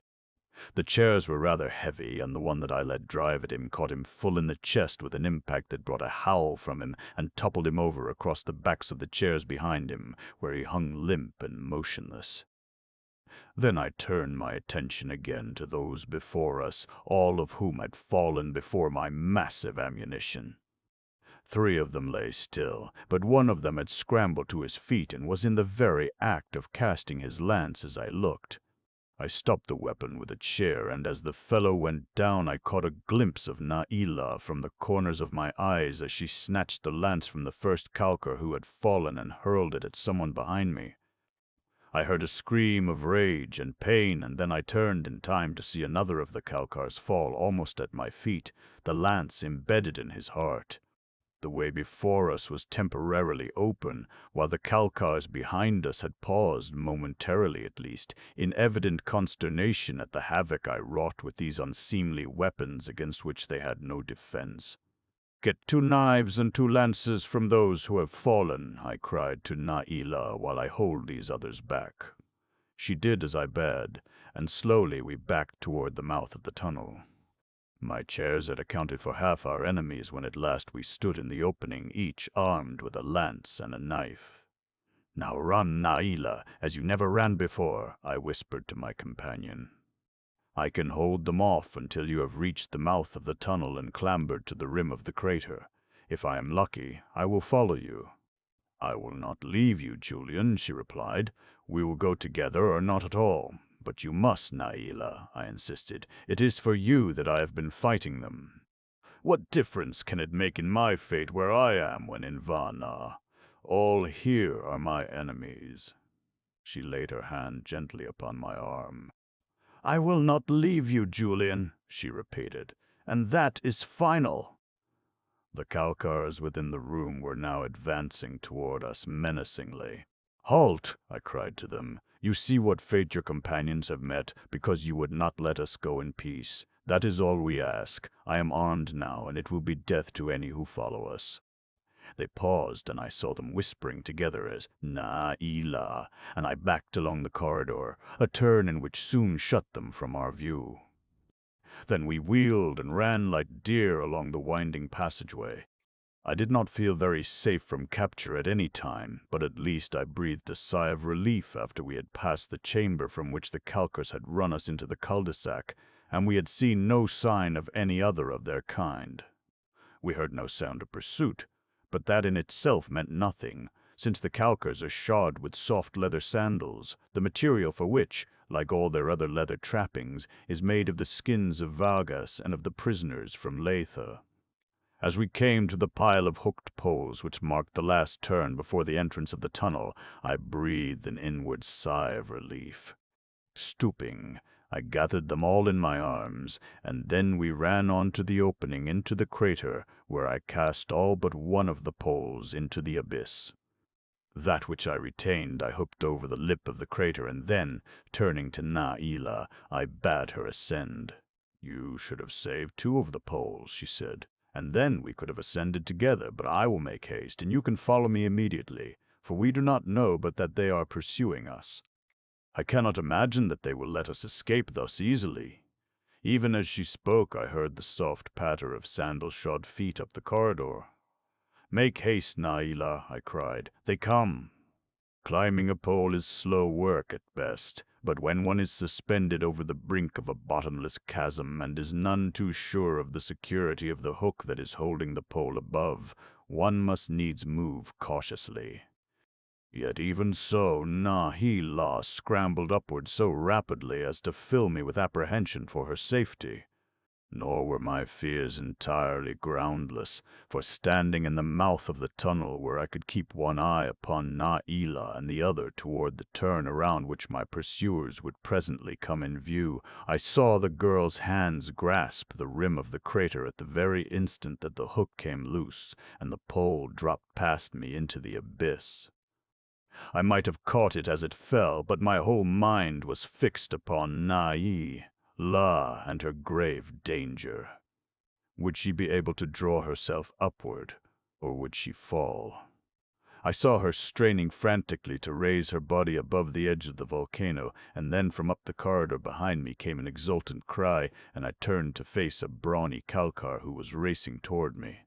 Chapter 10.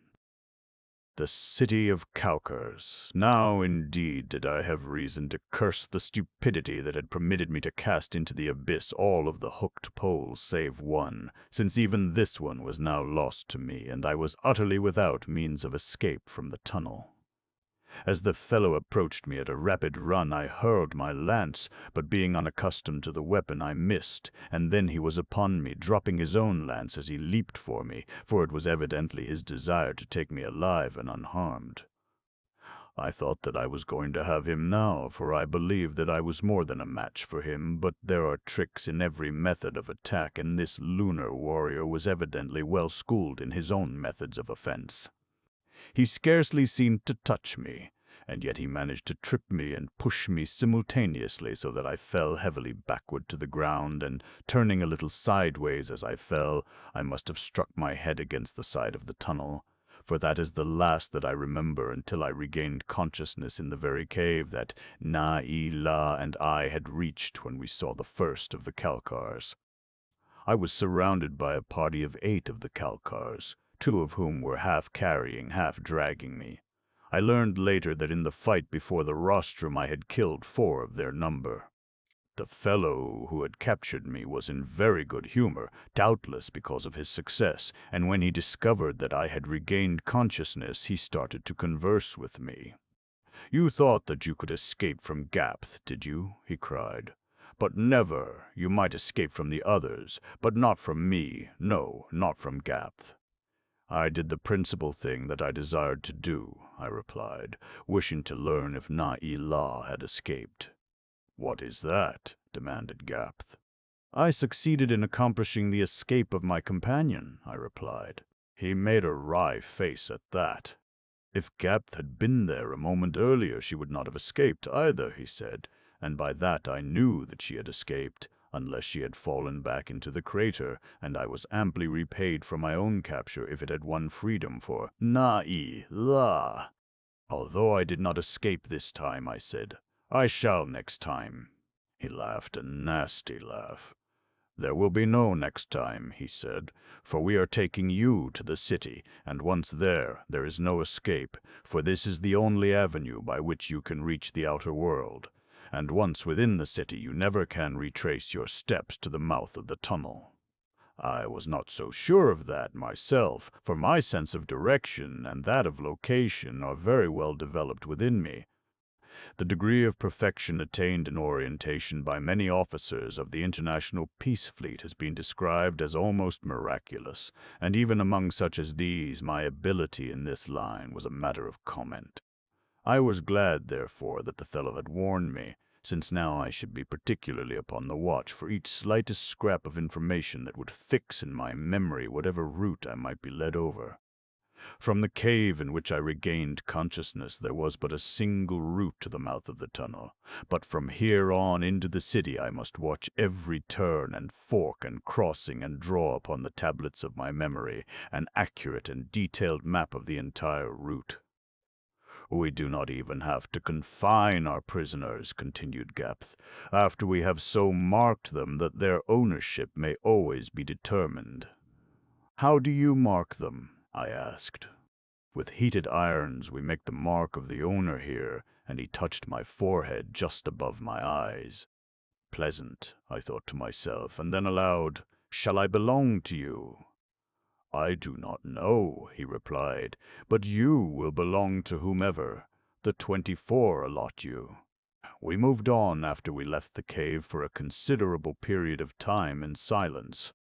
I was busy making mental notes of every salient feature that might be useful to me in retracing my steps, but I found nothing other than a winding and gently ascending corridor, without crossings or branches, until we reached the foot of a long flight of stone steps, at the summit of which we emerged into a large chamber in the walls of which there must have been at least a dozen doorways, where, to my great disappointment, I was immediately blindfolded.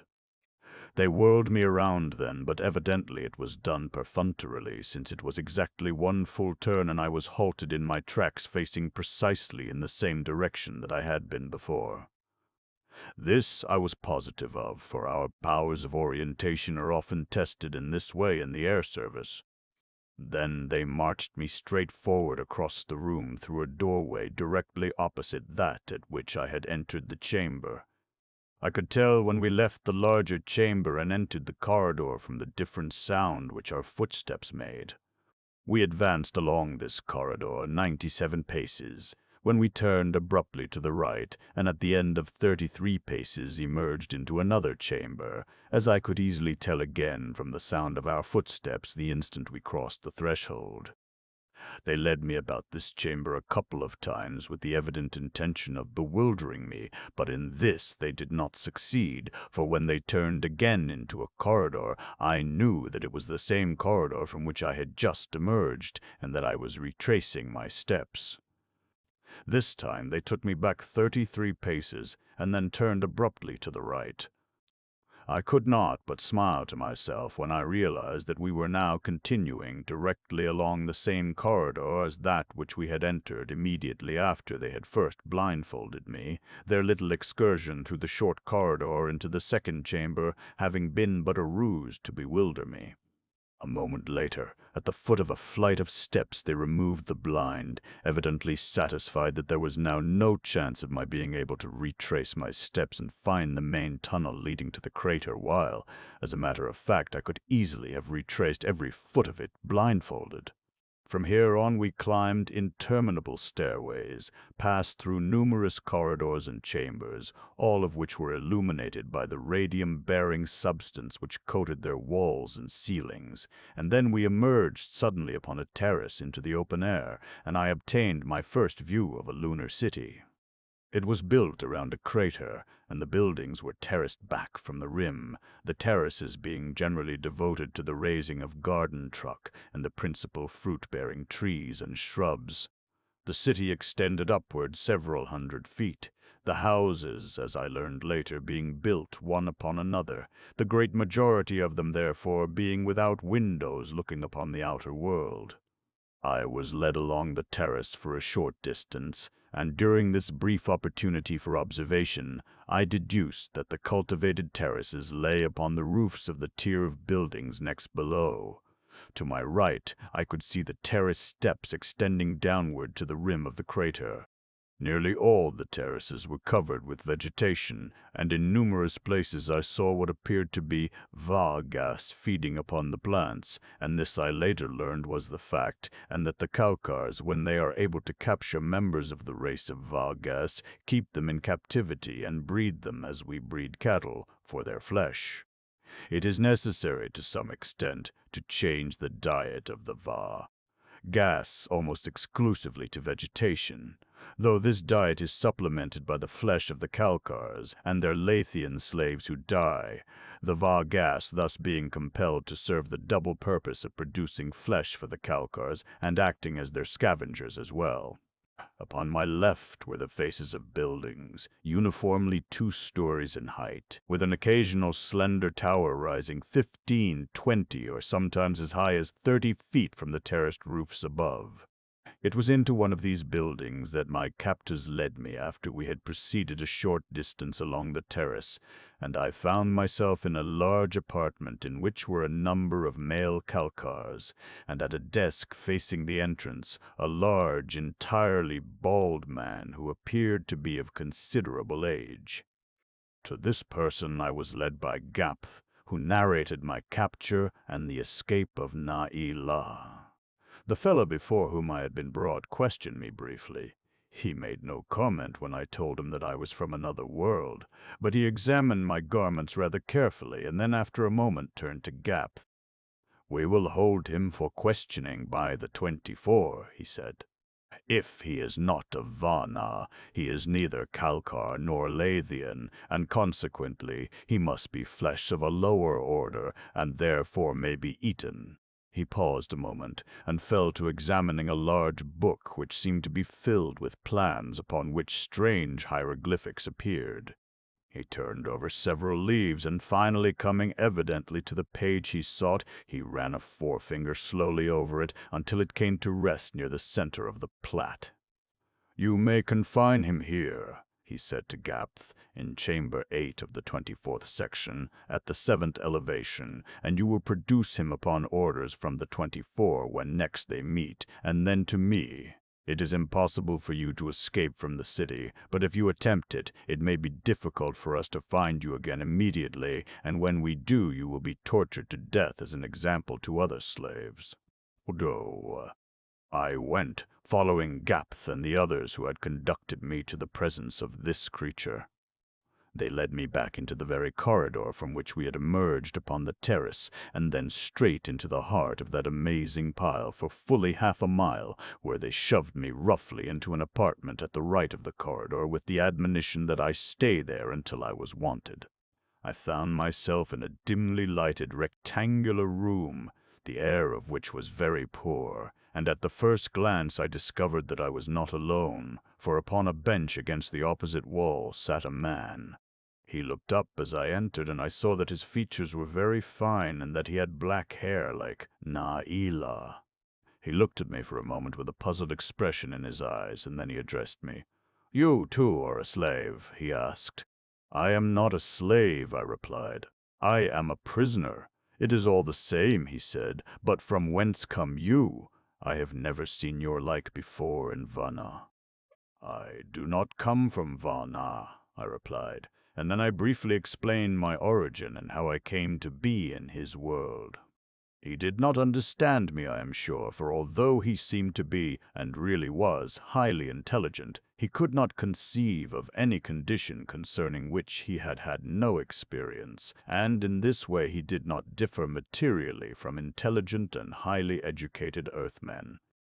"And you," I asked at length, "you are not a Kalkar? From whence come you?"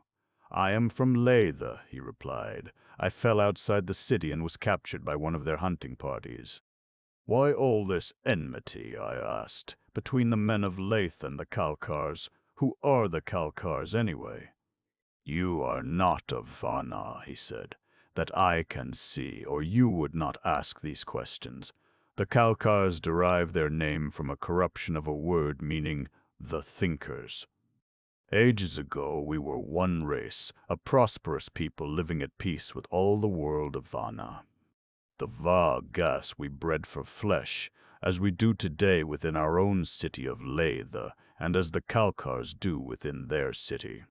Our cities, towns, and villages covered the slopes of the mountains and stretched downward to the sea. No corner of the three oceans but knew our ships, and our cities were joined together by a network of routes along which passed electrically driven trains. He did not use the word trains, but an expression which might be liberally translated as ships of the land, while other great carriers flew through the air. Our means of communication between distant points were simplified by science through the use of electrical energy, with the result that those who lived in one part of Vana could talk with those who lived in any other part of Vana, though it were to the remotest ends of the world. There were 10 great divisions, each ruled by its jemadar, and each division vied with all the others in the service which it rendered to its people. There were those who held high positions and those who held low. There were those who were rich and those who were poor, but the favors of the state were distributed equally among them, and the children of the poor had the same opportunities for education as the children of the rich, and there it was that our troubles first started. There is a saying among us that no learning is better than a little, and I can well believe this true when I consider the history of my world, where, as the masses became a little educated, there developed among them a small coterie that commenced to find fault with everyone who had achieved greater learning or greater power than they. Finally, they organized themselves into a secret society called the Thinkers, but known more accurately to the rest of Vana as those who thought that they thought. It is a long story, for it covers a great period of time, but the result was that, slowly at first and later rapidly, the thinkers, who did more talking than thinking, filled the people with dissatisfaction, until at last they arose and took over the government and commerce of the entire world. The jemadars were overthrown and the ruling class driven from power, the majority of them being murdered, though some managed to escape, and it was these, my ancestors, who founded the city of Latha. It is believed that there are other similar cities in remote parts of Vana inhabited by the descendants of the jemadar and noble classes, but Latha is the only one of which we have knowledge. The thinkers would not work, and the result was that both government and commerce fell into rapid decay.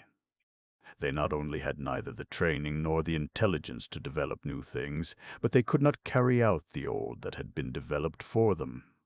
The arts and sciences languished and died with commerce and government, and Vana fell back into barbarism. The Va-gas saw their chance and threw off the yoke that had held them through countless ages. As the Kalkars had driven the noble class into the lofty mountains, so the Va-gas drove the Kalkars. Practically every vestige of the ancient culture and commercial advancement of Vana has been wiped from the face of the world. The Lathians have held their own for many centuries, but their numbers have not increased. Many generations elapsed before the Lathians found sanctuary in the city of Latha, and during that period they too lost all touch with the science and advancement and the culture of the past. Nor was there any way in which to rebuild what the Kalkars had torn down, since they had destroyed every written record and every book in every library in Vana. And so occupied are both races in eking out a precarious existence that there is little likelihood that there will ever again be any advancement made along these lines. It is beyond the intellectual powers of the Kalkars, and the Lathians are too weak numerically to accomplish aught. "It does look hopeless," I said, "almost as hopeless as our situation. There is no escape, I imagine, from this Kalkar city, is there?" "No," he said, "none whatever. There is only one avenue, and we are so confused when we are brought into the city that it would be impossible for us to find our way out again through this labyrinth of corridors and chambers. And if we did win our way to the outer world, we would be as bad off, I presume, for we could never find Latha, and sooner or later would be recaptured by the Kalkars or taken by the Vargas. Am I not right?" "No," he said, "you are not right. If I could reach the rim of the crater beyond this city, I could find my way to Latha. I know the way well, for I am one of Kota's hunters, and am thoroughly familiar with the country for great distances in all directions from Lathe." So this was one of Kota's men. I was glad, indeed, that I had not mentioned Naila, or told him of her possible escape, or of my acquaintance with her. "And who is Kota?" I asked, feigning ignorance. "Kota is the most powerful noble of Latha," he replied. "Some day he will be Jemadar, for now that Naila, the princess, is dead, and Sagroth, the Jemadar, grows old, it will not be long before there is a change." "And if the princess should return to Latha," I asked, "would Kota still become Jemadar then, upon the death of Sagroth?" "He would become Jemadar in any event," replied my companion, "for had the princess not been carried off by the air that runs away, Kota would have married her unless she refused, in which event she might have died. People do die, you know." "You feel no loyalty, then," I asked, "for your old Jemadar, Sagroth, or for his daughter, the princess?" "On the contrary, I feel every loyalty toward them. But like many others, I am afraid of Kota, for he is very powerful, and we know that sooner or later he will become ruler of Lathe. That is why so many of the high nobles have attached themselves to him. It is not through love of Kota, but through fear that he recruits his ranks." "But the princess?" I exclaimed. "Would the nobles not rally to her defense?" "What would be the use?" he asked. "We of Lathe do but exist in the narrow confines of our prison city. There is no great future to which we may look forward in this life, but future incarnations may hold for us a brighter prospect. It is no cruelty, then, to kill those who exist now under the chaotic reign of anarchy which has reduced Vana to a wilderness." I partially caught his rather hopeless point of view, and realized that the fellow was not bad or disloyal at heart, but like all his race, reduced to a state of hopelessness that was the result of ages of retrogression to which they could see no end. "I can find the way to the mouth of the tunnel where it opens into the crater," I told him. "But how can we reach it unarmed through a city populated with our enemies who would slay us on sight? There are never very many people in the chambers or corridors far removed from the outer terraces, and if we were branded upon the forehead, as accepted slaves are, and your apparel was not so noticeable, we might possibly reach the tunnel without weapons." "Yes," I said, "my clothes are a handicap. They would immediately call attention to us, yet it is worth risking, for I know that I can find my way back to the crater, and I should rather die than remain a slave of the Kalkars." The truth of the matter was that I was not prompted so much by abhorrence of the fate that seemed in store for me, as by a desire to learn if Naila had escaped. I was constantly haunted by the horrid fear that her hold upon the rim of the crater had given, and that she had fallen into the abyss below. Gapth had thought that she had escaped, but I knew that she might have fallen without either of us having seen her, since the pole up which she had clambered had been fastened a little beyond the opening of the tunnel, so that, had her hold become loosened, she would not have fallen directly past the aperture. The more I thought of it, the more anxious I became to reach Lathe and institute a search for her. While we were still discussing our chances of escape, 2 slaves brought us food in the shape of raw vegetables and fruit. I scanned them carefully for weapons, but they had none, a circumstance to which they may owe their lives. I could have used their garments had they been other than slaves, but I had hit upon a bolder plan than this, and must wait patiently for a favorable opportunity to put it into practice. After eating, I became sleepy and was about to stretch out upon the floor of our prison when my companion, whose name was Mo Go, told me that there was a sleeping apartment adjoining the room in which we were, that had been set apart for us.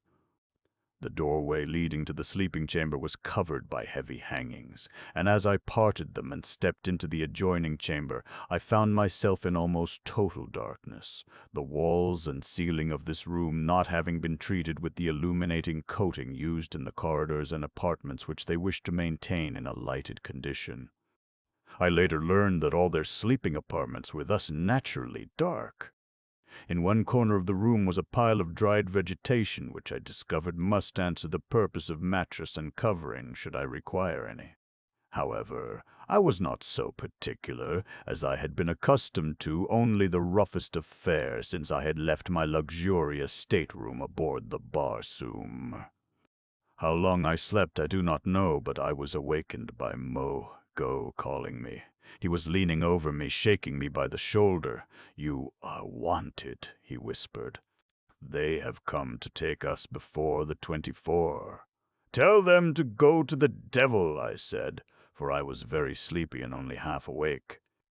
Of course, he did not know what devil meant, but evidently he judged from my tone that my reply was disrespectful to the Kalkars.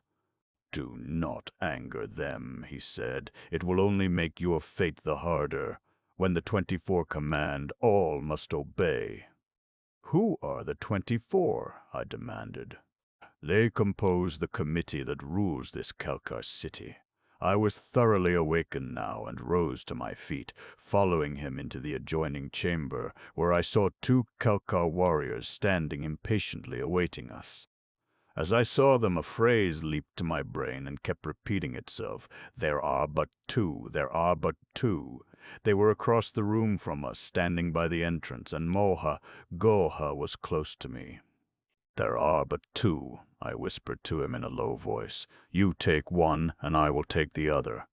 Do you dare?" "I will take the one at the right," he replied, and together we advanced across the room slowly toward the unsuspecting warriors.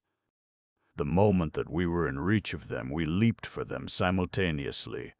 I did not see how Mogo attacked his man, for I was busy with my own, though it took me but an instant to settle him, for I struck him a single terrific blow upon the chin, and as he fell I leaped upon him, wresting his dagger from its scabbard and plunging it into his heart before he could regain his senses from the stunning impact of my fist.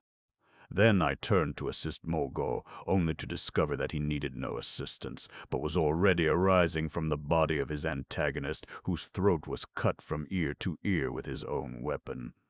"Quick!" I cried to Mogo. "Drag them into the sleeping apartment before we are discovered." And a moment later we had deposited the 2 corpses in the dimly lighted apartment adjoining. "We will leave the city as Kalkar warriors," I said, commencing to strip the accoutrements and garments from the man I had slain. Mogo grinned. "Not a bad idea," he said. "If you can find the route to the crater, it is possible that we may yet escape."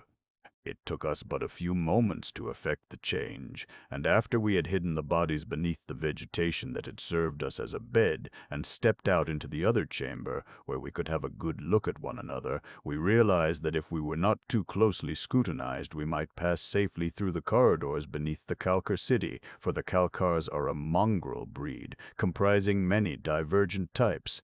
My complexion, which differed outrageously from that of either the Calcars or the Lathians, constituted our greatest danger, but we must take the chance, and at least we were armed. "Lead the way," said Mogo, "and if you can find the crater, I can assure you that I can find Lathe." "Very good," I said. "Come." And stepping into the corridor, I moved off confidently in the direction that I knew I should find the passageways and stairs along which I had been conducted from the crater tunnel. I was as confident of success as though I were traversing the most familiar precinct of my native city. We traveled a considerable distance without meeting anyone, and at last reached the chamber in which I had been blindfolded. As we entered it, I saw fully a score of Calcars lolling upon benches or lying upon vegetation that was piled upon the floor. They looked up as we entered, and at the same time Mogo stepped in front of me. "Who are you, and where are you going?" demanded one of the Calcars. "By order of the 24, said Mogo, and stepped into the room. Instantly I realized that he did not know in which direction to go, and that by his hesitancy all might be lost. "Straight ahead, straight across the room," I whispered to him, and he stepped out briskly in the direction of the entrance to the tunnel. Fortunately for us, the chamber was not brilliantly lighted, and the Calcars were at the far end of it. Otherwise, they must certainly have discovered my deception, at least since any sort of close inspection would have revealed the fact that I was not of Va. Nah.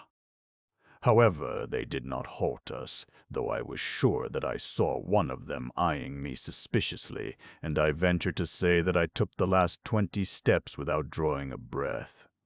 It was quickly over, however, and we had entered the tunnel which now led without further confusing ramifications directly to the crater. "We were fortunate," I said to Mogo. "That we were," he replied. In silence, then, that we might listen for pursuit or for the sound of Calcars ahead of us, we hastened rapidly along the descending passageway toward the mouth of the tunnel where it opened into the crater, and at last, as we rounded the last turn and I saw the light of day ahead of me, I breathed a deep sigh of relief, though almost simultaneously my happiness turned to despair at the sudden recollection that there were no hooked poles here to assist us to the summit of the crater wall. What were we to do? "Mogo," I said, turning to my companion as we halted at the end of the tunnel, "there are no poles with which to ascend." I had forgotten it, but in order to prevent the Calcars from ascending after me, I threw all but one into the abyss, and that one slipped from the rim and was lost also, just as my pursuers were about to seize me. I had not told Mogo that I had had a companion, since it would be difficult to answer any questions he might propound on the subject without revealing the identity of Na-Ila. "Oh, we can overcome that," replied my companion. "We have these 2 spears, which are extremely stout, and inasmuch as we shall have plenty of time, we can easily arrange them in some way that will permit us to ascend to the summit of the crater. It is very fortunate that we were not pursued." The Calcar's spears had a miniature crescent-shaped hook at the base of their point, similar to the larger ones affected by the Vargas. Mogo thought that we could fasten the 2 spears securely together, and then catch the small hook of the upper one upon the rim of the crater, testing its hold thoroughly before either of us attempted to ascend. Beneath his tunic he wore a rope coiled around his waist, which he explained to me was a customary part of the equipment of all Lathians. It was his idea to tie one end of this around the waist of whichever of us ascended first, the other going as far back into the tunnel as possible and bracing himself, so that in the event that the climber fell he would be saved from death, though I figured that he would get a rather nasty shaking up and some bad bruises under the best of circumstances.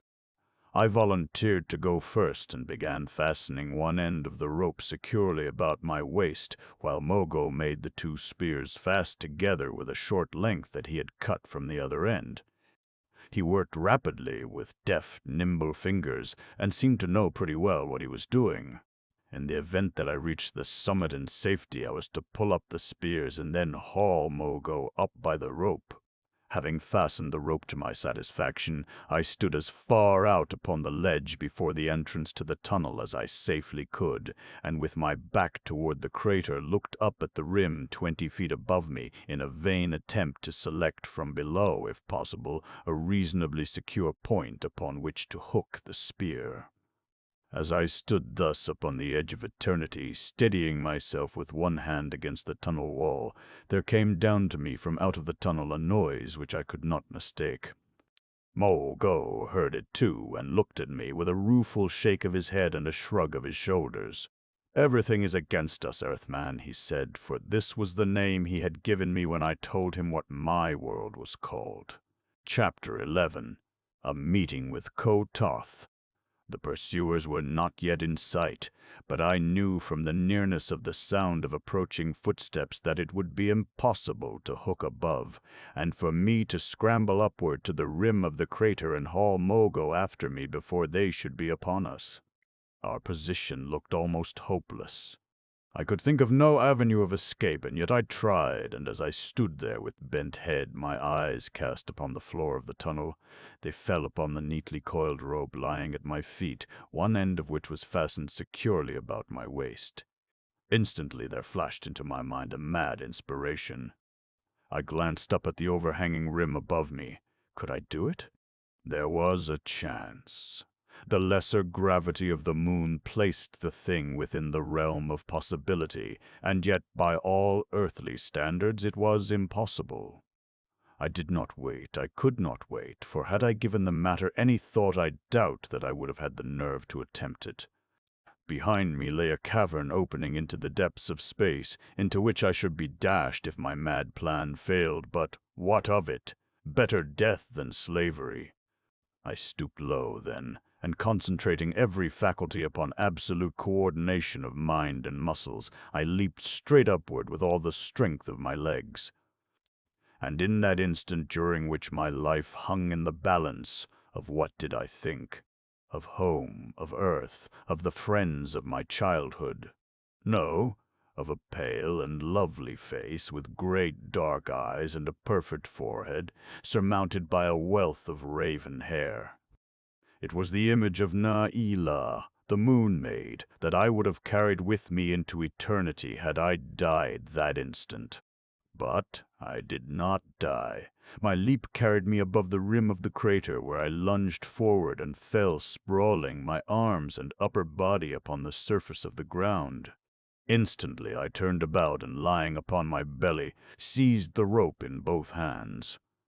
"Quick, Mogo," I cried to my companion below. "Make the rope fast about you, keep hold of the spears, and I will drag you up." "Pull away," he answered me instantly. "I have no time to make the rope fast about me.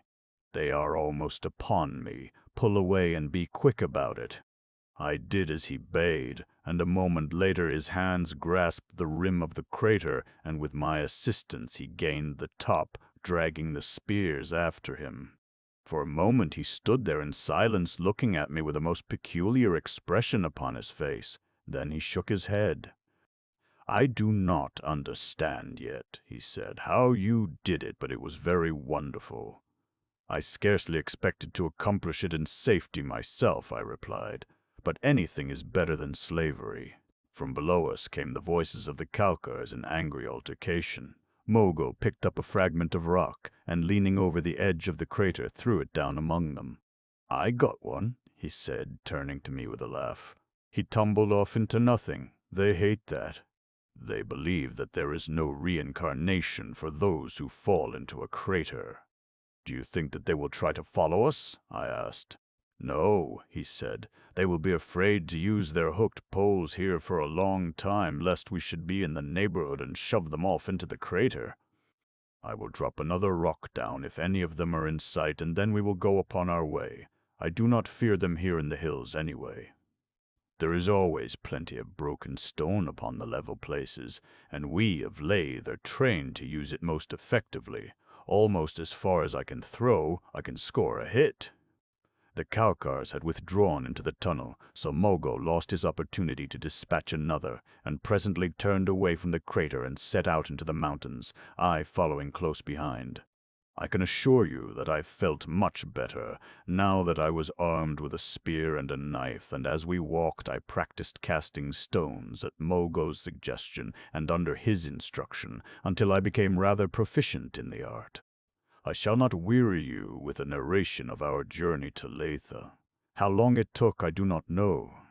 It may have consumed a day, a week, a month, for time seemed quite a meaningless term in Vana, but at length, after clambering laboriously from the bottom of a deep gorge, we stood upon the edge of a rolling plateau, and at some little distance beheld what at first appeared to be a cone-shaped mountain, rising fully a mile into the air above the surface of the plateau. "There," cried Mogo, "is Letha. The crater where lies the entrance to the tunnel leading to the city is beyond it." As we approached the city, the base of which we must skirt in order to reach the crater beyond, I was able to obtain a better idea of the dimensions and methods of construction of this great interior lunar city, the base of which was roughly circular and about 6 miles in diameter, ranging from a few hundred to 1,000 feet above the level of the plateau. The base of the city appeared to be the outer wall of an ancient extinct volcano, the entire summit of which had been blown off during some terrific eruption of a bygone age. Upon this base the ancient Lathians had commenced the construction of their city, the houses of which rose one upon another, as did those of the Kalkar city from which we had just escaped. The great age of Lethe was attested by the tremendous height to which these superimposed buildings had arisen, the loftiest wall of Lethe now rising fully a mile above the floor of the plateau. Narrow terraces encircled the periphery of the towering city, and as we approached more closely I saw doors and windows opening upon the terraces, and figures moving to and fro, the whole resembling closely an enormous hive of bees. When we had reached a point near the base of the city, I saw that we had been discovered, for directly above us there were people at various points who were unquestionably looking down at us and commenting upon us. "They have seen us from above," I said to Mogo. "Why don't you hail them?" "They take us for Kalkars," he replied. "It is easier for us to enter the city by way of the tunnel, where I shall have no difficulty in establishing my identity." "If they think we are Kalkars," I said, "will they not attack us?" "No," he replied. "Kalkars often pass Lethe. If they do not try to enter the city, we do not molest them." "Your people fear them, then?" I asked. "It practically amounts to that," he replied. "They greatly outnumber us, perhaps 1,000 to 1, and as they are without justice, mercy, or honor, we try not to antagonize them unnecessarily." We came at length to the mouth of the crater, and here Mochko looped his rope about the base of a small tree growing close to the rim and slipped down to the opening of the tunnel directly beneath. I followed his example, and when I was beside him, Mogo pulled the rope in, coiled it about his waist, and we set off along the passageway leading toward Letha. After my long series of adventures with unfriendly people in Vana, I had somewhat the sensation of one returning home after a long absence, for Mogo had assured me that the people of Letha would receive me well and that I should be treated as a friend. He even assured me that he would procure for me a good berth in the service of Kota. My greatest regret now was for Na-Ila, and that she was not my companion instead of Mogo. I was quite sure that she was lost, for had she escaped, falling back into the crater outside the Kalkar city, I doubted that she could successfully have found her way to Lethe. My heart had been heavy since we had been separated, and I had come to realize that the friendship of this little moon maid had meant a great deal more to me than I had thought. I could scarcely think of her now without a lump coming into my throat, for it seemed cruel indeed that one so young and lovely should have met so untimely an end. The distance between the crater and the city of Lethe is not great, and presently we came directly out upon the lower terrace within the city. This terrace is at the very rim of the crater around which Lethe is built, and here we ran directly into the arms of a force of about 50 warriors. Mogo emerged from the tunnel with his spear grasped in both hands high above his head, the point toward the rear, and I likewise, since he had cautioned me to do so. So surprised were the warriors to see any creatures emerge from this tunnel, which had been so long disused, that we were likely to have been slain before they realized that we had come before them with the signal of peace. The guard that is maintained at the inner opening of the tunnel is considered by the Lathians as more or less of an honorary assignment, the duties of which are performed perfunctorily. "What do you here, Calcars?" exclaimed the commander of the guard. "We are not Calcars," replied my companion. "I am Mogo the Paladar, and this be my friend." "Can it be that you, Kovo the Commodore, do not know me?" "Ah!" cried the commander of the guard. "It is indeed Mogo the Paladar. You have been given up as lost." "I was lost indeed, had it not been for this, my friend," replied Mogo, nodding his head in my direction. "I was captured by the Calcars and incarcerated in city number 337. "You escaped from a Calcar city?" exclaimed Kovo in evident incredulity. "That is impossible." "It never has been accomplished." "But we did accomplish it," replied Mogo, "thanks to my friend here." And then he narrated briefly to Kovo the details of our escape. "It scarce seems possible," commented the Lathian, when Mogo had "Mogo, and from what country did you say he came?" "He calls himself Julian Fit," replied Mogo, for that was as near as he could come to the pronunciation of my name. And so it was that as Julian Fit I was known to the Lathians as long as I remained among them.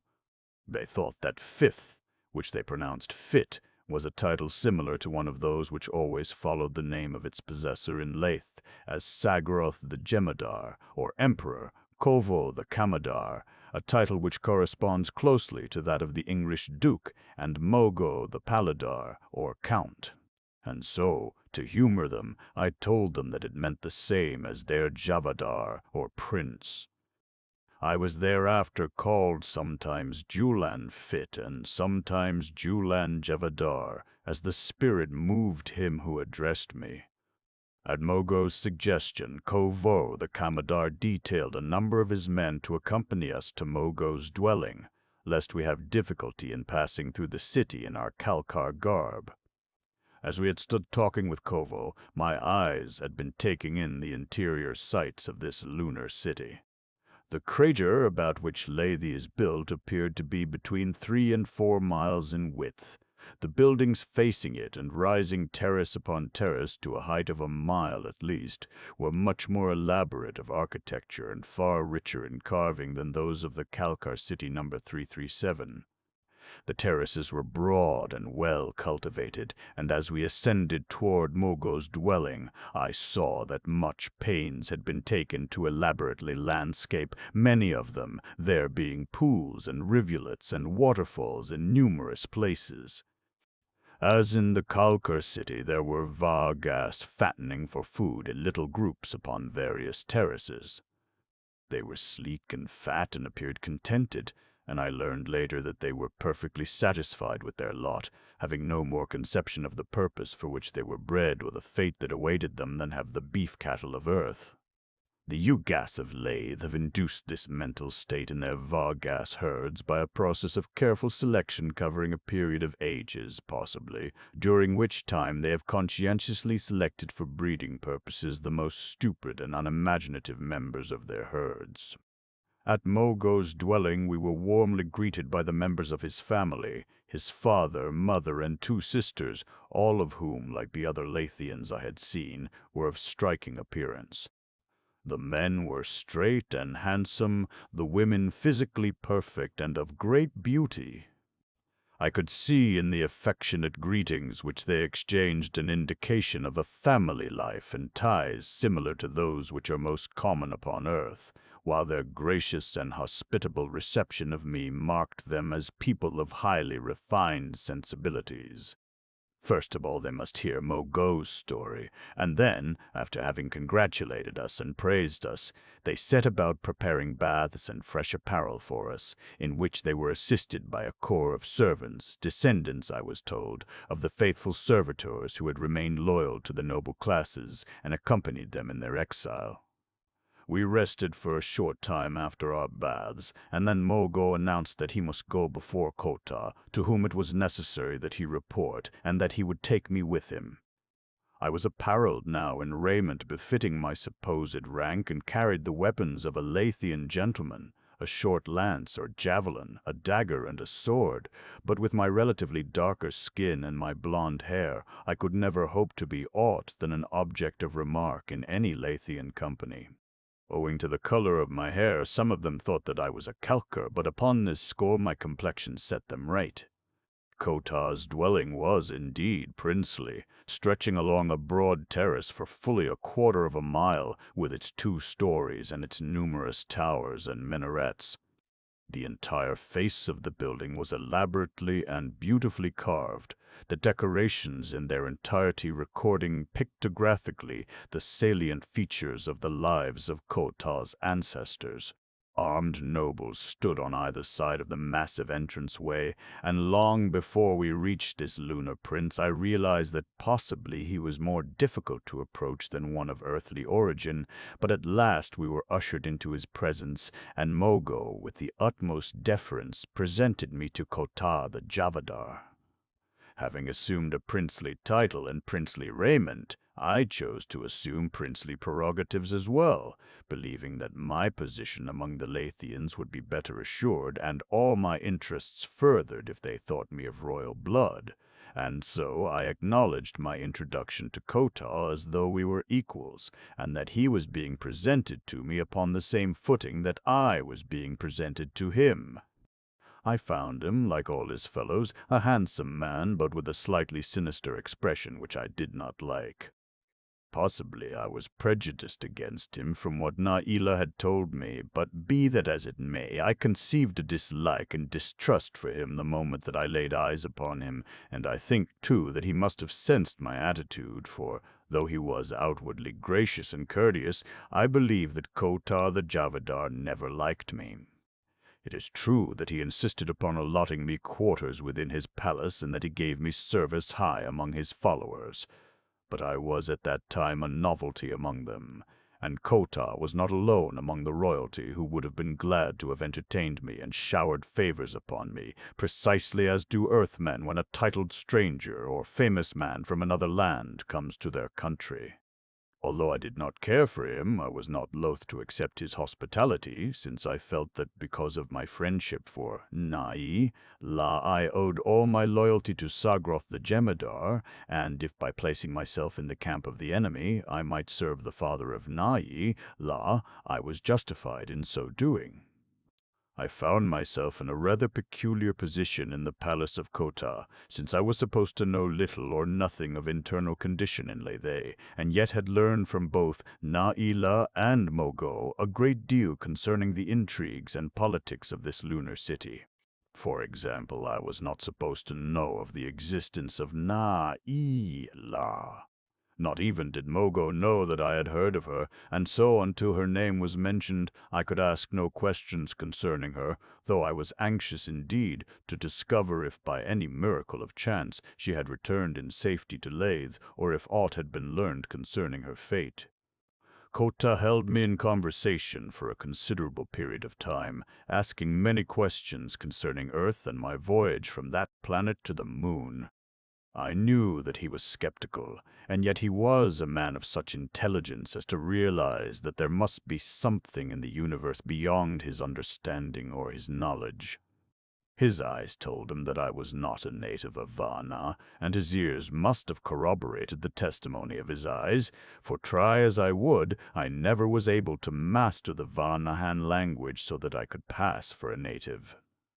At the close of our interview, Kota announced that Mogo would also remain in quarters in the palace, suggesting that if it was agreeable to me, my companion should share my apartments with me.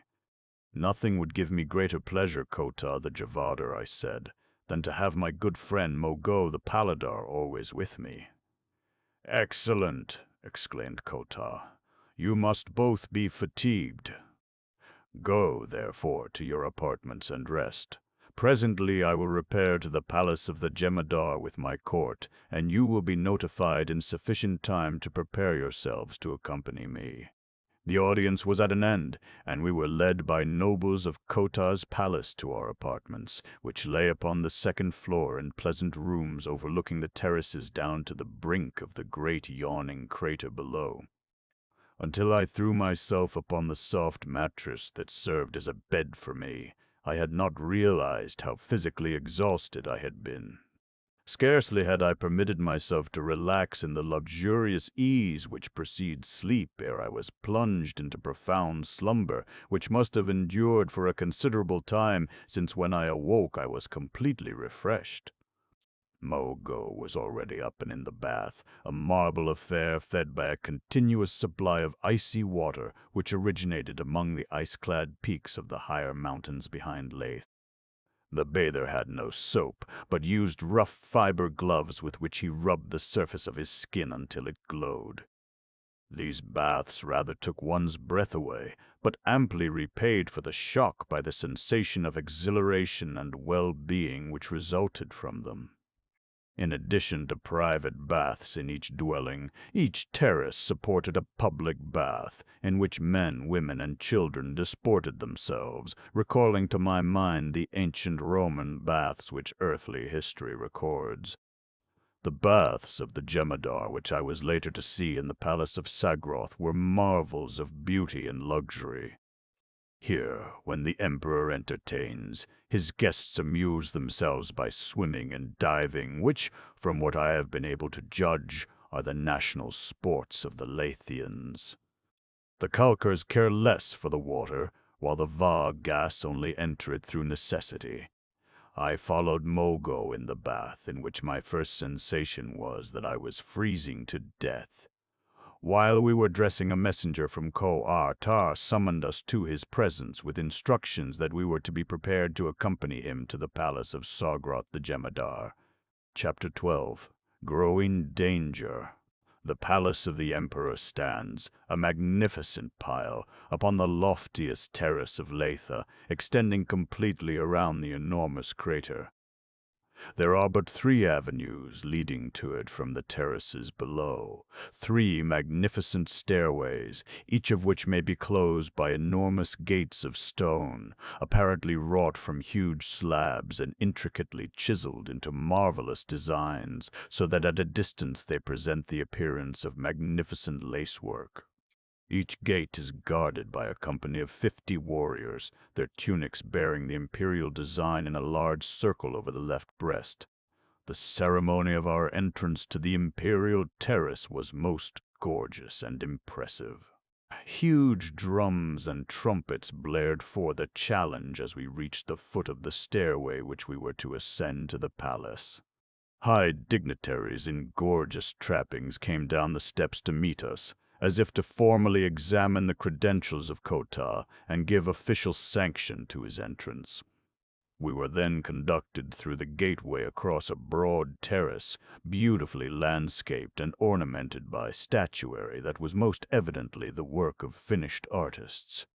These works of art comprised both life-size and heroic figures of individuals and groups, and represented for the most part historic or legendary figures and events of the remote past, though there were also likenesses of all the rulers of Leith, up to and including Sagroth, the present Jemadar.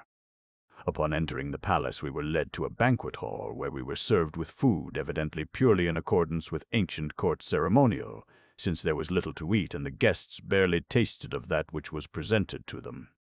This ceremony consumed but a few minutes of earth time, following which we were conducted through spacious hallways to the throne room of the Jemadar, an apartment of great beauty and considerable size.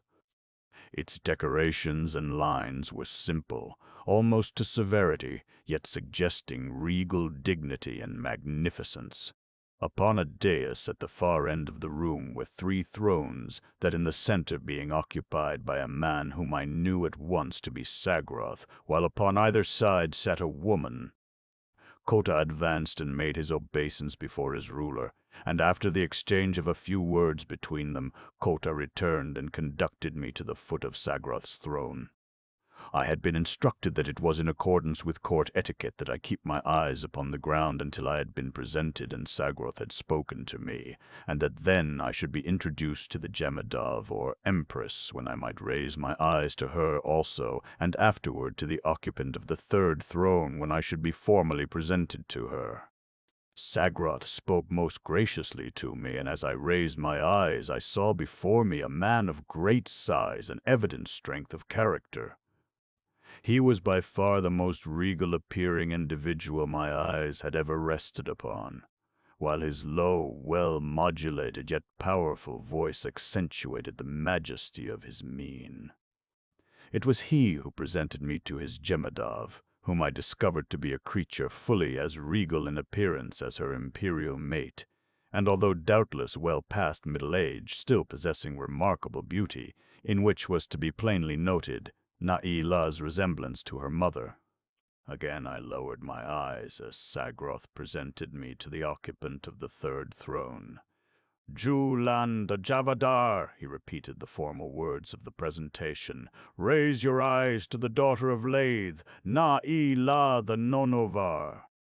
As my eyes, filled doubtless with surprise and incredulity, shot to the face of Na'ila, I was almost upon the verge of an exclamation of the joy and happiness which I felt in seeing her again, and in knowing that she was safely returned to her parents and her city once more.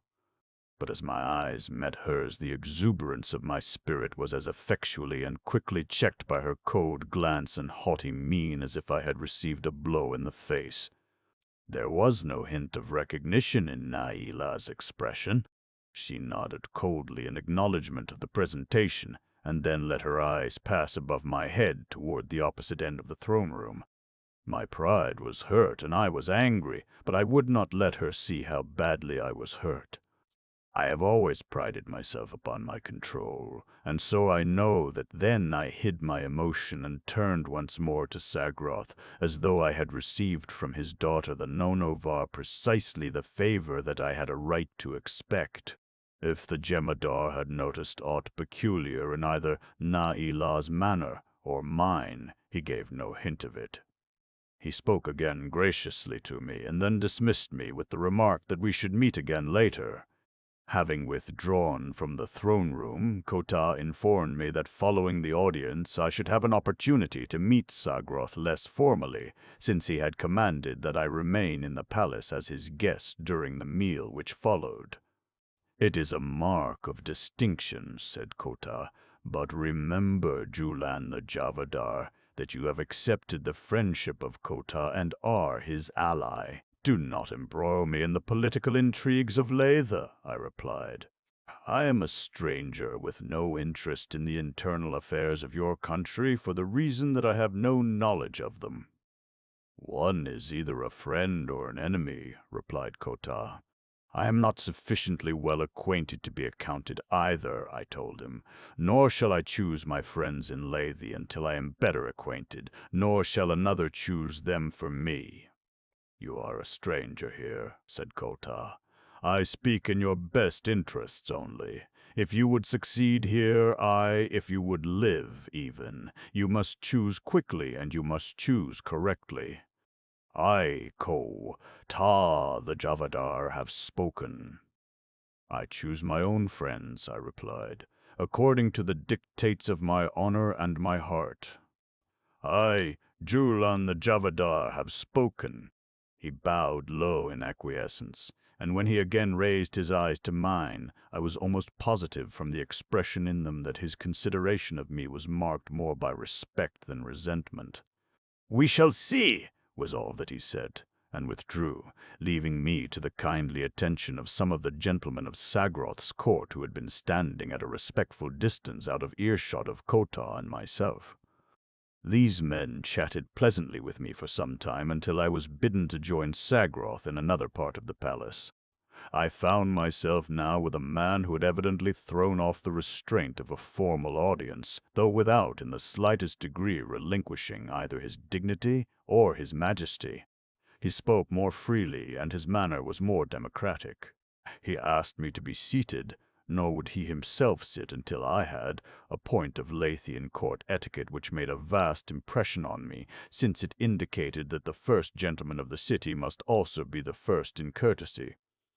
He put question after question to me concerning my own world and the means by which I had been transported to Varna. There are fragmentary, extremely fragmentary legends handed down from extreme antiquity which suggest that our remote ancestors had some knowledge concerning the other worlds of which you speak, he said, but these have been considered always the veriest of myths.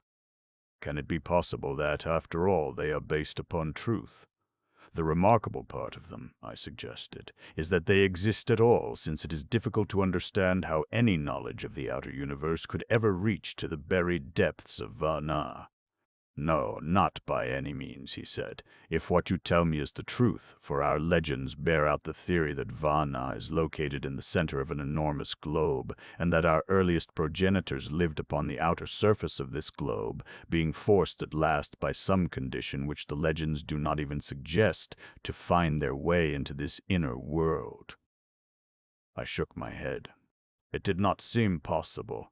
And yet, he said, noting the doubt that my expression evidently betrayed, you yourself claim to have reached Varna from a great world far removed from our globe which you call the moon. If you reached us from another world, is it then so difficult to believe that those who preceded us reached Varna from the outer crust of this moon? It is almost an historic certainty, he continued, that our ancestors possessed great ships which navigated the air. As you entered Varna by means of a similar conveyance, may not they have done likewise? I had to admit that it was within the range of possibilities, and, in so doing, to avow that the moon men of antiquity had been millions of years in advance of their brethren of the earth.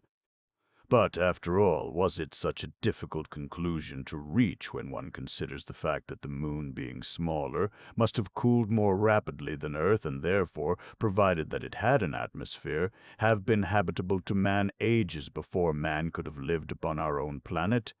We talked pleasantly upon many subjects for some time, and then, at last, Sagroth arose. "We will join the others at the tables now," he said, and as he led the way from the apartment in which we had been conversing alone, stone doors opened before us as by magic, indicating that the Jemadar of Leith was not only well served, but well protected or possibly well spied upon. After we emerged from the private audience, guards accompanied us, some preceding the Jemadar and some following, and thus we moved in semi-state through several corridors and apartments until we came out upon a balcony upon the second floor of the palace overlooking the terraces and the crater. Here, along the rail of the balcony, were numerous small tables, each seating two, all but two of the tables being occupied by royal and noble retainers and their women. As the Jemadar entered, these all arose, facing him respectfully, and simultaneously through another entrance came the Jemadav and Na-Ila. They stood just within the room, waiting until Sagroth and I crossed to them. While we were doing so, Sagroth very courteously explained the procedure I was to follow. "You will place yourself upon the Nonovar's left," he concluded, "and conduct her to her table precisely as I conduct the Jemadav." Na-Ila's head was high as I approached her, and she vouchsafed me only the merest inclination of it in response to my respectful salutation. In silence we followed Sagroth and his empress to the tables reserved for us. The balance of the company remained standing until, at a signal from Sagroth, we all took our seats. It was necessary for me to watch the others closely, as I knew nothing concerning the social customs of Leith, but when I saw that conversation had become general, I glanced at Na-Ila. "The Princess of Leith so soon forgets her friends?" I asked. "The Princess of Leith never forgets her friends," she replied. "I know nothing of your customs here," I said, "but in my world even royalty may greet their friends with cordiality and seeming pleasure." "And here, too," she retorted. I saw that something was amiss, that she seemed to be angry with me, but the cause I could not imagine. Perhaps she thought I had deserted her at the entrance to the tunnel leading to the Calcar city. But no, she must have guessed the truth. What, then, could be the cause of her cold aloofness, who, the last that I had seen of her, had been warm with friendship? "I wonder," I said, trying a new tack, "if you were as surprised to see me alive as I you. I had given you up for lost, Naila, and I had grieved more than I can tell you. When I saw you in the audience chamber, I could scarce repress myself. But when I saw that you did not wish to recognize me, I could only respect your desires." She made no reply, but turned and looked out the window across the terraces and the crater to the opposite side of Leith. She was ice who had been almost fire. No longer was she little Naila, the companion of my hardships and dangers. No longer was she friend and confidant, but a cold and haughty princess who evidently looked upon me with disfavor. Her attitude outraged all the sacred tenets of friendship, and I was angered. "Princess," I said, "if it is customary for Leithians thus to cast aside the sacred bonds of friendship, I should do as well to be among the Vargas or the Calcars." "The way to either is open," she replied haughtily. "You are not a prisoner in Leitha." Thereafter conversation languished and expired, as far at least as Naila and I were concerned, and I was more than relieved when the unpleasant function was concluded. Two young nobles took me in charge following the meal, as it seemed that I was to remain as a guest in the palace for a while, and as I expressed a desire to see as much of the imperial residence as I might be permitted to, they graciously conducted me upon a tour of inspection. We went out upon the outer terraces which overlooked the valleys and the mountains, and never in my life have I looked upon a landscape more majestic or inspiring. The crater of Leitha, situated upon a broad plateau entirely surrounded by lofty mountains, titanic peaks that would dwarf our Alps into insignificance and reduce the Himalayas to foothills, lowered far into the distance upon the upper side. The ice-clad summits of those more distant seemed to veritably topple above us, while 1,000 feet below us the pinks and lavenders of the weird lunar vegetation lay like a soft carpet upon the gently undulating surface of the plateau. But my guides seemed less interested in the scenery than in me. They plied me with questions continually, until I was more anxious to be rid of them than aught else that I could think of. They asked me a little concerning my own world and what I thought of Leith, and if I found the Princess Naila charming, and my opinion of the Emperor Sagroth. My answers must have been satisfactory, for presently they came very close to me, and one of them whispered, "You need not fear to speak in our presence. We too are friends and followers of Kota." The devil, I thought. They are bound to embroil me in their petty intrigues. What do I care for Sagroth or Kota or— And then my thoughts reverted to Naila. She had treated me cruelly. Her cold aloofness and her almost studied contempt had wounded me, yet I could not say to myself that Naila was nothing to me. She had been my friend, and I had been hers, and I should remain her friend to my dying day. Perhaps then, if these people were bound to draw me into their political disputes, I might turn their confidences into profit for Naila. I had never told them that I was a creature of Koata's, for I was not, nor had I ever told Kota that I was an enemy to Sagroth. In fact, I had led him to believe the very opposite. And so I gave these two an evasive answer, which might have meant anything, and they chose to interpret it as meaning that I was one of them. Well, what could I do? It was not my fault if they insisted upon deceiving themselves, and Naila might yet need the friendship that she had scorned. "Has Sagroth no loyal followers, then?" I asked, "that you are all so sure of the success of the coup d'etat that Kota plans?" "Ah, you know about it, then," cried one of them. "You are in the confidence of the Javadar. I let them think that I was. It could do no harm, at least." Did he tell you when it was to happen? Asked the other. Perhaps already I have said too much, I replied. The confidences of Kota are not to be lightly spread about. You are right, said the last speaker. It is well to be discreet, but let us assure you, Julian the Javadar, that we are equally in the confidence and favor of Kota with any of those who serve him. Otherwise he would not have entrusted us with a portion of the work which must be done within the very palace of the Jemadar. Have you many accomplices here? I asked. Many, he replied, outside of the Jemadar's guards. They remain loyal to Sargroth. It is one of the traditions of the organization, and they will die for him, to a man, and, he added with a shrug, they shall die, never fear. When the time arrives and the signal is given, each member of the guard will be set upon by two of Kota's faithful followers. I do not know how long I remained in the city of Lathe. Time passed rapidly, and I was very happy after I returned to the dwelling of Mokoko. I swam and dived with them and their friends in the baths upon our terrace, and also in those of Kota. I learned to use the flying wings that I had first seen upon Naila, the day that she fell exhausted into the clutches of the Vargas, and many were the lofty and delightful excursions we took into the higher mountains of the moon, when Mo-Go or his friends organized pleasure parties for the purpose. Constantly surrounded by people of culture and refinement, by brave men and beautiful women, my time was so filled with pleasurable activities that I made no effort to gauge it. I felt that I was to spend the balance of my life here, and I might as well get from it all the pleasure that Lathe could afford.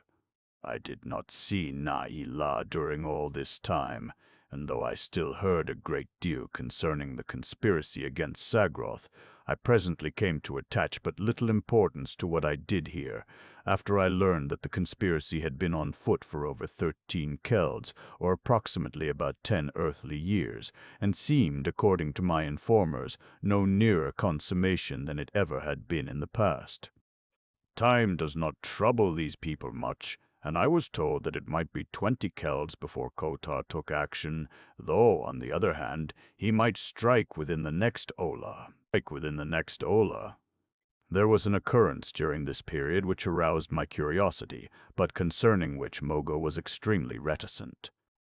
Upon one of the occasions that I was a visitor in Kota's palace, I was passing through a little-used corridor and going from one chamber to another, when just ahead of me a door opened and a man stepped out in front of me. When he heard my footsteps behind him, he turned and looked at me, and then stepped quickly back into the apartment he had just left and closed the door hurriedly behind him. There would have been nothing particularly remarkable in that, had it not been for the fact that the man was not a Lathian, but unquestionably a Kalkar. Believing that I had discovered an enemy in the very heart of Lathe, I leaped forward, and throwing open the door, followed into the apartment into which the man had disappeared. To my astonishment, I found myself confronted by 6 men, 3 of whom were Kalkars, while the other 3 were Lathians, and among the latter I instantly recognized Kota himself. He flushed angrily as he saw me, but before he could speak I bowed and explained my action. "I crave your pardon, Javadar," I said. "I thought that I saw an enemy of Lathe in the heart of your palace, and that by apprehending him I should serve you best, and I started to withdraw from the chamber." "Wait," he said. "You did right. But lest you misunderstand their presence here, I may tell you that these 3 are prisoners." "I realized that at once when I saw you, Javadar," I replied, though I knew perfectly that he had lied to me, and then I backed from the room, closing the door after me. I spoke to Mogo about it the next time that I saw him. "You saw nothing, my friend," he said. "Remember that. You saw nothing." "If you mean that it is none of my business, Mogo," I replied, "I perfectly agree with you, and you may rest assured that I shall not meddle in affairs that do not concern me." However, I did considerable thinking upon the matter, and possibly I went out of my way a little more than one should who is attending strictly to his own business, that I might keep a little in touch with the course of the conspiracy, for no matter what I had said to Mogo, no matter how I attempted to convince myself that it did not interest me, the truth remained that anything that affected in any way the fate of Na-Ila transcended in interest any event which might transcended in interest any event which might transpire within Varna, insofar as I was concerned. The unobtrusive espionage which I practiced bore fruit to the extent that it permitted me to know that on at least 3 other occasions delegations of Kalkars visited Kota. The fact that this ancient palace of the Prince of Leith was a never-ending source of interest to me aided me in my self-imposed task of spying upon the conspirators, for the retainers of Kota were quite accustomed to see me in out-of-the-way corridors and passages, oftentimes far from the inhabited portions of the building. Upon the occasion of one of these tours I had descended to a lower terrace, along an ancient stone stairway which wound spirally downward, and had discovered a dimly lighted room in which were stored a number of ancient works of art. I was quietly examining these when I heard voices in an adjoining chamber. "Upon no other conditions will he assist you, Javadar," said the speaker whose voice I first heard. "His demands are outrageous," replied a second speaker. "I refuse to consider them. Lethe is impregnable. He can never take it." The voice was that of Kota. "You do not know him, Leithian," replied the other. "He has given us engines of destruction with which we can destroy any city in Varna. He will give you Lethe." "Is that not enough?" "But he will be Jemadar of Jemadars and rule us all," exclaimed Kota. "The Jemadar of Lethe can be subservient to none. If you do not accede, he will take Lethe in spite of you and reduce you to the status of a slave." "Enough, Kalkar," cried Kota, his voice trembling with rage. "Begone. Tell your master that Kota refuses his base demands." "You will regret it, Leithian," replied the Kalkar, "for you do not know what this creature has brought from another world in knowledge of war and the science of destruction of human life." "I do not fear him," snapped Kota. "My swords are many, my spearmen are well trained." "Begone, and do not return until your master is ready to sue with Kota for an alliance." I heard receding footsteps then, and following that, a silence which I thought indicated that all had left the chamber. But presently I heard Kota's voice again. "What think you of it?" he asked. And then I heard the voice of "I think that if there is any truth in the fellow's assertions, we may not too quickly bring about the fall of Sagroth and place you upon the throne of Lethe, for only thus may we stand united against a common outside enemy." "You are right," replied the Javadar. "Gather our forces. We shall strike within the Ola." I wanted to hear more, but they passed out of the chamber then, and their voices became only a subdued murmur which quickly trailed off into silence. What should I do? Within 6 hours Kota would strike at the power of Sagroth, and I well knew what that would mean to Na-Ila, either marriage with the new Jemadar or death, and I guessed that the proud princess would choose the latter in preference to Kota. Chapter 13. Death within and without. As rapidly as I could, I made my way from the palace of Kota and upward, terrace by terrace, toward the palace of the Jemadar. I had never presented myself at Sagroth's palace since Na-Ila had so grievously offended me. I did not even know the customary procedure to follow to gain an audience with the Emperor, but nevertheless I came boldly to the carven gates and demanded to speak with the officer in command of the guards. When he came, I told him that I desired to speak either with Sagroth or the Princess Na-Ila at once upon a matter of the most urgent importance. "Wait," he said, "and I will take your message to the Jemadar." He was gone for what seemed to me a very long time, but at last he returned, saying that Sagroth would see me at once, and I was conducted through the gates and into the palace toward the small audience chamber in which Sagroth had once received me so graciously. As I was ushered into the room, I found myself facing both Sagroth and Na-Ila. The attitude of the Jemadar seemed apparently judicial, but that of the princess was openly hostile. "What are you doing here, traitor?" she demanded, without waiting for Sagroth to speak, and at the same instant a door upon the opposite side of the room burst open and 3 warriors leaped into the apartment with bared swords. They wore the livery of Kota, and I knew instantly the purpose for which they had come. Drawing my own sword, I leaped forward. "I have come to defend the life of the Jemadar and his princess," I cried, as I sprang between them and the advancing 3. "What means this?" demanded Sagroth. "How dare you enter the presence of your Jemadar with drawn sword? They are the assassins of Kota, come to slay you," I cried. "Defend yourself, Sagroth of Latha." And with that I tried to engage the 3 until help arrived. I am no novice with the sword. The art of fencing has been one of my chief diversions since my cadet days in the air school, and I did not fear the Lathians, though I knew that even were they but mediocre swordsmen, I could not for long withstand the assaults of 3 at once. But upon this point I need not have concerned myself, for no sooner had I spoken than Sagroth's sword leaped from its scabbard, and placing himself at my side, he fought nobly and well in defense of his life and his honor. One of our antagonists merely tried to engage me while the other 2 assassinated the Jemadar.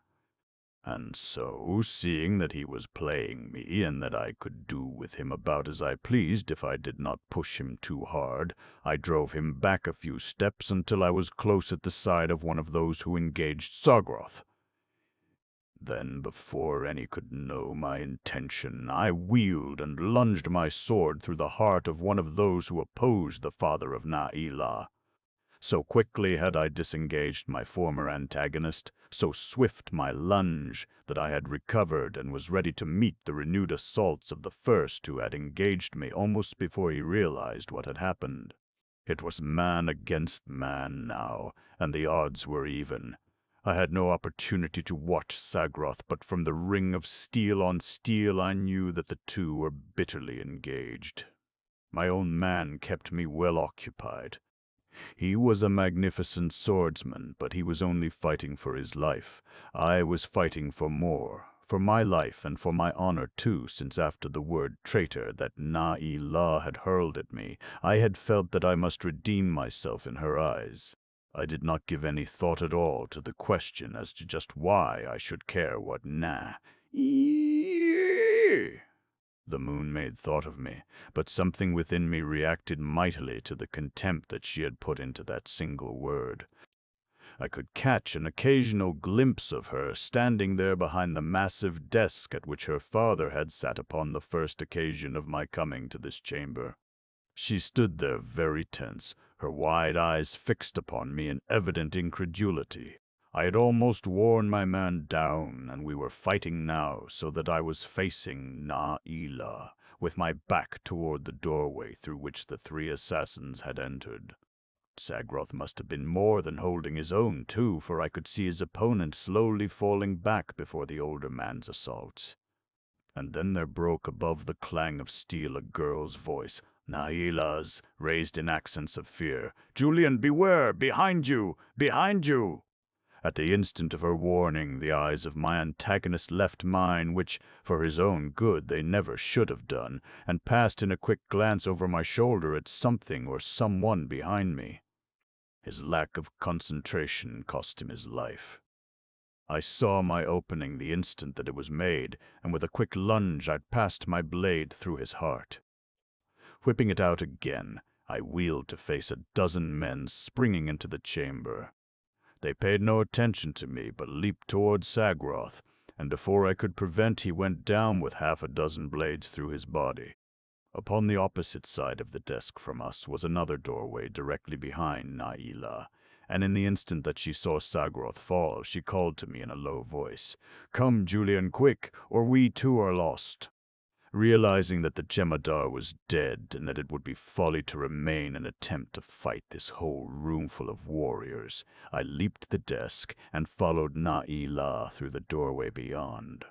There was a cry then from someone within the room to stop us, but La wheeled and slammed the door in their faces as they rushed forward, fastened it upon our side, and then turned to me. "Julian," she said, "how can you ever forgive me? You who have risked your life for the Jemadar, my father, in spite of the contemptible treatment that in my ignorance I have accorded you." "I could have explained," I said, "but you would not let me. Appearances were against me, and so I cannot blame you for thinking as you did. It was wicked of me not to listen to you, Julian, but I thought that Kota had won you over, as he has won over even some of the staunchest friends of Sagroth. You might have known, Naila, that even could I have been disloyal to your father, I never could have been disloyal to his daughter." "I did not know," she said. "How could I?" There suddenly came over me a great desire to take her in my arms and cover those lovely lips with kisses. I could not tell why this ridiculous obsession had seized upon me, nor why, of a sudden, I became afraid of little Naila, the Moon Maid. I must have looked very foolish indeed, standing there looking at her, and suddenly I realized how fatuous I must appear, and so I shook myself and laughed. "Come, Naila," I said, "we must not remain here. Where can I take you, that you will be safe?" "Upon the outer terrace there may be some of the loyal guards," she replied. "But if Kota has already taken the palace, flight will be useless." "From what I know of the conspiracy, it will be useless," I replied, "for the service of Sagroth and his palace is rotten with the spies and retainers of the Javadar." "I feared as much," she said. "The very men who came to assassinate Sagroth wore the imperial livery less than an ola since." "Are there none, then, loyal to you?" I asked her. "The Jemadar's guard is always loyal," she said, "but they number scarce 1,000 men." "How may we summon them?" I asked. "Let us go to the outer terraces, and if there are any of them there, we can congregate the balance, or as many of them as Kota has left alive." "Come then," I said, "let us hasten," and together, hand in hand, we ran along the corridors of the Jemadar's palace to the outer terraces of the highest tier of Lathe. There we found 100 men, and when we had told them of what had happened within the palace, they drew their swords, and, surrounding Naila, they shouted, "To the death for Naila, Jemadav of Latha." They wanted to remain there and protect her, but I told them that there would be nothing gained by that sooner or later they would be overwhelmed by far greater numbers, and the cause of La lost. "Send a dozen men," I said to their commander, "to rally all of the loyal guards that remain alive. Tell them to come to the throne room ready to lay down their lives for the new Jemadav, and then let the dozen continue on out into the city, rallying the people to the protection of Naila. As for us, we will accompany her immediately to the throne room, and there place her upon the throne and proclaim her ruler of Lathe. 100 men may hold the throne room for a long time, if we reach it before Kota reaches it with his forces." The officer looked at Naila questioningly. "Your command, Jemadav?" he inquired. "We will follow the plan of Julian the Jevadar," she replied. Immediately 12 warriors were dispatched to rally the Imperial Guard and arouse the loyal citizens of the city to the protection of their new Jemadav, while the balance of us conducted Naila by a short course toward the throne room. As we entered the great chamber at one end, Kota and a handful of warriors came in at the other, but we had the advantage, in that we entered through a doorway directly behind the throne and upon the dais. "Throw your men upon the main entrance," I called to the officer of the guard, "and hold it until reinforcements come." And then, as the 100 raced the length of the throne room toward the surprised and enraged Kota, I led Naila to the central throne and seated her upon it. Then, stepping forward, I raised my hand for silence. "The Jemadar Sagroth is dead!" I cried. "Behold Naila, the Jemadav of Lather." "Stop!" cried Kota. "She may share the throne with me, but she may not possess it alone. Take that traitor!" I called to the loyal guard, and they rushed forward, evidently glad to do my bidding. But Kota did not wait to be taken. He was accompanied by only a handful of men, and when he saw that the guard really intended to seize him and realized that he would be given short shift at the hands of Naila and myself, he turned and fled. But I knew he would come back, and come back he did, though not until after the majority of the Jemadav's guard had gathered within the throne room. He came with a great concourse of warriors, and the fighting was furious, but he might have brought 1,000,000 men against our 1,000, and not immediately have overcome us, since only a limited number could fight at one time in the entranceway to the throne room. Already the corpses lay stacked as high as a man's head, yet no single member of Kota's forces had crossed the threshold.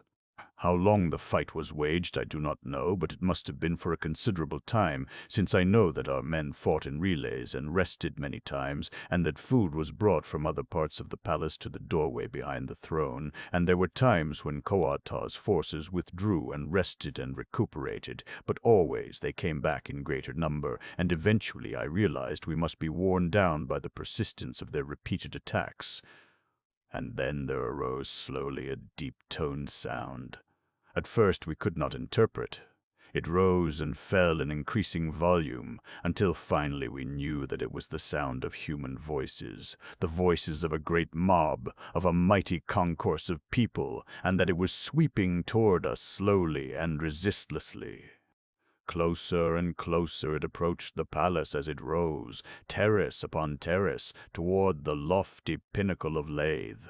The fighting at the entrance to the throne room had almost ceased.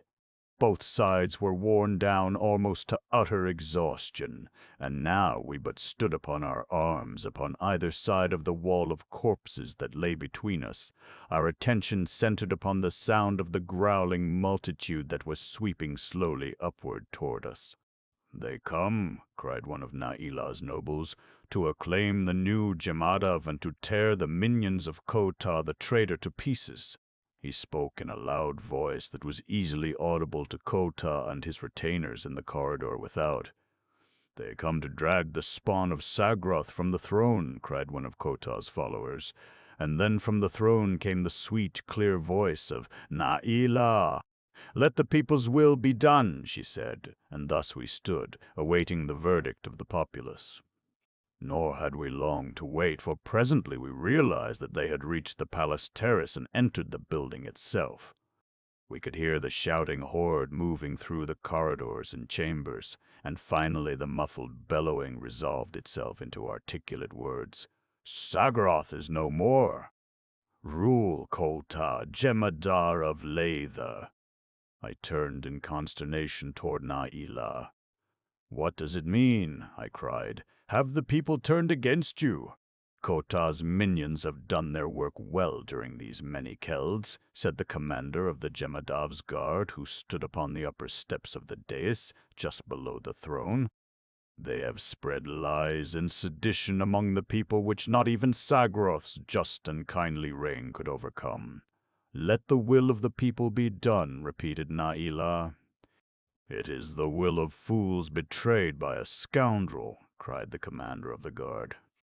"While there beats a single heart beneath the tunic of a guardsman of the Jemadav, we shall fight for Naila, Empress of Lethe."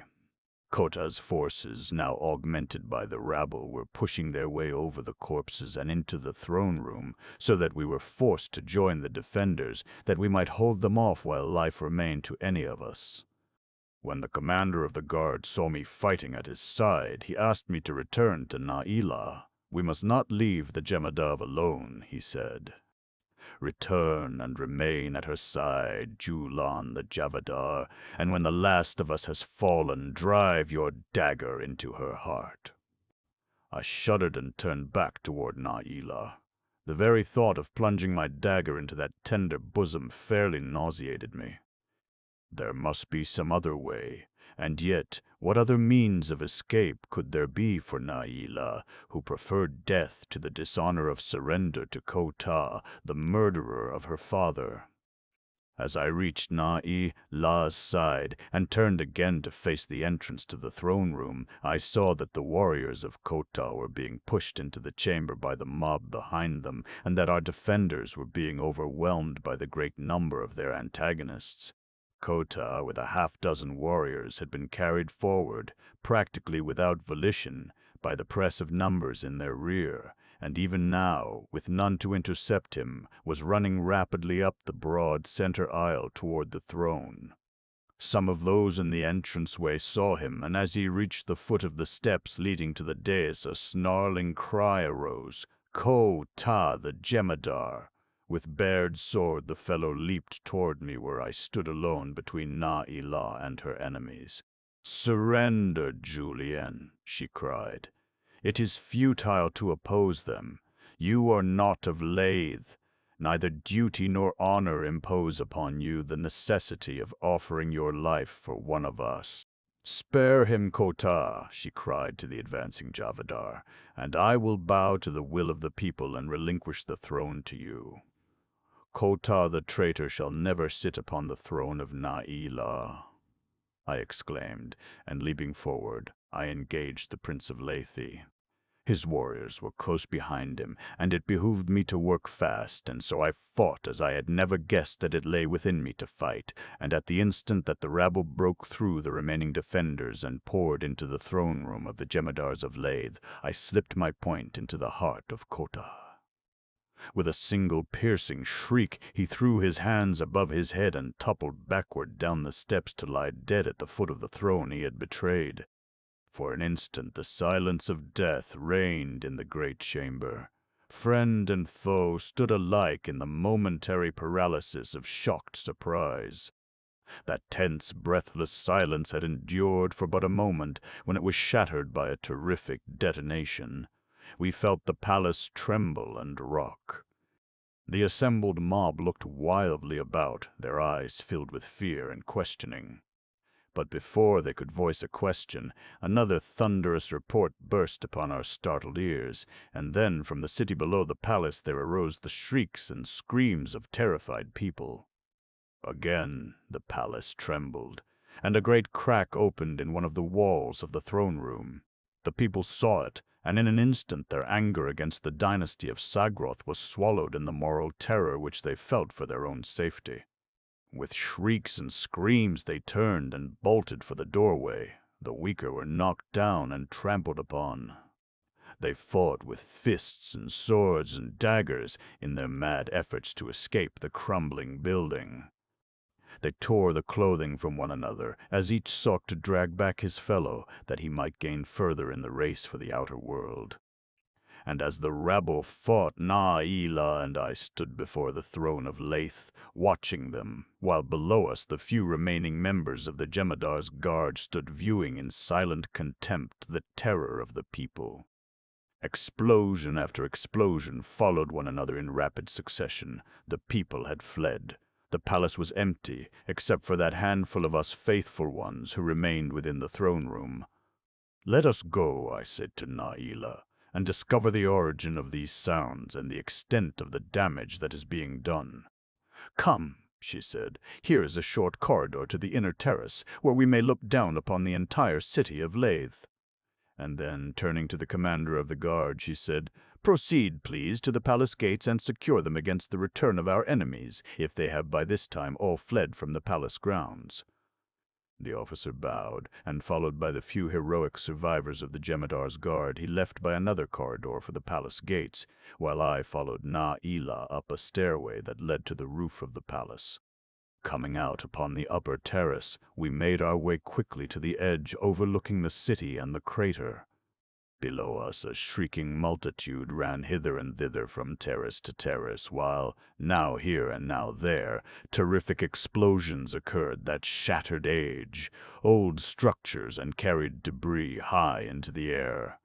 Many terraces showed great gaps and tumbled ruins where other explosions had occurred, and smoke and flames were rising from a dozen portions of the city. But an instant it took me to realize that the explosions were caused by something that was being dropped into the city from above, and as I looked up I saw a missile describing an arc above the palace, past which it hurtled to a terrace far below, and at once I realized that the missile had originated outside the city. Turning quickly, I ran across the terrace to the outer side, which overlooked the plateau upon which the city stood. I could not repress an exclamation of astonishment at the sight that greeted my eyes, for the surface of the plateau was alive with warriors. Naila had followed me and was standing at my elbow. "The Calkers," she said. "They have come again to reduce Latha. It has been long since they attempted it many generations ago, but what is it, Julian, that causes the great noise and the destruction and the fires within Latha?" "It is this which fills me with surprise," I said, "and not the presence of the Kalkar warriors. Look, Naila." And I pointed to a knoll lying at the verge of the plateau where, unless my eyes deceived me badly, there was mounted a mortar which was hurling shells into the city of Lathe. And there, I continued, pointing to other similar engines of destruction mounted at intervals. "The city is surrounded with them, Naila. Have your people any knowledge of such engines of warfare or of high explosives?" I demanded. "Only in our legends are such things mentioned," she replied. "It has been ages since the inhabitants of Varna lost the art of manufacturing such things." As we stood there talking, one of the Jemadar's guards emerged from the palace and approached us. "Naila Jemadov," he cried, "there is one here who craves audience with you, and who says that if you listen to him you may save your city from destruction." "Fetch him," replied Naila. "We will receive him here."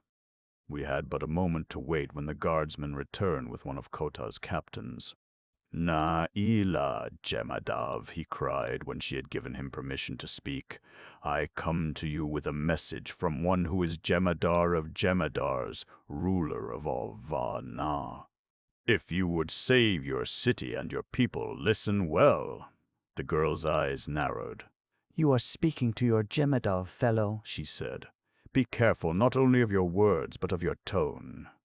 "I come but to save you," replied the man sullenly. "The Kalkars have discovered a great leader, and they have joined together from many cities to overthrow Lathe. My master does not wish to destroy this ancient city, and there is but one simple condition upon which he will spare it." "Name your condition," said Nahila. "If you will wed him, he will make Lathe the capital of Varna, and you shall rule with him as Jemadav of Jemadavs." "Nah." Ila's lips curled in scorn. "And who is the presumptuous Kalkar that dares aspire to the hand of Naila?" she demanded. "He is no Kalkar, Jemadov," replied the messenger. "He is one from another world who says that he knows you well and that he has loved you long." "His name," snapped Naila impatiently. "He is called Ortis, Jemadar of Jemadars." Naila turned toward me with elevated brows and a smile of comprehension upon her face. "Ortis," she repeated.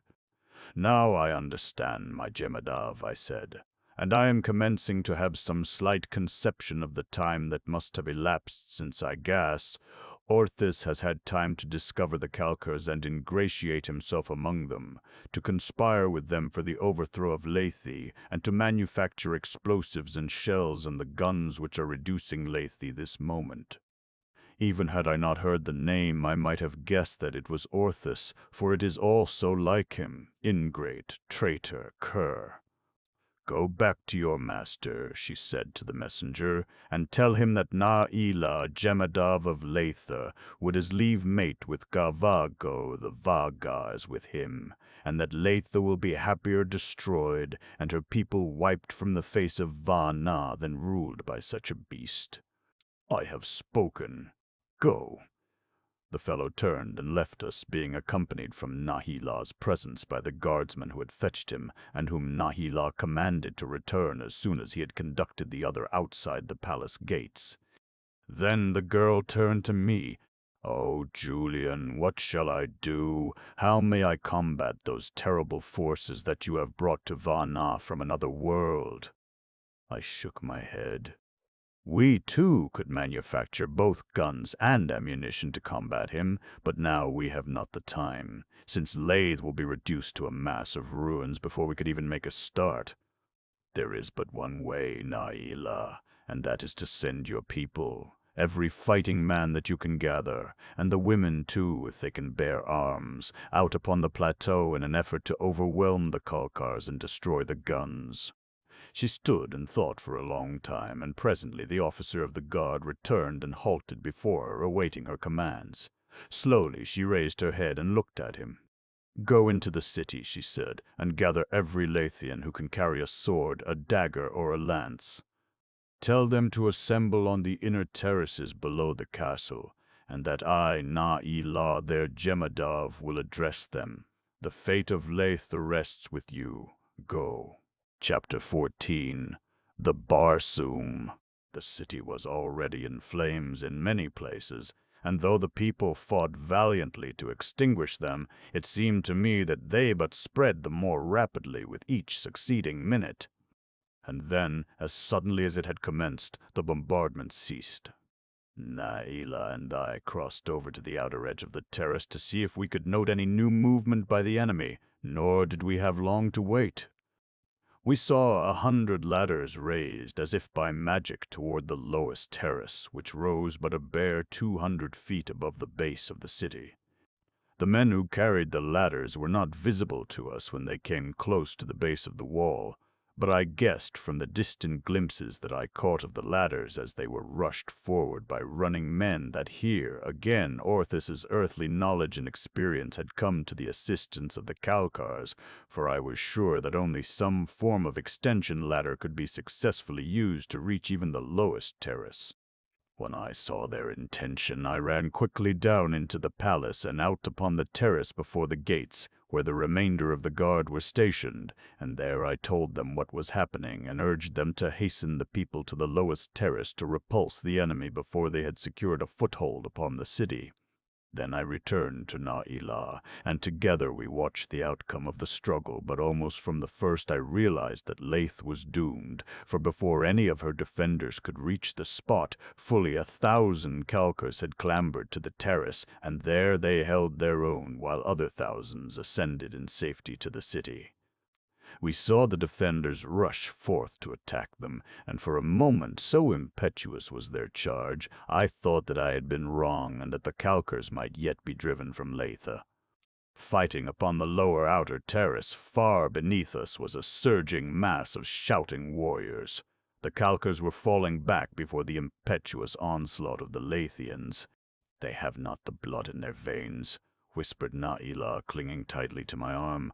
"One noble is worth 10 of them. Watch them. Already are they fleeing." And so it seemed, and the rout of the Kalkars appeared almost assured, as score upon score of them were hurled over the edge of the terrace, to fall mangled and bleeding upon the ground hundreds of feet below. But suddenly, a new force seemed to be injected into the strife. I saw a stream of Kalkars emerging above the edge of the lower terrace, new men clambering up the ladders from the plateau below, and as they came they shouted something which I could not understand. But the other Kalkars seemed to take heart and made once more the semblance of a stand against the noble Lathians, and I saw one, the leader of the newcomers, force his way into the battling throng. And then I saw him raise his hand above his head and hurl something into the midst of the compact ranks of the Lathians. Instantly there was a terrific explosion, and a great bloody gap lay upon the terrace, where an instant before 100 of the flower of the fighting men of Latha had been so gloriously defending their city and their honor. "Grenades!" I exclaimed. "Hand grenades! What is it, Julian? What is it that they are doing down there?" cried Naila. "They are murdering my people." "Yes, Naila, they are murdering your people, and well may Vanat curse the day that Earthmen set foot upon your world." "I do not understand, Julian," she said. "This is the work of Orthus," I said, "who has brought from Earth the knowledge of diabolical engines of destruction. He first shelled the city with what must have been nothing more than crude mortars, for it is impossible that he has had the time to construct the machinery to build any but the simplest of guns. Now his troops are hurling hand grenades among your men. There is no chance, Naila, for the Lathians to successfully pit their primitive weapons against the modern agents of destruction which Orthus has brought to bear against them. Latha must surrender or be destroyed." Naila laid her head upon my shoulder and wept softly. "Julian," she said at last, "this is the end, then. Take me to the Jemadath, my mother, please, and then you must go and make your peace with your fellow Earthman. It is not right that you, a stranger who have done so much for me, should fall with me and Lathe." "The only peace I can make with Orthus, Naila," I replied, "is the peace of death. Orthus and I may not live together again in the same world." She was crying very softly, sobbing upon my shoulder, and I put my arm about her in an effort to quiet her. "I have brought you only suffering and danger, and now death, Julian," she said, "when you deserve naught but happiness and peace." I suddenly felt very strange, and my heart behaved wretchedly, so that when I attempted to speak it pounded so that I could say nothing, and my knees shook beneath me. What had come over me? Could it be possible that already Orthus had loosed his poison gas? Then, at last, I managed to gather myself together. "Naila," I said, "I do not fear death if you must die, and I do not seek happiness except with you." She looked up suddenly, her great, tear-dimmed eyes wide and gazing deep into mine. "You mean, Julian?" "You mean, I mean, Naila, that I love you," I replied, though I must have stumbled through the words in a most ridiculous manner, so frightened was I. "Ah, Julian," she sighed and put her arms about my neck. "And you, Naila," I exclaimed incredulously as I crushed her to me. "Can it be that you return my love?" "I have loved you always," she replied. "From the very first, almost. Way back when we were prisoners together in the Novans village. You Earthmen must be very blind, my Julian." The Lathian would have known it at once, for it seemed to me that upon a dozen occasions I almost avowed my love openly to you. "Alas, Naila! I must have been very blind, for I had not guessed until this minute that you loved me." "Now," she said, "I do not care what happens. We have one another, and if we die together, doubtless we shall live together in a new incarnation." "I hope so," I said, "but I should much rather be sure of it and live together in this." "And I too, Julian, but that is impossible." We were walking now through the corridors of the palace toward the chamber occupied by her mother, but we did not find her there, and Ila became apprehensive as to her safety. Hurriedly we searched through other chambers of the palace, until at last we came to the little audience chamber in which Sagroth had been slain, and as we threw open the door I saw a sight that I tried to hide from La's eyes as I drew her around in an effort to force her back into the corridor. Possibly she guessed what impelled my action, for she shook her head and murmured, "No, Julian, whatever it is, I must see it." And then she pushed her way gently past me, and we stood together upon the threshold, looking at the harrowing sight which the interior of the room displayed. There were the bodies of the assassins Sagroth and I had slain, and the dead Jemadar too, precisely as he had fallen, while across his breast lay the body of Na'ila's mother, a dagger self-thrust through her heart. For just a moment Na'ila stood there looking at them in silence, as though in prayer, and then she turned wearily away and left the chamber, closing the door behind her. We walked on in silence for some time, ascending the stairway back to the upper terrace. Upon the inner side, the flames were spreading throughout the city, roaring like a mighty furnace and vomiting up great clouds of smoke. For though the Lathian terraces are supported by tremendous arches of masonry, yet there is much wood used in the interior construction of the buildings, while the hangings and the furniture are all inflammable. "We had no chance to save the city," said Naila with a sigh. "Our people, called from their normal duties by the false Kota, were leaderless. The firefighters, instead of being at their posts, were seeking the life of their Jemadar. Unhappy day, unhappy day! You think they could have stopped the fire?" I asked. "The little ponds, the rivulets, the waterfalls, the great public baths, and the tiny lakes that you see upon every terrace were all built with fire protection in mind. It is easy to divert their waters and flood any tier of buildings. Had my people been at their posts, this at least could not have happened." As we stood watching the flames, we suddenly saw people emerging in great numbers upon several of the lower terraces. They were evidently in terrified flight, and then others appeared upon terraces above them, Kalkars who hurled hand grenades amongst the Lathians beneath them. Men, women, and children ran hither and thither, shrieking and crying and seeking for shelter, but from the buildings behind them, rushing them outward upon the terraces, came other Kalkars with hand grenades. The fires hemmed the people of Lathe upon either side, and the Kalkars attacked them from the rear and from above. The weaker fell and were trodden to death, and I saw scores fall upon their own lances or drive daggers into the hearts of their loved ones.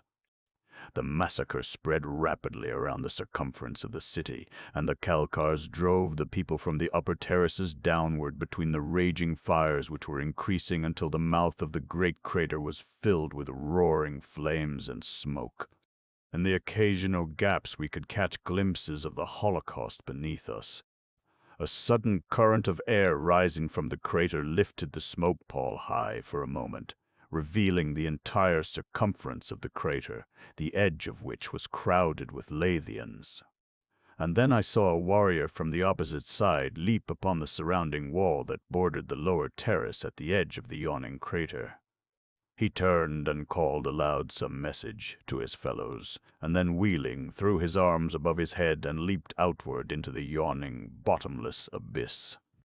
Instantly the others seemed to be inoculated with the infection of his mad act. A dozen men leaped to the wall and dove head foremost into the crater. The thing spread slowly at first, and then with the rapidity of a prairie fire it ran around the entire circle of the city. Women hurled their children in and then leaped after them. The multitude fought one with another for a place upon the wall from which they might cast themselves to death. It was a terrible, an awe-inspiring sight. Naila covered her eyes with her hands. "My poor people," she cried. "My poor people!" And far below her, by the thousands now, they were hurling themselves into eternity, while above them the screaming Kalkars hurled hand grenades among them, and drove the remaining inhabitants of Lathe, terrace by terrace, down toward the crater's rim. Naila turned away. "Come, Julian," she said. I cannot look. And together we walked across the terrace to the outer side of the city. Almost directly beneath us upon the next terrace was a palace gate, and as we reached a point where we could see it, I was horrified to see that the Kalkars had made their way up the outer terraces to the very palace walls. The Jemadar's guard was standing there ready to defend the palace against the invaders. The great stone gates would have held indefinitely against spears and swords, but even the guardsmen must have guessed that their doom was already sealed, and that these gates, that had stood for ages, an ample protection to the Jemadars of Lathe, were about to fall, as the Kalkars halted 50 yards away, and from their ranks a single individual stepped forth a few paces.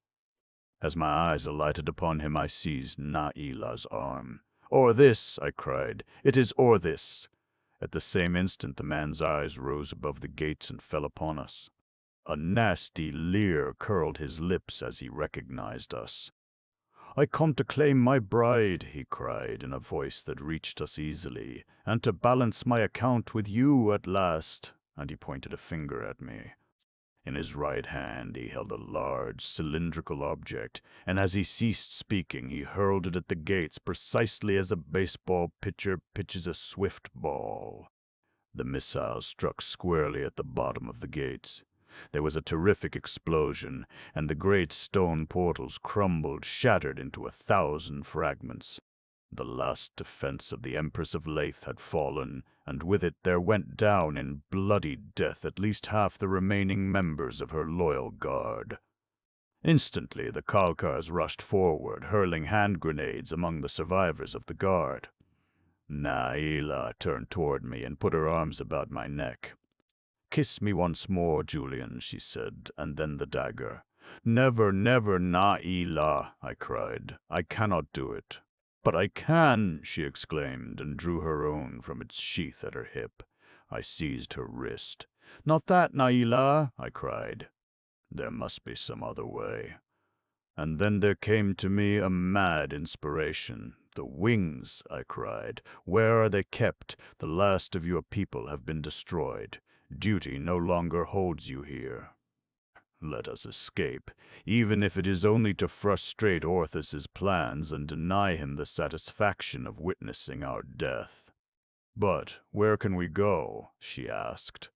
"We may at least choose our own manner of death," I replied, "far from Leitha and far from the eyes of an enemy who would gloat over our undoing."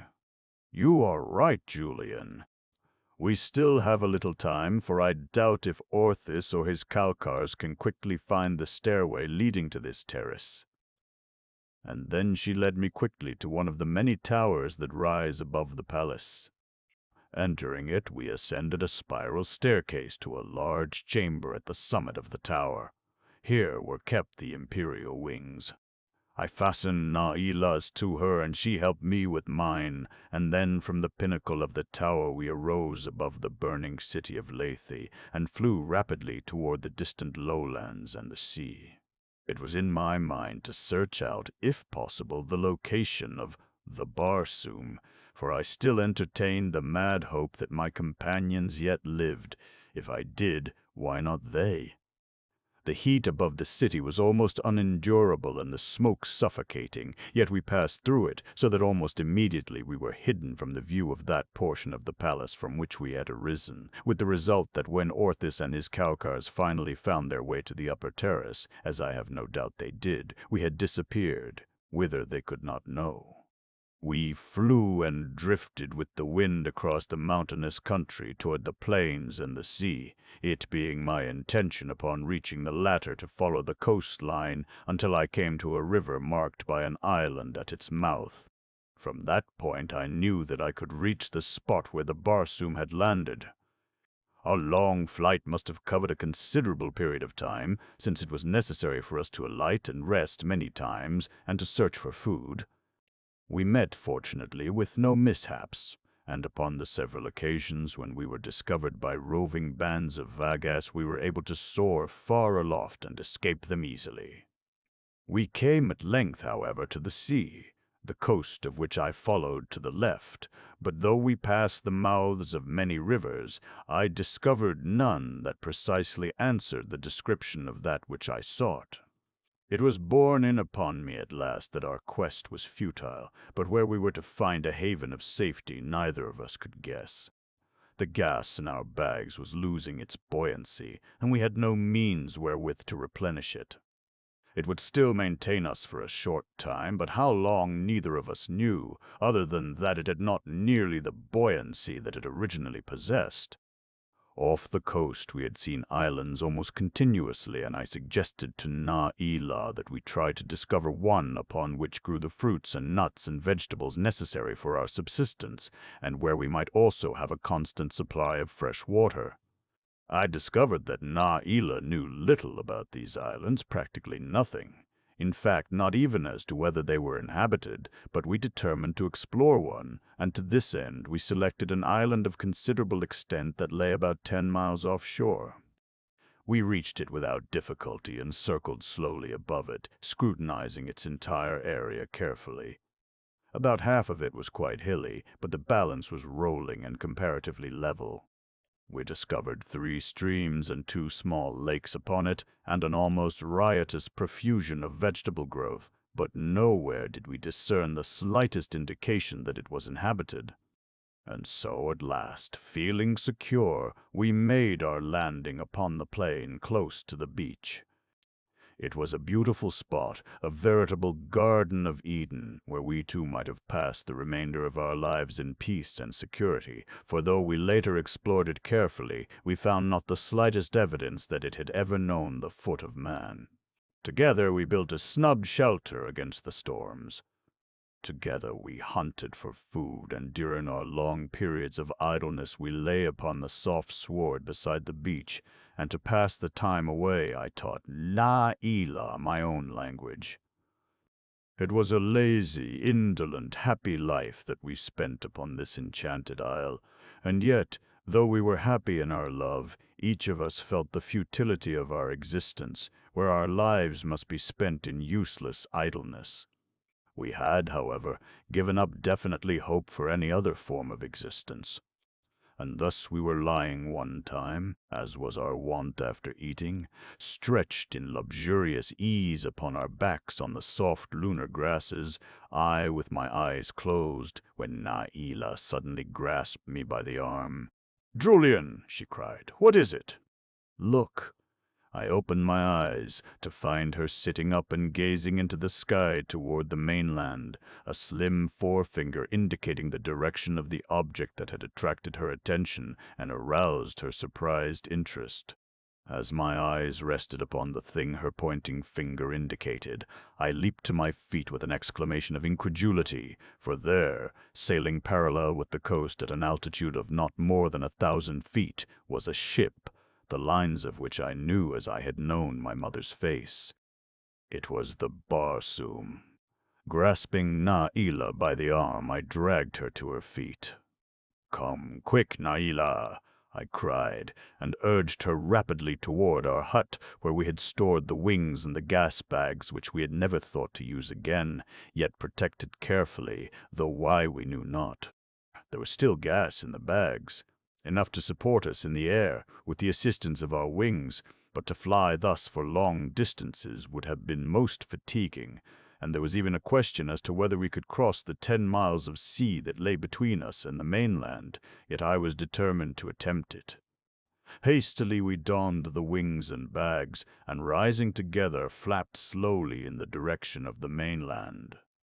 The Barsoom was cruising slowly along a line that would cross ours before we could reach the shore, but I hoped that they would sight us and investigate. We flew as rapidly as I dared, for I could take no chances upon exhausting Naila, knowing that it would be absolutely impossible for me to support her weight and my own with our depleted gas bags.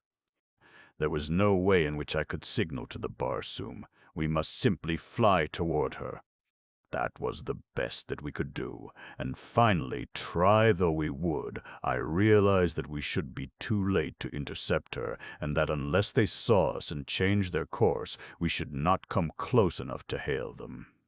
To see my friends passing so near, and yet to be unable to apprise them of my presence, filled me with melancholy. Not one of the many vicissitudes and dangers through which I had passed since I left Earth depressed me more than the sight of the Barsoom forging slowly past us without speaking. I saw her change her course then and move inland still further from us, and I could not but dwell upon our unhappy condition, since now we might never again be able to reach the safety of our island, there being even a question as to whether the gas bags would support us to the mainland. They did, however, and there we alighted and rested, while the Barsoom sailed out of sight toward the mountains. "I shall not give it up, Naila," I cried. "I am going to follow the Barsoom until we find it, or until we die in the attempt. I doubt if we ever can reach the island again, but we can make short flights here on land, and by so doing we may overtake my ship and my companions." After resting for a short time, we arose again, and when we were above the trees, I saw the Barsoom far in the distance, and again it was circling, this time toward the left, so we altered our course and flew after it. But presently we realized that it was making a great circle, and hope renewed within our breasts, giving us the strength to fly on, though we were forced to come down often for brief rests. As we neared the ship, we saw that the circles were growing smaller, but it was not until we were within about 3 miles of her that I realized that she was circling the mouth of a great crater, the walls of which rose several hundred feet above the surrounding country. We had been forced to land again to rest, when there flashed upon my mind a sudden realization of the purpose of the maneuvers of the Barsoom. She was investigating the crater, preparatory to an attempt to pass through it into outer space and seek to return to Earth again. As this thought impinged upon my brain, a wave of almost hopeless horror overwhelmed me as I thought of being definitely left forever by my companions, and that by but a few brief minutes. Naila was to be robbed of life and happiness and peace, for at that instant the hull of the Barsoom dropped beneath the rim of the crater and disappeared from our view. Rising quickly with Naila, I flew as rapidly as my tired muscles and exhausted gas bag would permit toward the rim of the crater. In my heart of hearts I knew that I should be too late, for once they had decided to make the attempt, the ship would drop like a plummet into the depths, and by the time I reached the mouth of the abyss, it would be lost to my view forever. And yet I struggled on, my lungs almost bursting from the exertion of my mad efforts toward speed. Naila trailed far behind, for if either of us could reach the Barsoom in time, we should both be saved, and I could fly faster than Naila. Otherwise, I should never have separated myself from her by so much as 100 yards. Though my lungs were pumping like bellows, I venture to say that my heart stood still for several seconds before I topped the crater's rim. At the same instant that I expected the last vestige of my hopes to be dashed to pieces irrevocably and forever, I crossed the rim and beheld the Barsoom not 20 feet below me, just over the edge of the abyss, and upon her deck stood West and Jay and Norton. As I came into view directly above them, West whipped out his revolver and leveled it at me, but the instant that his finger pressed the trigger, Norton sprang forward and struck his hand aside. "My God, sir," I heard the boy cry, "it is the captain." And then they all recognized me, and an instant later I almost collapsed as I fell to the deck of my beloved ship. My first thought was of Naila, and at my direction. The Barsoom rose swiftly and moved to meet her. "Great Scott!" cried my guest, leaping to his feet and looking out of the stateroom window. "I had no idea that I had kept you up all night. Here we are in Paris already." "But the rest of your story," I cried. "You have not finished it, I know." "Last night, as you were watching them celebrating in the Blue Room, you made a remark which led me to believe that some terrible calamity threatened the world." "It does," he said, "and that was what I meant to tell you about. But this story of the third incarnation of which I am conscious was necessary to an understanding of how the great catastrophe overwhelmed the people of the earth." "But did you reach Earth again?" I demanded. "Yes," he said. "In the year 2036, I had been 10 years within but did not know whether it was 10 months or a century until we landed upon Earth." He smiled then. "You notice that I still say I. It is sometimes difficult for me to recall which incarnation I am in. Perhaps it will be clearer to you if I say Julian V returned to Earth in 2036, and in the same year his son Julian VI was born to his wife La, the Moon Maid. But how could he return to Earth in the disabled Barsoom?" "Ah," he said, "that raises a point that was of great interest to Julian V. After he regained the Barsoom, naturally one of their intentions, and when he learned that they had, in reality, been intending to pass through the crater toward the Earth, he questioned them further and discovered that it was the young ensign Norton who had repaired the engine, having been able to do it by information that he had gleaned from Orthis after winning the latter's friendship. Thus was explained the intimacy between the two, which Julian Fifth had so deplored, but which he now saw that young Norton had encouraged for a patriotic purpose. We are docked now, and I must be going. Thank you for your hospitality and for your generous interest. And he held out his hand toward me. But the story of Julian Ninth, I insisted. Am I never to hear that? If we meet again, yes, he promised with a smile. I shall hold you to it, I told him.